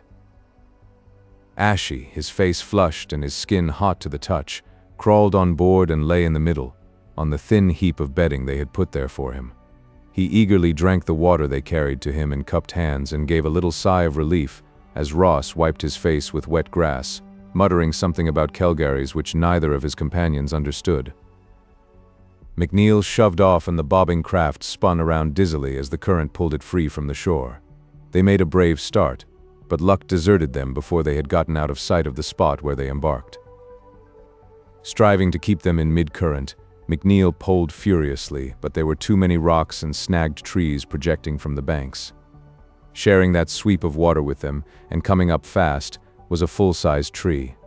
Twice its mat of branches caught on some snag holding it back, and Ross breathed a little more freely, but it soon tore free again and rolled on, as menacing as a battering ram. "Get closer to shore," Ross shouted the warning. Those great twisted roots seemed aimed straight at the raft, and he was sure if that mass struck them fairly, they would not have a chance. He dug in with his own pole, but his hasty push did not meet bottom. The stake in his hands plunged into some pothole in the hidden riverbed. He heard McNeil cry out as he toppled into the water, gasping as the murky liquid flooded his mouth, choking him. Half dazed by the shock, Ross struck out instinctively. The training at the base had included swimming, but to fight water in a pool under controlled conditions was far different from fighting death in a river of icy water when one had already swallowed a sizable quantity of that flood. Ross had a half glimpse of a dark shadow. Was it the edge of the raft? He caught at it desperately, skinning his hands on rough bark, dragged on by it. The tree. He blinked his eyes to clear them of water, to try to see. But he could not pull his exhausted body high enough out of the water to see past the screen of roots. He could only cling to the small safety he had won and hope that he could rejoin the raft somewhere downstream. After what seemed like a very long time, he wedged one arm between two water-washed roots, sure that the support would hold his head above the surface. The chill of the stream struck at his hands and head, but the protection of the alien clothing was still effective, and the rest of his body was not cold. He was simply too tired to wrest himself free and trust again to the haphazard chance of making shore through the gathering dusk. Suddenly a shock jarred his body and strained the arm he had thrust among the roots, wringing a cry out of him. He swung around and brushed footing under the water. The tree had caught on a shore snag. Pulling loose from the roots, he floundered on his hands and knees, falling afoul of a mass of reeds whose roots were covered with stale-smelling mud. Like a wounded animal, he dragged himself through the ooze to higher land, coming out upon an open meadow flooded with moonlight. For a while he lay there, his cold, sore hands under him, plastered with mud and too tired to move. The sound of a sharp barking aroused him, an imperative, summoning bark, neither belonging to a wolf nor a hunting fox. He listened to it dully, and then, through the ground upon which he lay, Ross felt as well as heard the pounding of hooves. Hoofs. Horses. Horses from over the mountains, horses which might mean danger. His mind seemed as dull and numb as his hands, and it took quite a long time for him to fully realize the menace horses might bring. Getting up, Ross noticed a winged shape sweeping across the disk of the moon like a silent dart. There was a single despairing squeak out of the grass about 100 feet away, and the winged shape arose again with its prey.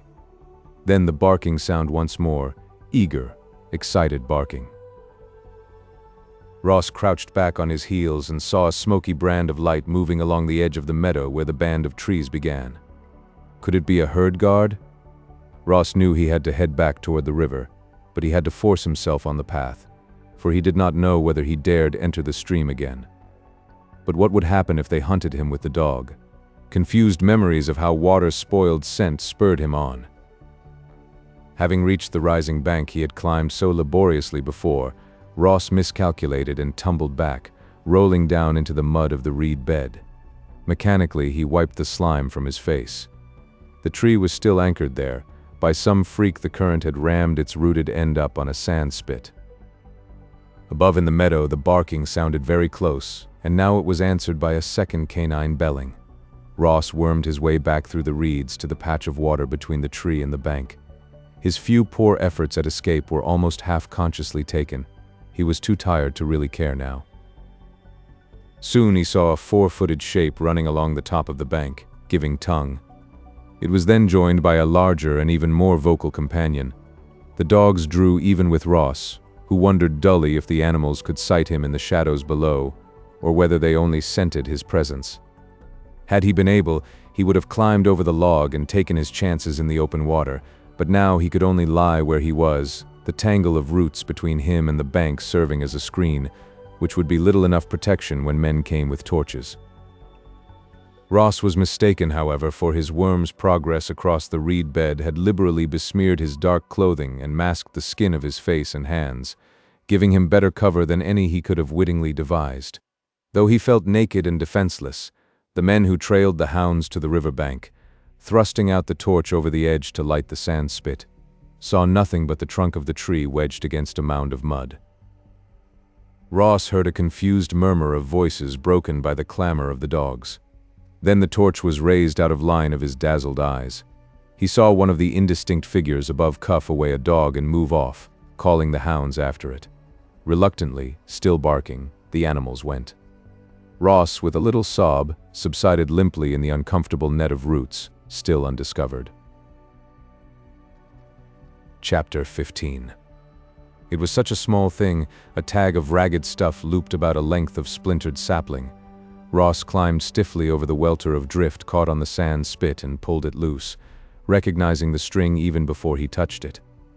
That square knot was of McNeil's tying, and as Murdoch sat down weakly in the sand and mud, nervously fingering the twisted cord, staring vacantly at the river, his last small hope died.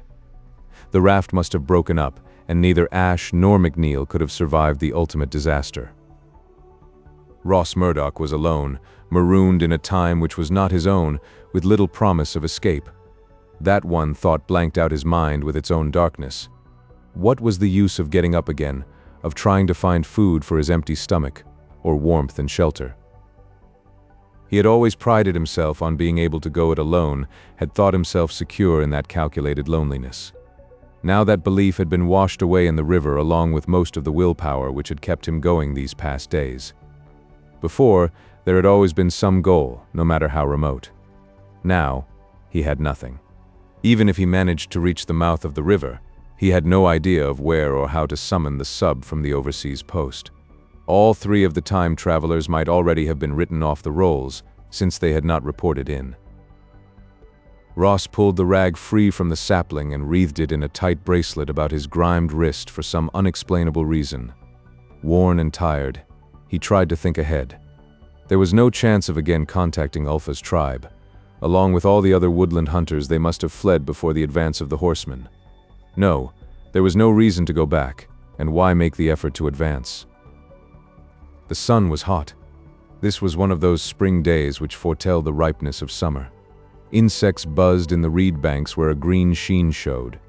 Birds wheeled and circled in the sky, some flock disturbed, their cries reaching Ross in hoarse calls of warning. He was still plastered with patches of dried mud and slime, the reek of it thick in his nostrils. Now Ross brushed at a splotch on his knee, picking loose flakes to expose the alien cloth of his suit underneath, seemingly unbefouled. All at once it became necessary to be clean again at least. Ross waded into the stream, stooping to splash the brown water over his body and then rubbing away the resulting mud. In the sunlight the fabric had a brilliant glow, as if it not only drew the light but reflected it. Wading farther out into the water, he began to swim, not with any goal in view, but because it was easier than crawling back to land once more. Using the downstream current to supplement his skill, he watched both banks. He could not really hope to see either the raft or indications that its passengers had won to shore, but somewhere deep inside him he had not yet accepted the probable. The effort of swimming broke through that fog of inertia which had held him since he had awakened that morning. It was with a somewhat healthier interest in life that Ross came ashore again on an arm of what was a bay or inlet angling back into the land. Here the banks of the river were well above his head, and believing that he was well sheltered, he stripped, hanging his suit in the sunlight and letting the unusual heat of the day soothe his body. A raw fish, cornered in the shallows and scooped out, furnished one of the best meals he had ever tasted. He had reached for the suit draped over a willow limb when the first and only warning that his fortunes had once again changed came, swiftly, silently, and with deadly promise. One moment the willows had moved gently in the breeze, and then a spear suddenly set them all quivering. Ross, clutching the suit to him with a frantic grab, skated about in the sand, going to one knee in his haste. He found himself completely at the mercy of the two men standing on the bank well above him.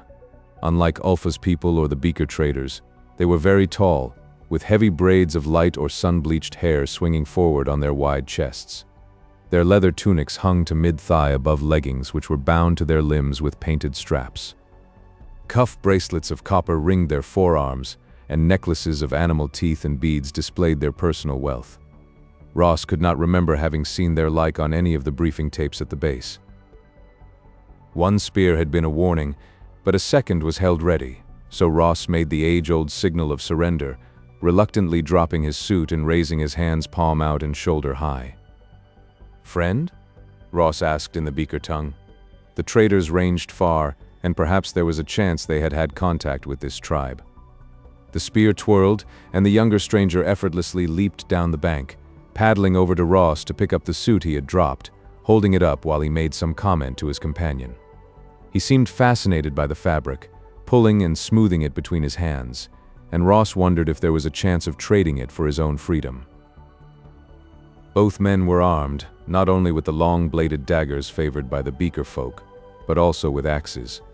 When Ross made a slight effort to lower his hands, the man before him reached to his belt axe, growling what was plainly a warning. Ross blinked, realizing that they might well knock him out and leave him behind, taking the suit with them. Finally, they decided in favor of including him in their loot. Throwing the suit over one arm, the stranger caught Ross by the shoulder and pushed him forward roughly. The pebbled beach was painful to Ross's feet, and the breeze which whipped about him as he reached the top of the bank reminded him only too forcibly of his ordeal in the glacial world. Murdoch was tempted to make a sudden dash out on the point of the bank and dive into the river, but it was already too late. The man who was holding the spear had moved behind him, and Ross's wrist, held in a vice grip at the small of his back, kept him prisoner as he was pushed on into the meadow. There 3 shaggy horses grazed, their nose ropes gathered into the hands of a third man. A sharp stone half buried in the ground changed the pattern of the day. Ross's heels scraped against it, and the resulting pain triggered his rebellion into explosion. He threw himself backward, his bruised heels sliding between the feet of his captor, bringing them both to the ground with himself on top. The other expelled air from his lungs in a grunt of surprise, and Ross whipped over, one hand grasping the hilt of the tribesman's dagger while the other, free of that prisoning wristlock, chopped at the fellow's throat.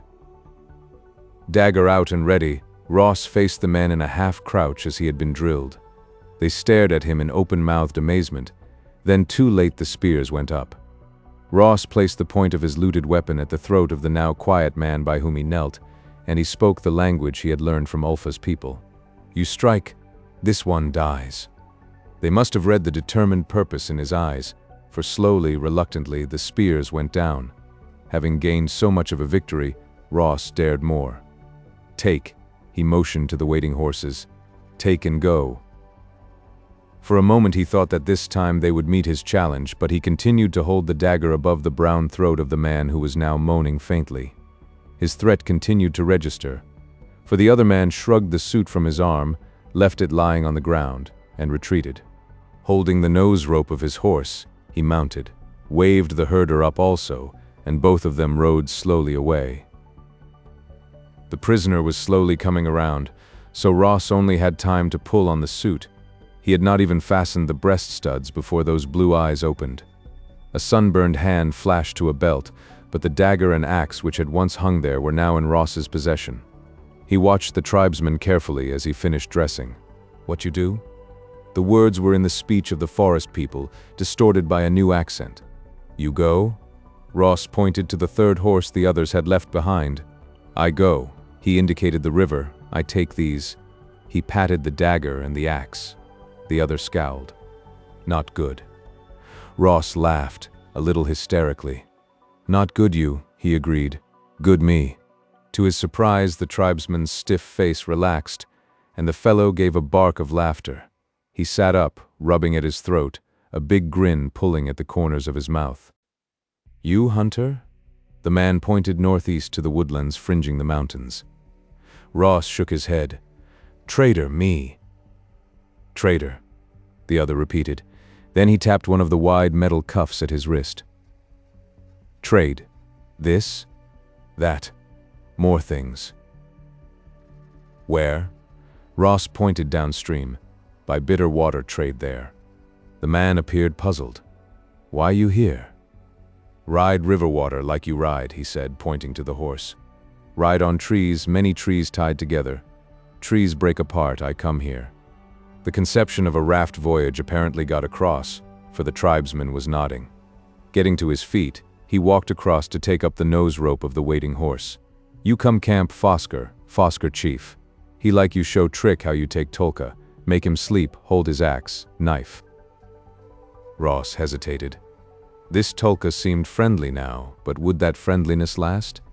He shook his head. "I go to bitter water, my chief there." Tulka was scowling again. "You speak crooked words, your chief there." He pointed eastward with a dramatic stretch of the arm. "Your chief speak Fosker.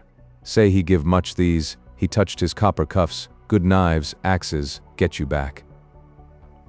Ross stared at him without understanding. Ash? Ash in this Fosker's camp offering a reward for him? But how could that be? "How you know my chief?" Tulka laughed, this time derisively. "You wear shining skin. Your chief wear shiny skin.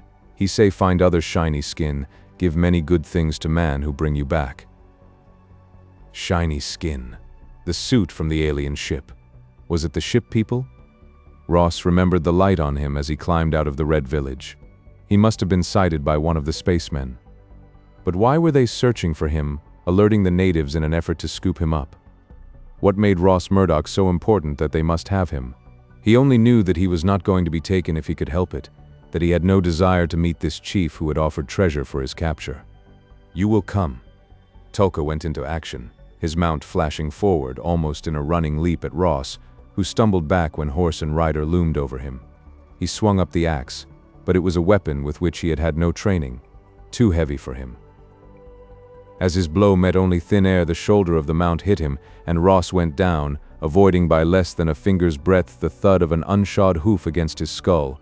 Then the rider landed on him, crushing him flat. A fist connected with his jaw, and for Ross the sun went out. He found himself hanging across a support which moved with a rocking gait, whose pounding hurt his head, keeping him half-dazed. Ross tried to move, but he realized that his arms were behind his back, fastened wrist to wrist, and a warm weight centered in the small of his spine to hold him face down on a horse. He could do nothing except endure the discomfort as best he could and hope for a speedy end to the gallop. Over his head passed the cackle of speech. He caught short glimpses of another horse, matching pace to the one that carried him. Then they swept into a noisy place where the shouting of many men made a din. The horse stopped, and Ross was pulled from its back and dropped to the trodden dust, to lie blinking up dizzily, trying to focus on the scene about him. They had arrived at the camp of the horsemen, whose hide tents served as a backdrop for the fair, long-haired giants and the tall women hovering about to view the captive. The circle about him then broke, and men stood aside for a newcomer. Ross had believed that his original captors were physically imposing, but this one was their master. Lying on the ground at the chieftain's feet, Ross felt like a small and helpless child. Foscar, if Foscar this was, could not yet have entered middle age, and the muscles which moved along his arms and across his shoulders as he leaned over to study Tolka's prize made him bare strong. Ross glared up at him, that same hot rage which had led to his attack on Tolka now urging him to the only defiance he had left words. "Look well, Foscar. Free me, and I would do more than look at you," he said in the speech of the woods hunters. Foscar's blue eyes widened and he lowered a fist which could have swallowed in its grasp both of Ross's hands, linking those great fingers in the stuff of the suit and drawing the captive to his feet, with no sign that his act had required any effort. Even standing, Ross was a good 8 inches shorter than the chieftain. Yet he put up his chin and eyed the other squarely, without giving ground. "So, yet still my hands are tied." He put into that all the taunting inflection he could summon. His reception by Tolka had given him one faint clue to the character of these people.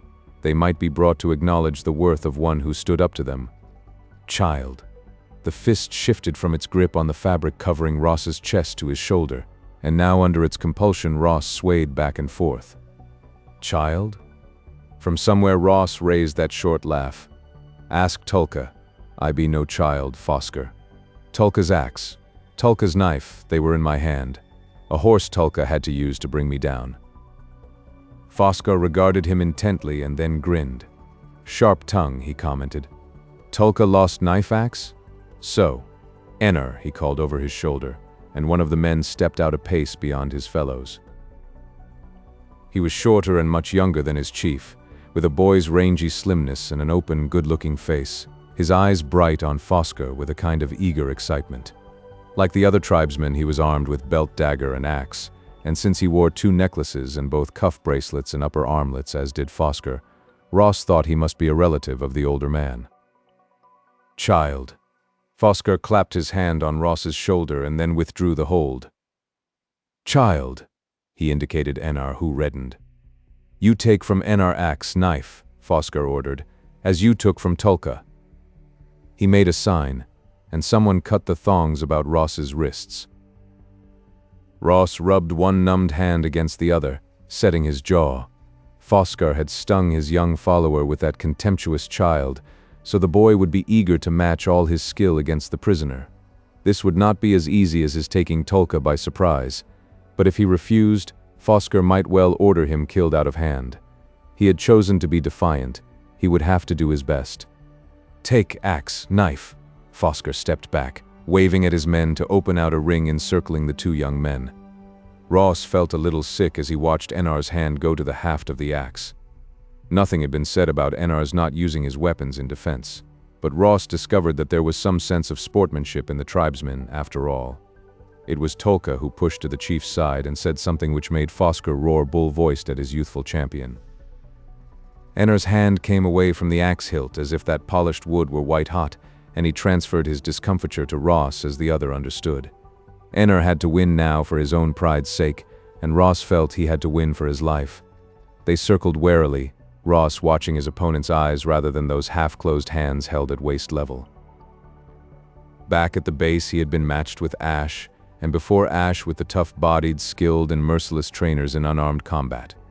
He had beaten into his bruised flesh knowledge of holds and blows intended to save his skin in just such an encounter. But then he had been well-fed, alert, prepared. He had not been knocked silly and then transported for miles slung across a horse after days of exposure and hard usage. It remained to be learned, was Ross Murdoch as tough as he always thought himself to be? Tough or not, he was in this until he won or dropped. Comments from the crowd aroused Ennar to the first definite action. He charged, stooping low in a wrestler's stance, but Ross squatted even lower. One hand flicked to the churned dust of the ground and snapped up again, sending a cloud of grit into the tribesman's face. Then their bodies met with a shock, and Enar sailed over Ross's shoulder to skid along the earth. Had Ross been fresh, the contest would have ended there and then in his favor. But when he tried to whirl and throw himself on his opponent, he was too slow. Enar was not waiting to be pinned flat, and it was Ross's turn to be caught at a disadvantage. A hand shot out to catch his leg just above the ankle, and once again Ross obeyed his teaching, falling easily at that pull to land across his opponent. Enar, disconcerted by the too quick success of his attack, was unprepared for this. Ross rolled, trying to escape steel-fingered hands, his own chopping out in edgewise blows, striving to serve Enar as he had Tulka. He had to take a lot of punishment, though he managed to elude the powerful bear's hug in which he knew the other was laboring to engulf him, a hold which would speedily crush him into submission. Clinging to the methods he had been taught, he fought on, only now he knew, with a growing panic, that his best was not good enough. He was too spent to make an end. Unless he had some piece of great good luck, he could only delay his own defeat. Fingers clawed viciously at his eyes, and Ross did what he had never thought to do in any fight. He snapped wolfishly, his teeth closing on flesh as he brought up his knee and drove it home into the body wriggling on his. There was a gasp of hot breath in his face as Ross called upon the last few rags of his strength, tearing loose from the other's slackened hold. He scrambled to one knee. Enar was also on his knees, crouching like a four-legged beast ready to spring. Ross risked everything on a last gamble. Clasping his hands together, he raised them as high as he could and brought them down on the nape of the other's neck. Enar sprawled forward face down in the dust where seconds later Ross joined him. Chapter 16. Murdoch lay on his back, gazing up at the laced hides which stretched to make the tent roofing. Having been battered just enough to feel all one aching bruise, Ross had lost interest in the future. Only the present mattered, and it was a dark one. He might have fought Enar to a standstill, but in the eyes of the horsemen he had also been beaten, and he had not impressed them as he had hoped. That he still lived was a minor wonder, but he deduced that he continued to breathe only because they wanted to exchange him for the reward offered by the aliens from out of time, an unpleasant prospect to contemplate. His wrists were lashed over his head to a peg driven deeply into the ground. His ankles were bound to another. He could turn his head from side to side, but any further movement was impossible. He ate only bits of food dropped into his mouth by a dirty-fingered slave, a cowed hunter captured from a tribe overwhelmed in the migration of the horsemen. "Ho, taker of axes!" A toe jarred into his ribs, and Ross bit back the grunt of pain which answered that rude bid for his attention. He saw in the dim light Enar's face, and was savagely glad to note the discolorations about the right eye and along the jawline, the signatures left by his own skinned knuckles. "Ho, warrior!" Ross returned hoarsely, trying to lade that title with all the scorn he could summon. Enar's hand, holding a knife, swung into his limited range of vision. To clip a sharp tongue is a good thing. The young tribesman grinned as he knelt down beside the helpless prisoner. Ross knew a thrill of fear worse than any pain. Enar might be about to do just what he hinted. Instead, the knife swung up and Ross felt the sawing at the cords about his wrists, enduring the pain in the raw gouges they had cut in his flesh with gratitude that it was not mutilation which had brought Enar to him.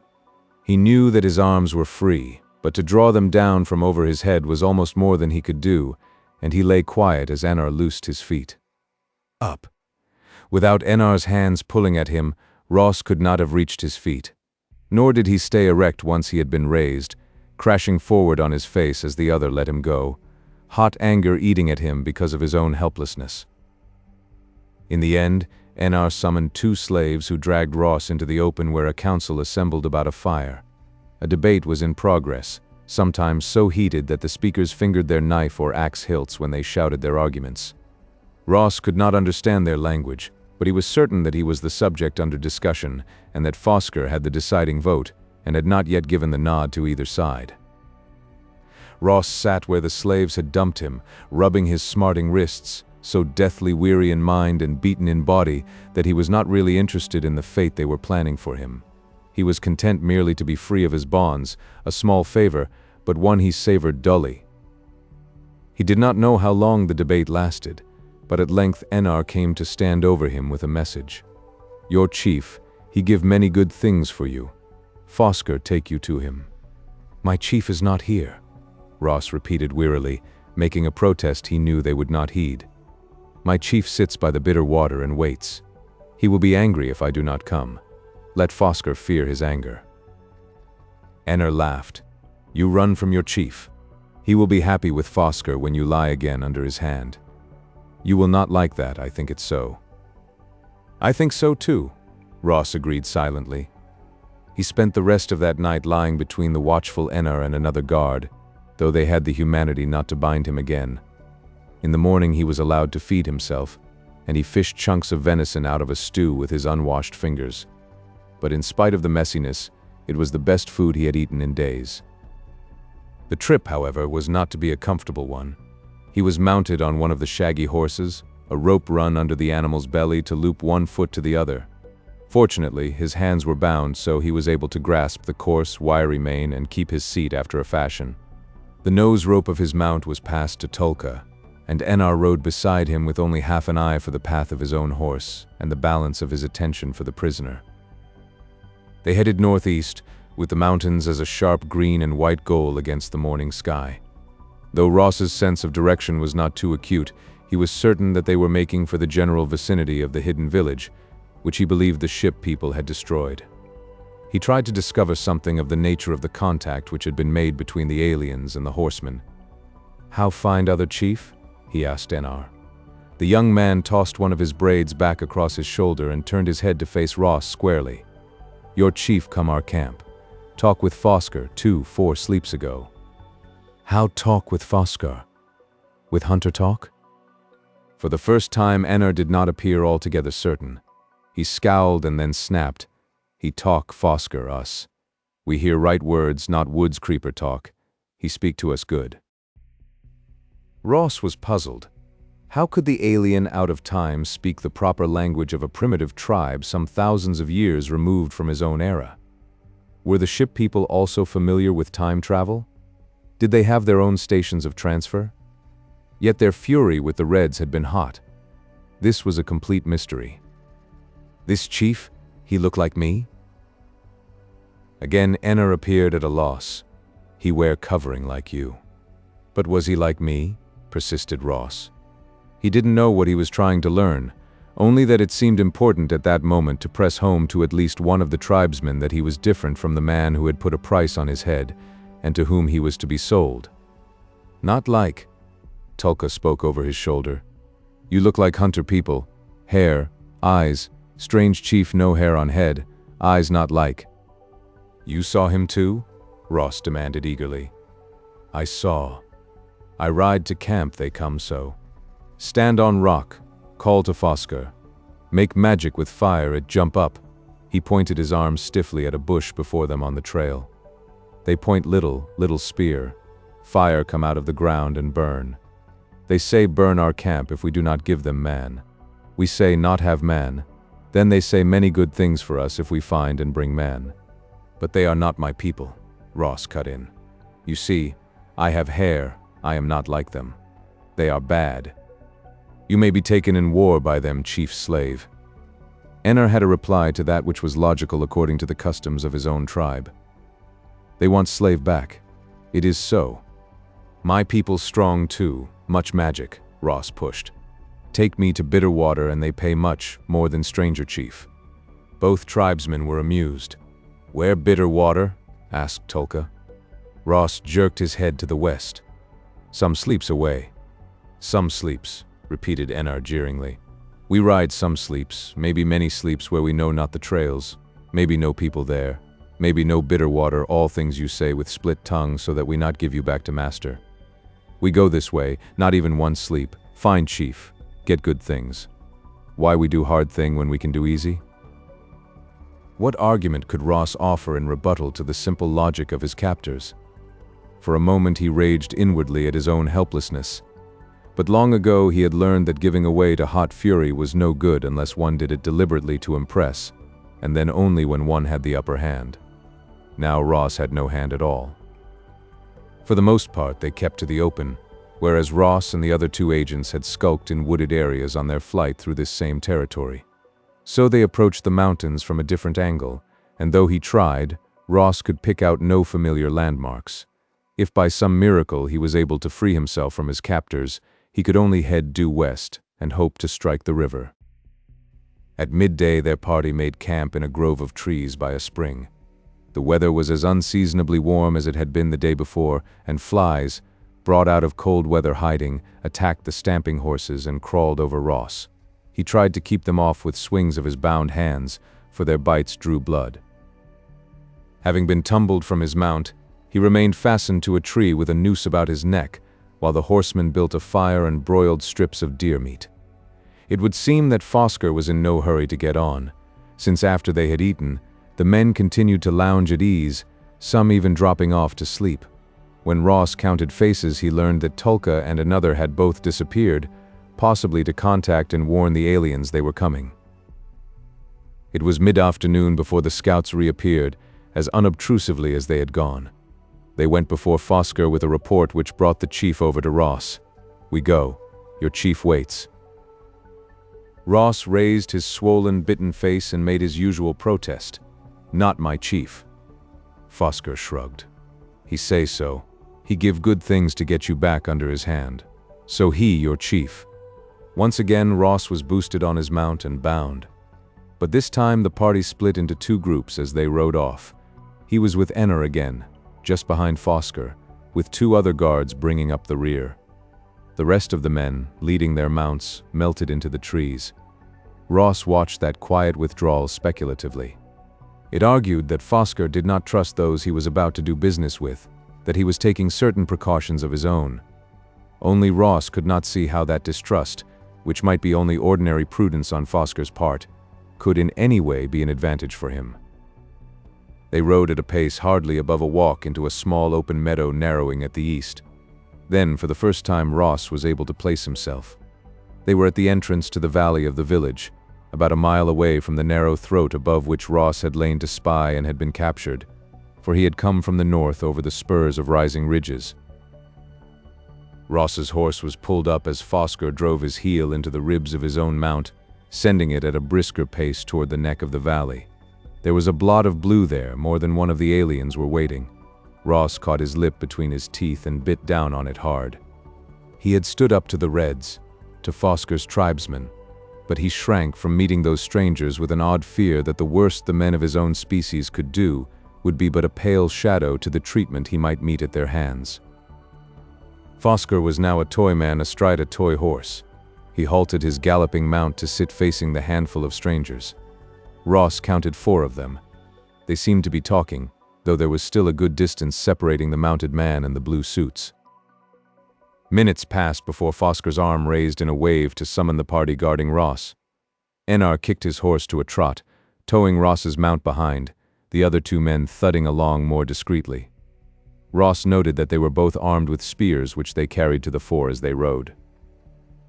They were perhaps 3/4 of the way to join Fosker, and Ross could see plainly the bald heads of the aliens as their faces turned in his direction. Then the strangers struck. One of them raised a weapon shaped similarly to the automatic Ross knew, except that it was longer in the barrel.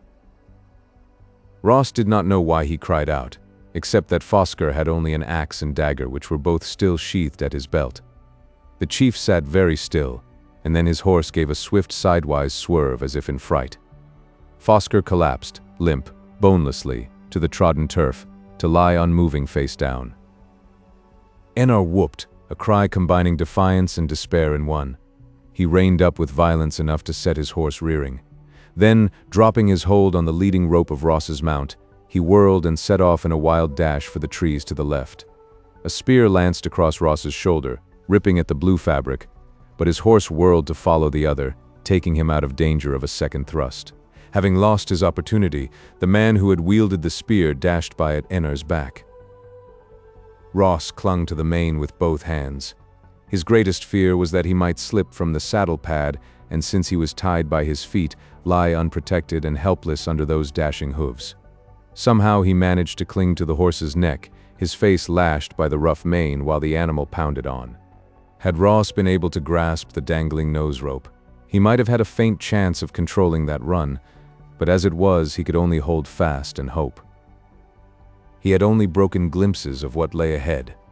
Then a brilliant fire, as vivid as the flames which had eaten up the red village, burst from the ground a few yards ahead, sending the horse wild. There was more fire and the horse changed course through the rising smoke. Ross realized that the aliens were trying to cut him off from the thin safety of the woodlands. Why they didn't just shoot him as they had Fosker, he could not understand. The smoke of the burning grass was thick, cutting between him and the woods. Might it also provide a curtain behind which he could hope to escape both parties? The fire was sending the horse back toward the waiting ship people. Ross could hear a confused shouting in the smoke. Then his mount made a miscalculation, and a tongue of red licked too close. The animal screamed, dashing on blindly straight between two of the blazes and away from the blue-clad men. Ross coughed, almost choking, his eyes watering as the stench of singed hair thickened the smoke. But he had been carried out of the fire circle and was shooting back into the meadowland. Mount and unwilling rider were well away from the upper end of that cleared space when another horse cut in from the left, matching speed to the uncontrolled animal to which Ross clung. It was one of the tribesmen riding easily. The trick worked, for the wild race slowed to a gallop and the other rider, in a feat of horsemanship at which Ross marveled, leaned from his seat to catch the dangling nose rope, bringing the runaway against his own steady steed. Ross, shaken, still coughing from the smoke and unable to sit upright, held to the mane. The gallop slowed to a rocking pace and finally came to a halt, both horses blowing white foam patches on their chests and their riders' legs. Having made his capture, the tribesman seemed indifferent to Ross, looking back instead at the wide curtain of grass smoke, frowning as he studied the swift spread of the fire. Muttering to himself, he pulled the lead rope and brought Ross's horse to follow in the direction from which Enner had brought the captive less than a half-hour earlier. Ross tried to think. The unexpected death of their chief might well mean his own. Should the tribe's desire for vengeance now be aroused? On the other hand, there was a faint chance that he could now better impress them with the thought that he was indeed of another clan and that to aid him would be to work against a common enemy. But it was hard to plan clearly, though wits alone could save him now. The parley which had ended with Fosker's murder had brought Ross a small measure of time. He was still a captive, even though of the tribesmen and not the unearthly strangers. Ross did not try to talk to his present guard, who towed him into the western sun of late afternoon. They halted at last in that same small grove where they had rested at noon. The tribesmen fastened the mounts and then walked around to inspect the animal Ross had ridden. With a grunt he loosened the prisoner and spilled him unceremoniously on the ground while he examined the horse. Ross levered himself up to sight the mark of the burn across that roan hide where the fire had blistered the skin. Thick handfuls of mud from the side of the spring were brought and plastered over the seared strip. Then, having rubbed down both animals with twists of grass, the man came over to Ross, pushed him back to the ground, and studied his left leg. Ross understood. By rights, his thigh should also have been scorched where the flame had hit, yet he had felt no pain. Now, as the tribesmen examined him for a burn, he could not see even the faintest discoloration of the strange fabric. He remembered how the aliens had strolled unconcerned through the burning village.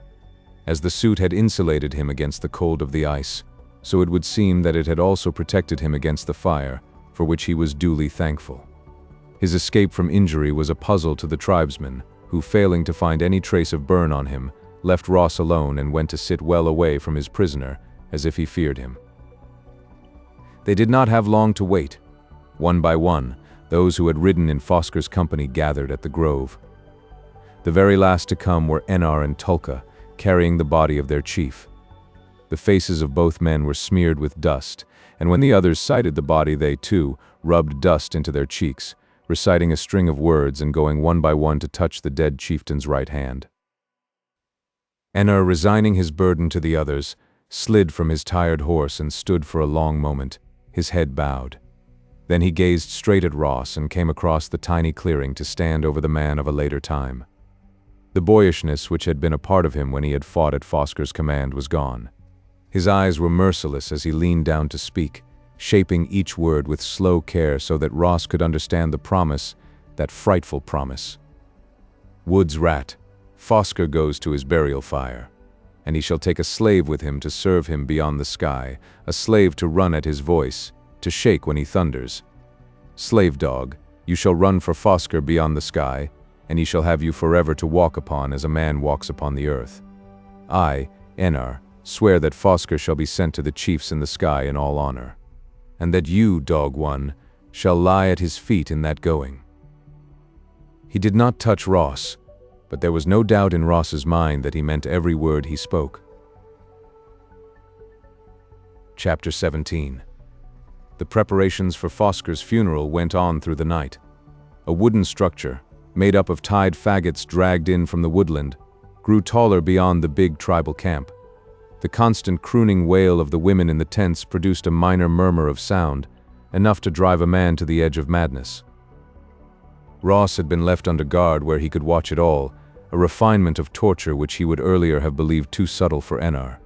Though the older men carried minor commands among the horsemen, because Enar was the closest of blood kin among the adult males, he was in charge of the coming ceremony.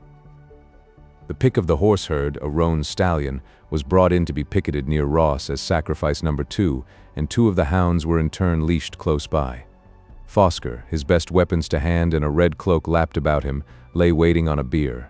Nearby squatted the tribal wizard, shaking his thunder rattle and chanting in a voice which approached a shriek. This wild activity might have been a scene lifted directly from some tape stored at the project base. It was very difficult for Ross to remember that this was reality, that he was to be one of the main actors in the coming event, with no timely aid from Operation Retrograde to snatch him to safety. Sometime during that nightmare he slept, his weariness of body overcoming him. He awoke, dazed, to find a hand clutching his mop of hair, pulling his head up. "You sleep? You do not fear Fosker's dog one?" Groggily Ross blinked up. Fear? Sure, he was afraid. Fear, he realized with a clear thrust of consciousness such as he had seldom experienced before, had always stalked beside him, slept in his bed. But he had never surrendered to it, and he would not now if he could help it. "I do not fear." He threw that creed into Enar's face in one hot boast. He would not fear. "We shall see if you speak so loudly when the fire bites you," the other spat.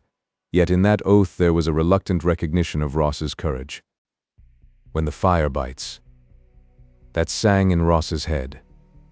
There was something else if he could only remember. Up to that moment he had kept a poor little shadow of hope. It is always impossible he was conscious again with that strange clarity of mind for a man to face his own death honestly. A man always continues to believe to the last moment of his life that something will intervene to save him. The men led the horse to the mound of faggots which was now crowned with Fosker's bier. The stallion went quietly until a tall tribesman struck true with an axe, and the animal fell.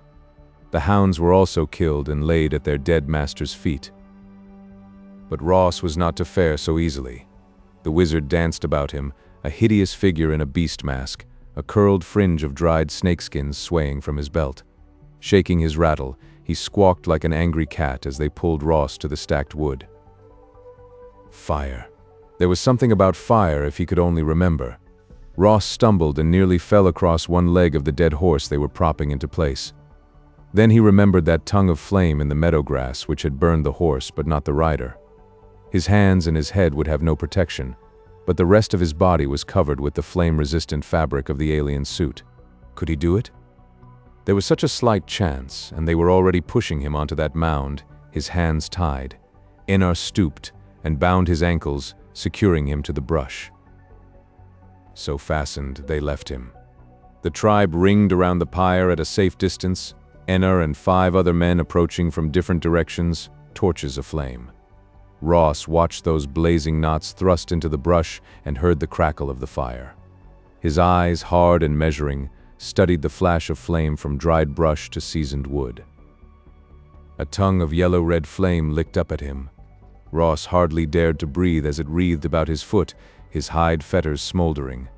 The insulation of the suit did not cut all the heat, but it allowed him to stay put for the few seconds he needed to make his escape spectacular. The flame had eaten through his foot bonds, and yet the burning sensation on his feet and legs was no greater than it would have been from the direct rays of a bright summer sun. Ross moistened his lips with his tongue. The impact of heat on his hands and his face was different. He leaned down, held his wrists to the flame, taking in stoical silence the burns which freed him. Then, as the fire curled up so that he seemed to stand in a frame of writhing red banners, Ross leaped through that curtain, protecting his bowed head with his arms as best he could. But to the onlookers it seemed he passed unhurt through the heart of a roaring fire. He kept his footing and stood facing that part of the tribal ring directly before him. He heard a cry, perhaps of fear, and a blazing torch flew through the air and struck his hip. Although he felt the force of the blow, the burning bits of the head merely slid down his thigh and leg, leaving no mark on the smooth blue fabric. Ah! Now the wizard capered before him, shaking his rattle to make a deafening din. Ross struck out, slapping the sorcerer out of his path, and stooped to pick up the smoldering brand which had been thrown at him. Whirling it about his head, though every movement was torture to his scorched hands, he set it flaming once more. Holding it in front of him as a weapon, he stalked directly at the men and women before him. The torch was a poor enough defense against spears and axes, but Ross did not care. He put into this last gamble all the determination he could summon. Nor did he realize what a figure he presented to the tribesmen. A man who had crossed a curtain of fire without apparent hurt, who appeared to wash in tongues of flame without harm, and who now called upon fire in turn as a weapon, was no man but a demon. The wall of people wavered and broke. Women screamed and ran, men shouted, but no one threw a spear or struck with an axe. Ross walked on, a man possessed, looking neither to the right or left.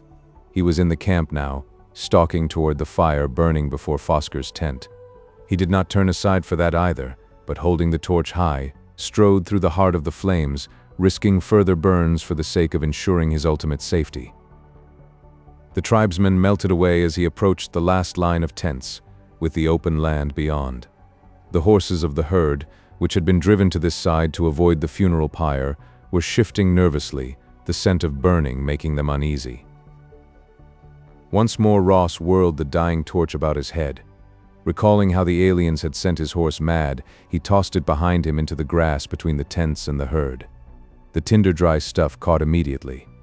Now if the men tried to ride after him, they would have trouble. Without hindrance he walked across the meadow at the same even pace, never turning to look behind. His hands were two separate worlds of smarting pain, his hair and eyebrows were singed, and a finger of burn ran along the angle of his jaw. But he was free, and he did not believe that Fosker's men would be in any haste to pursue him. Somewhere before him lay the river which ran to the sea. Ross walked on in the sunny morning while behind him black smoke raised a dark beacon to the sky. Afterward he guessed that he must have been lightheaded for several days, remembering little save the pain in his hands and the fact that it was necessary to keep moving. Once he fell to his knees and buried both hands in the cool, moist earth where a thread of stream trickled from a pool. The muck seemed to draw out a little of the agony while he drank with a fever thirst. Ross seemed to move through a haze which lifted at intervals during which he noted his surroundings, was able to recall a little of what lay behind him, and to keep to the correct route. However, the gaps of time in between were forever lost to him. He stumbled along the banks of a river and fronted a bear fishing. The massive beast rose on its hind legs, growled, and Ross walked by it uncaring, unmenaced by the puzzled animal. Sometimes he slept through the dark periods which marked the nights, or he stumbled along under the moon, nursing his hands against his breast, whimpering a little when his foot slipped, and the jar of that mishap ran through his body. Once he heard singing, only to realize that it was himself who sang hoarsely a melody which would be popular thousands of years later in the world through which he wavered. But always Ross knew that he must go on, using that thick stream of running water as a guide to his final goal, the sea. After a long while, those spaces of mental clarity grew longer, appearing closer together. He dug small shelled things from under stones along the river and ate them avidly. Once he clubbed a rabbit and feasted. He sucked birds' eggs from a nest hidden among some reeds, just enough to keep his gaunt body going, though his gray eyes were now set in what was almost a death's head. Ross did not know just when he realized that he was again being hunted. It started with an uneasiness which differed from his previous fever-bred hallucinations. This was an inner pulling, a growing compulsion to turn and retrace his way back toward the mountains to meet something, or someone waiting for him on the backward path. But Ross kept on, fearing sleep now and fighting it. For once he had lain down to rest and had wakened on his feet, heading back as if that compulsion had the power to take over his body when his waking will was off guard. So he rested, but he dared not sleep, the desire constantly tearing at his will, striving to take over his weakened body and draw it back. Perhaps against all reason he believed that it was the aliens who were trying to control him. Ross did not even venture to guess why they were so determined to get him. If there were tribesmen on his trail as well, he did not know, but he was sure that this was now purely a war of wills. As the banks of the river were giving way to marshes, he had to wade through mud and water, detouring the boggy sections. Great clouds of birds whirled and shrieked their protests at his coming, and sleek water animals paddled and poked curious heads out of the water as this two-legged thing walked mechanically through their green land. Always that pull was with him until Ross was more aware of fighting it than of traveling. Why did they want him to return? Why did they not follow him? Or were they afraid to venture too far from where they had come through the transfer? Yet the unseen rope which was tugging at him did not grow less tenuous as he put more distance between himself and the mountain valley. Ross could understand neither their motives nor their methods, but he could continue to fight. The bog was endless. He found an island and lashed himself with his suit belt to the single willow which grew there, knowing that he must have sleep, or he could not hope to last through the next day. Then he slept, only to waken cold, shaking, and afraid. Shouldered deep in a pool, he was aware that in his sleep he must have opened the belt buckle and freed himself, and only the mishap of falling into the water had brought him around to sanity. Somehow he got back to the tree, rehooked the buckle and twisted the belt around the branches so that he was sure he could not work it free until daybreak. He lapsed into a deepening doze and awoke still safely anchored with the morning cries of the birds. Ross considered the suit as he untangled the belt. Could the strange clothing be the tie by which the aliens held to him? If he were to strip, leaving the garment behind, would he be safe? He tried to force open the studs across his chest, but they would not yield to the slight pressure which was all his seared fingers could exert, and when he pulled at the fabric, he was unable to tear it. So, still wearing the livery of the off-world men, Ross continued on his way, hardly caring where he went or how. The mud plastered on him by his frequent falls was some protection against the swarm of insect life his passing stirred into attack. However, he was able to endure a swollen face and slitted eyes, being far more conscious of the wrenching feeling within him than the misery of his body. The character of the marsh began to change once more.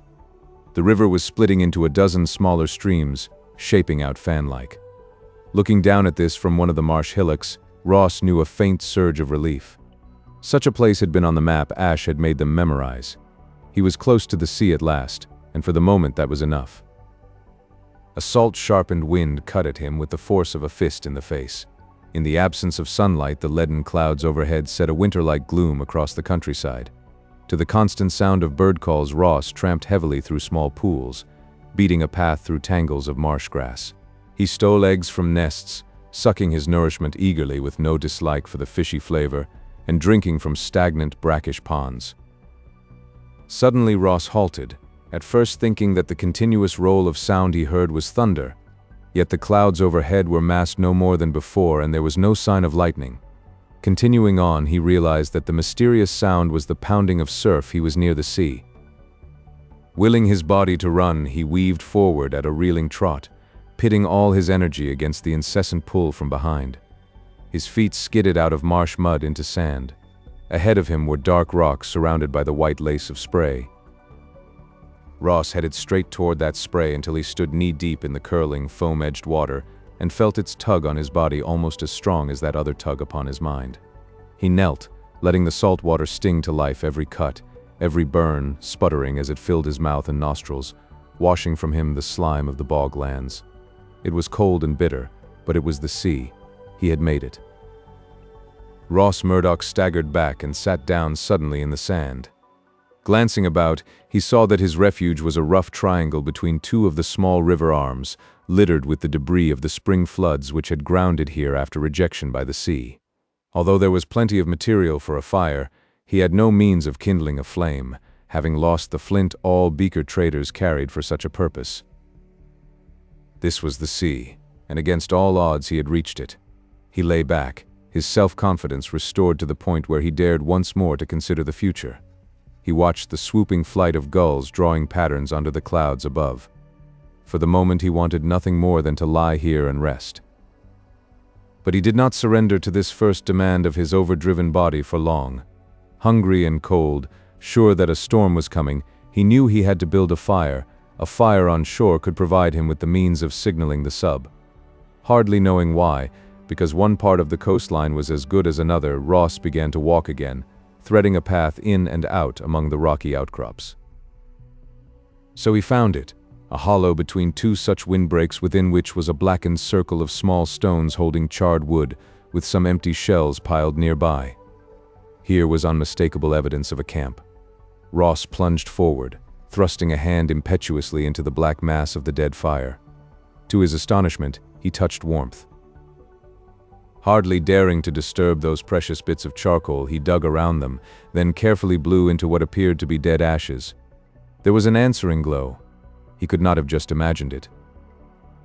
From a pile of wood that had been left behind, Ross snatched a small twig, poking it at the coal after he had rubbed it into a brush on the rough rock. He watched, all one ache of hope. The twig caught. With his stiff fingers so clumsy, he had to be very careful, but Ross had learned patience in a hard school. Bit by bit he fed that tiny blaze until he had a real fire. Then, leaning back against the rock, he watched it. It was now obvious that the placement of the original fire had been chosen with care, for the outcrops gave it wind shelter. They also provided a dark backdrop, partially hiding the flames on the landward side, but undoubtedly making them more visible from the sea. The site seemed just right for a signal fire, but to what? Ross's hands shook slightly as he fed the blaze. It was only too clear why anyone would make a signal on this shore. McNeil, or perhaps both he and Ash, had survived the breakup of the raft after all. They had reached this point abandoned no earlier than this morning, judging by the life remaining in the coals, and put up the signal. Then, just as arranged, they had been collected by the sub, by now on its way back to the hidden North American post. There was no hope of any pickup for him now. Just as he had believed them dead after he had found that rag on the sapling, so they must have thought him finished after his fall in the river. He was just a few hours too late. Ross folded his arms across his hunched knees and rested his head on them. There was no possible way he could ever reach the post or his own kind ever again. Thousands of miles lay between him and the temporary installation in this time. He was so sunk in his own complete despair that he was long unaware of finally being free of the pressure to turn back which had so long haunted him. But as he roused to feed the fire, he got to wondering, had those who hunted him given up the chase? Since he had lost his own race with time, he did not really care. What did it matter? The pile of wood was getting low, but he decided that did not matter either. Even so, Ross got to his feet, moving over to the drifts of storm rack to gather more. Why should he stay here by a useless beacon? But somehow he could not force himself to move on, as futile as his vigil seemed. Dragging the sun-dried, bleached limbs of long-dead trees to his half-shelter, he piled them up, working until he laughed at the barricade he had built. A siege! For the first time in days, he spoke aloud. I might be ready for a siege. He pulled over another branch, added it to his pile, and kneeled down once more by the flames. There were fisherfolk to be found along this coast, and tomorrow when he was rested he would strike south and try to find one of their primitive villages. Traders would be coming into this territory now that the red-inspired raiders were gone. If he could contact them. But that spark of interest in the future died almost as soon as it was born. To be a beaker trader as an agent for the project was one thing, to live the role for the rest of his life was something else. Ross stood by his fire, staring out to sea for a sign he knew he would never see again as long as he lived. Then, as if a spear had struck between his shoulder blades, he was attacked. The blow was not physical, but came instead as a tearing red pain in his head, a pressure so terrible he could not move. He knew instantly that behind him now lurked the ultimate danger. Chapter 18. Ross fought to break that hold, to turn his head, to face the peril which crept upon him now. Unlike anything he had ever met before in his short lifetime, it could only have come from some alien source. This strange encounter was a battle of will against will. The same rebellion against authority which had ruled his boyhood, which had pushed him into the orbit of the project, stiffened him to meet this attack. He was going to turn his head. He was going to see who stood there. He was. Inch by inch, Ross's head came around, though sweat stung his seared and bitten flesh, and every breath was an effort. He caught a half glimpse of the beach behind the rocks, and the stretch of sand was empty. Overhead the birds were gone as if they had never existed, or as if they had been swept away by some impatient fighter who wanted no distractions from the purpose at hand. Having successfully turned his head, Ross decided to turn his body. His left hand went out, slowly, as if it moved some great weight. His palm gritted painfully on the rock, and he savored that pain, for it pierced through the dead blanket of compulsion that was being used against him. Deliberately he ground his blistered skin against the stone, concentrating on the sharp torment in his hand as the agony shot up his arm. While he focused his attention on the physical pain, he could feel the pressure against him weaken. Summoning all his strength, Ross swung around in a movement which was only a shadow of his former feline grace. The beach was still empty, except for the piles of driftwood, the rocks, and the other things he had originally found there. Yet he knew that something was waiting to pounce. Having discovered that for him pain was a defense weapon, he had that one resource. If they took him, it would be after besting him in a fight. Even as he made this decision, Ross was conscious of a curious weakening of the force bent upon him. It was as if his opponents had been surprised, either at his simple actions of the past few seconds or at his determination. Ross leaped upon that surprise, adding it to his stock of unseen weapons. He leaned forward, still grinding his torn hand against the rock as a steadying influence, took up a length of dried wood and thrust its end into the fire. Having once used fire to save himself, he was ready and willing to do it again, although at the same time, another part of him shrank from what he intended.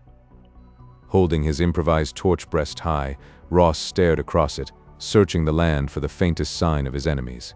In spite of the fire and the light he held before him, the dusk prevented him from seeing too far. Behind him, the crash of the surf could have covered the noise of a marching army. "Come and get me." He whirled his brand into bursting life, and then hurled it straight into the drift among the dunes. He was grabbing for a second brand almost before the blazing head of the first had fallen into the twisted, bleached roots of a dead tree. He stood tense, a second torch now kindled in his hand. The sharp vise of another's will which had nipped him so tightly a moment ago was easing, slowly disappearing as water might trickle away. Yet he could not believe that this small act of defiance had so daunted his unseen opponent as to make him give up the struggle this easily. It was more likely the pause of a wrestler seeking for a deadlier grip. The brand in his hand, Ross's second line of defense, was a weapon he was loath to use, but would use if he were forced to it. He kept his hand mercilessly flat against the rock as a reminder and a spur. Fire twisted and crackled among the driftwood where the first torch had lodged, providing a flickering light yards from where he stood. He was grateful for it in the gloom of the gathering storm. If they would only come to open war before the rain struck. Ross sheltered his torch with his body as spray, driven inward from the sea, spattered his shoulders and his back. If it rained, he would lose what small advantage the fire gave him, but then he would find some other way to meet them. They would neither break him nor take him, even if he had to wade into the sea and swim out into the lash of the cold northern waves until he could not move his tired limbs any longer. Once again that steel edge will struck at Ross, probing his stubbornness, assaulting his mind. He whirled the torch, brought the scorching breath of the flame across the hand resting on the rock. Unable to control his own cry of protest, he was not sure he had the fortitude to repeat such an act. He had won again. The pressure had fallen away in a flick, almost as if some current had been snapped off. Through the red curtain of his torment, Ross sensed a surprise and disbelief. He was unaware that in this queer duel he was using both a power of will and a depth of perception he had never known he possessed. Because of his daring, he had shaken his opponents as no physical attack could have affected them. "Come and get me," he shouted again at the barren shoreline where the fire ate at the drift and nothing stirred, yet something very much alive and conscious lay hidden. This time there was more than simple challenge in Ross's demand. There was a note of triumph. The spray whipped by him, striking at his fire, at the brand he held. Let the seawater put both out. He would find another way of fighting. He was certain of that, and he sensed that those out there knew it too and were troubled. The fire was being driven by the wind along the crisscross lines of bone-white wood left high on the beach, forming a wall of flame between him and the interior, not, however, an insurmountable barrier to whatever lurked there. Again Ross leaned against the rock, studying the length of beach. Had he been wrong in thinking that they were within the range of his voice? The power they had used might carry over a greater distance. Yaha! Instead of a demand, he now voiced a taunting cry, screaming his defiance. Some wild madness had been transmitted to him by the winds, the roaring sea, his own pain. Ready to face the worst they could send against him, he tried to hurl that thought back at them as they had struck with their united will at him. No answer came to his challenge, no rise to counterattack. Moving away from the rock, Ross began to walk forward toward the burning drift, his torch ready in his hand. "I am here," he shouted into the wind. "Come out, face me." It was then that he saw those who had tracked him. Two tall, thin figures, wearing dark clothes, were standing quietly watching him, their eyes dark holes in the white ovals of their faces. Ross halted. Though they were separated by yards of sand and rock and a burning barrier, he could feel the force they wielded. The nature of that force had changed, however. Once it had struck with a vigorous spear point. Now it formed a shield of protection. Ross could not break through that shield, and they dared not drop it. A stalemate existed between them in this strange battle, the like of which Ross's world had not known before. He watched those expressionless white faces, trying to find some reply to the deadlock. There flashed into his mind the certainty that while he lived and moved, and they lived and moved, this struggle, this unending pursuit, would continue. For some mysterious reason they wanted to have him under their control, but that was never going to happen if they all had to remain here on this strip of water-washed sand until they starved to death. Ross tried to drive that thought across to them. Muradoc. That croaking cry borne out of the sea by the wind might almost have come from the bill of a seabird. Muradoc. Ross spun around. Visibility had been drastically curtailed by the lowering clouds and the dashing spray, but he could see a round, dark thing bobbing on the waves. The sub? A raft? Sensing a movement behind him, Ross wheeled about as one of the alien figures leaped the blazing drift, heedless of the flames, and ran light-footedly toward him in what could only be an all-out attempt at capture. The man had ready a weapon like the one that had felled Fosker. Ross threw himself at his opponent in a reckless dive, falling on him with a smashing impact. In Ross's grasp, the alien's body was fragile, but he moved fluidly as Murdoch fought to break his grip on the hand weapon and pin him to the sand.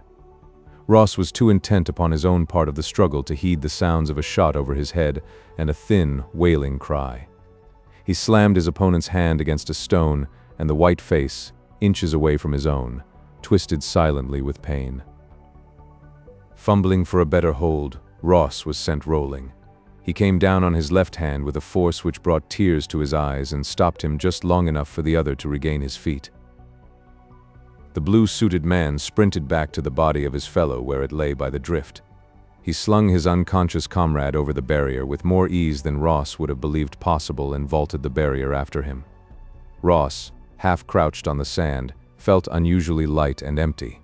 The strange tie which had drawn and held him to the strangers had been broken. Murdoch. A rubber raft rode in on the waves, 2 men aboard it. Ross got up, pulling at the studs of his suit with his right hand. He could believe in what he saw now. The sub had not left, after all. The 2 men running toward him through the dusk were of his own kind. Murdoch! It did not seem at all strange that Kelgaris reached him first. Ross, caught up in this dream, appealed to the Major for aid with the studs. If the strangers from the ship did trace him by the suit, they were not going to follow the sub back to the post and serve the project as they had the Reds. Got to get this off. He pulled the words out one by one, tugging frantically at the stubborn studs. They can trace this and follow us. Kelgaris needed no better explanation. Ripping loose the fastenings, he pulled the clinging fabric from Ross, sending him reeling with pain as he pulled the left sleeve down the younger man's arm. The wind and spray were ice on his body as they dragged him down to the raft, bundling him aboard. He did not at all remember their arrival on board the sub. He was lying in the vibrating heart of the undersea ship when he opened his eyes to see Kelgaris regarding him intently.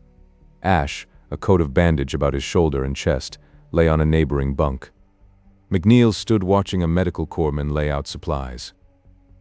"He needs a shot," the medic was saying as Ross blinked at the major. "You left the suit back there?" Ross demanded. "We did. What's this about them tracing you by it? Who was tracing you?" "Men from the spaceship. That's the only way they could have trailed me down the river." He was finding it difficult to talk, and the protesting medic kept waving a needle in his direction, but somehow in bursts of half-finished sentences Ross got out his story: Fosker's death, his own escape from the chief's funeral pyre, and the weird duel of wills back on the beach. Even as he poured it out, he thought how unlikely most of it must sound. Yet Kelgaris appeared to accept every word, and there was no expression of disbelief on Ash's face. "So that's how you got those burns," said the major slowly when Ross had finished his story. Deliberately searing your hand in the fire to break their hold, he crashed his fist against the wall of the tiny cabin, and then, when Ross winced at the jar, he hurriedly uncurled those fingers to press Ross's shoulder with a surprisingly warm and gentle touch. "Put him to sleep," he ordered the medic. "He deserves about a month of it, I should judge. I think he has brought us a bigger slice of the future than we had hoped for." Ross felt the prick of the needle and then nothing more. Even when he was carried ashore at the post and later when he was transported into his proper time, he did not awaken. He only approached a strange dreamy state in which he ate and drowsed, not caring for the world beyond his own bunk. But there came a day when he did care, sitting up to demand food with a great deal of his old self-assertion. The doctor looked him over, permitting him to get out of bed and try out his legs. They were exceedingly uncooperative at first, and Ross was glad he had tried to move only from his bunk to a waiting chair. "Visitors welcome?" Ross looked up eagerly and then smiled, somewhat hesitatingly, at Ash.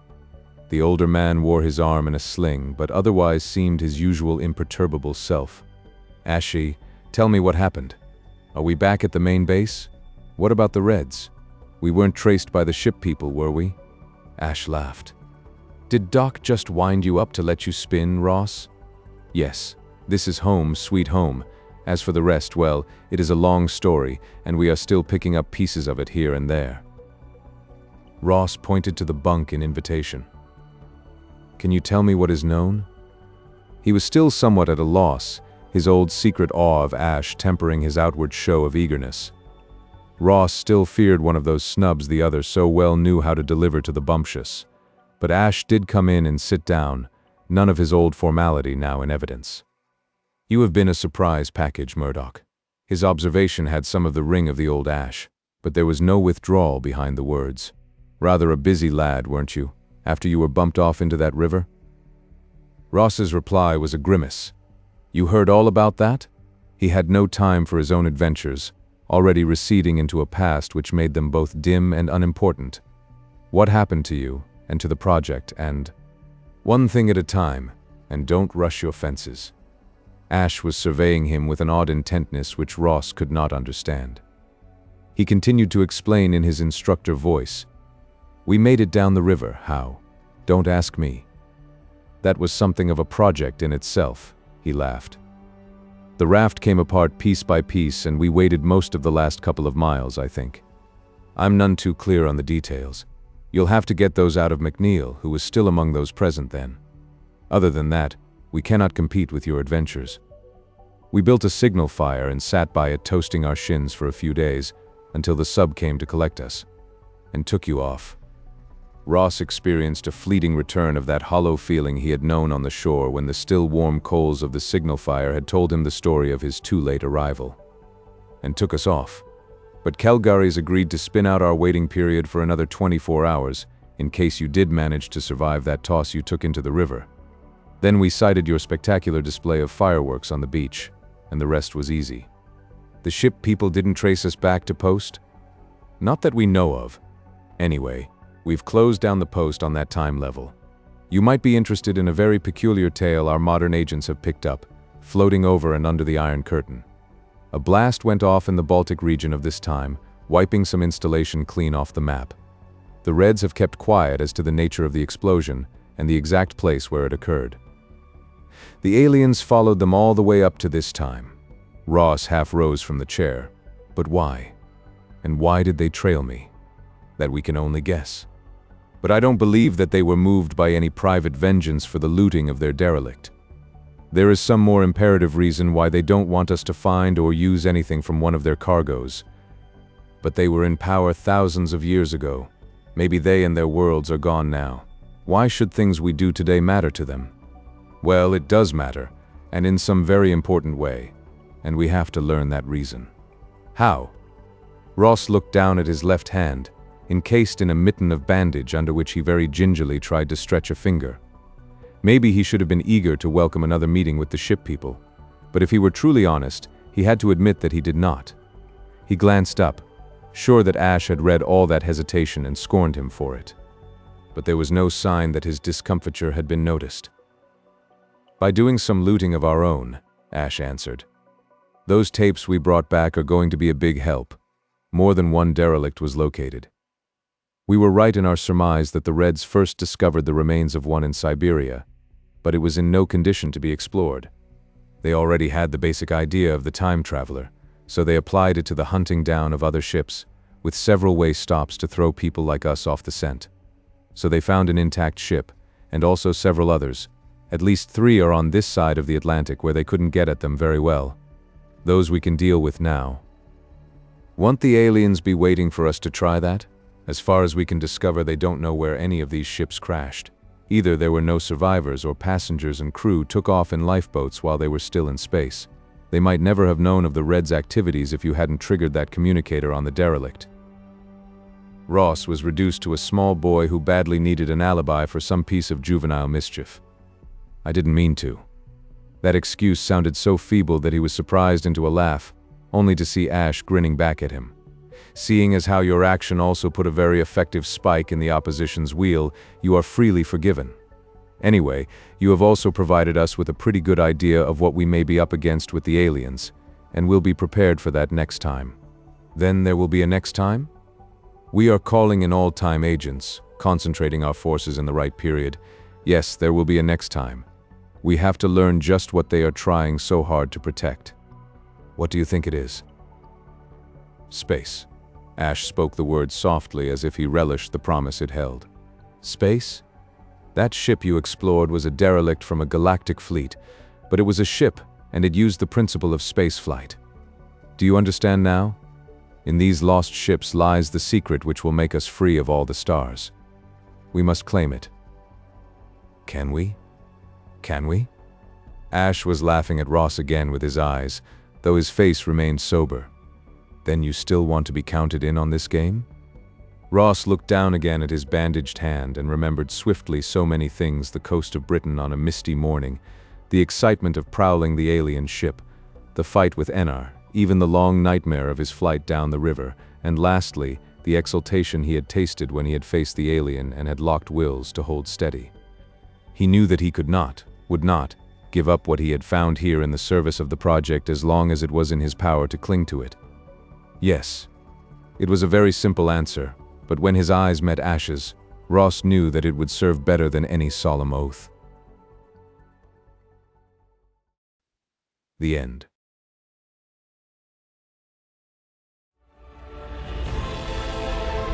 A whole galaxy to go.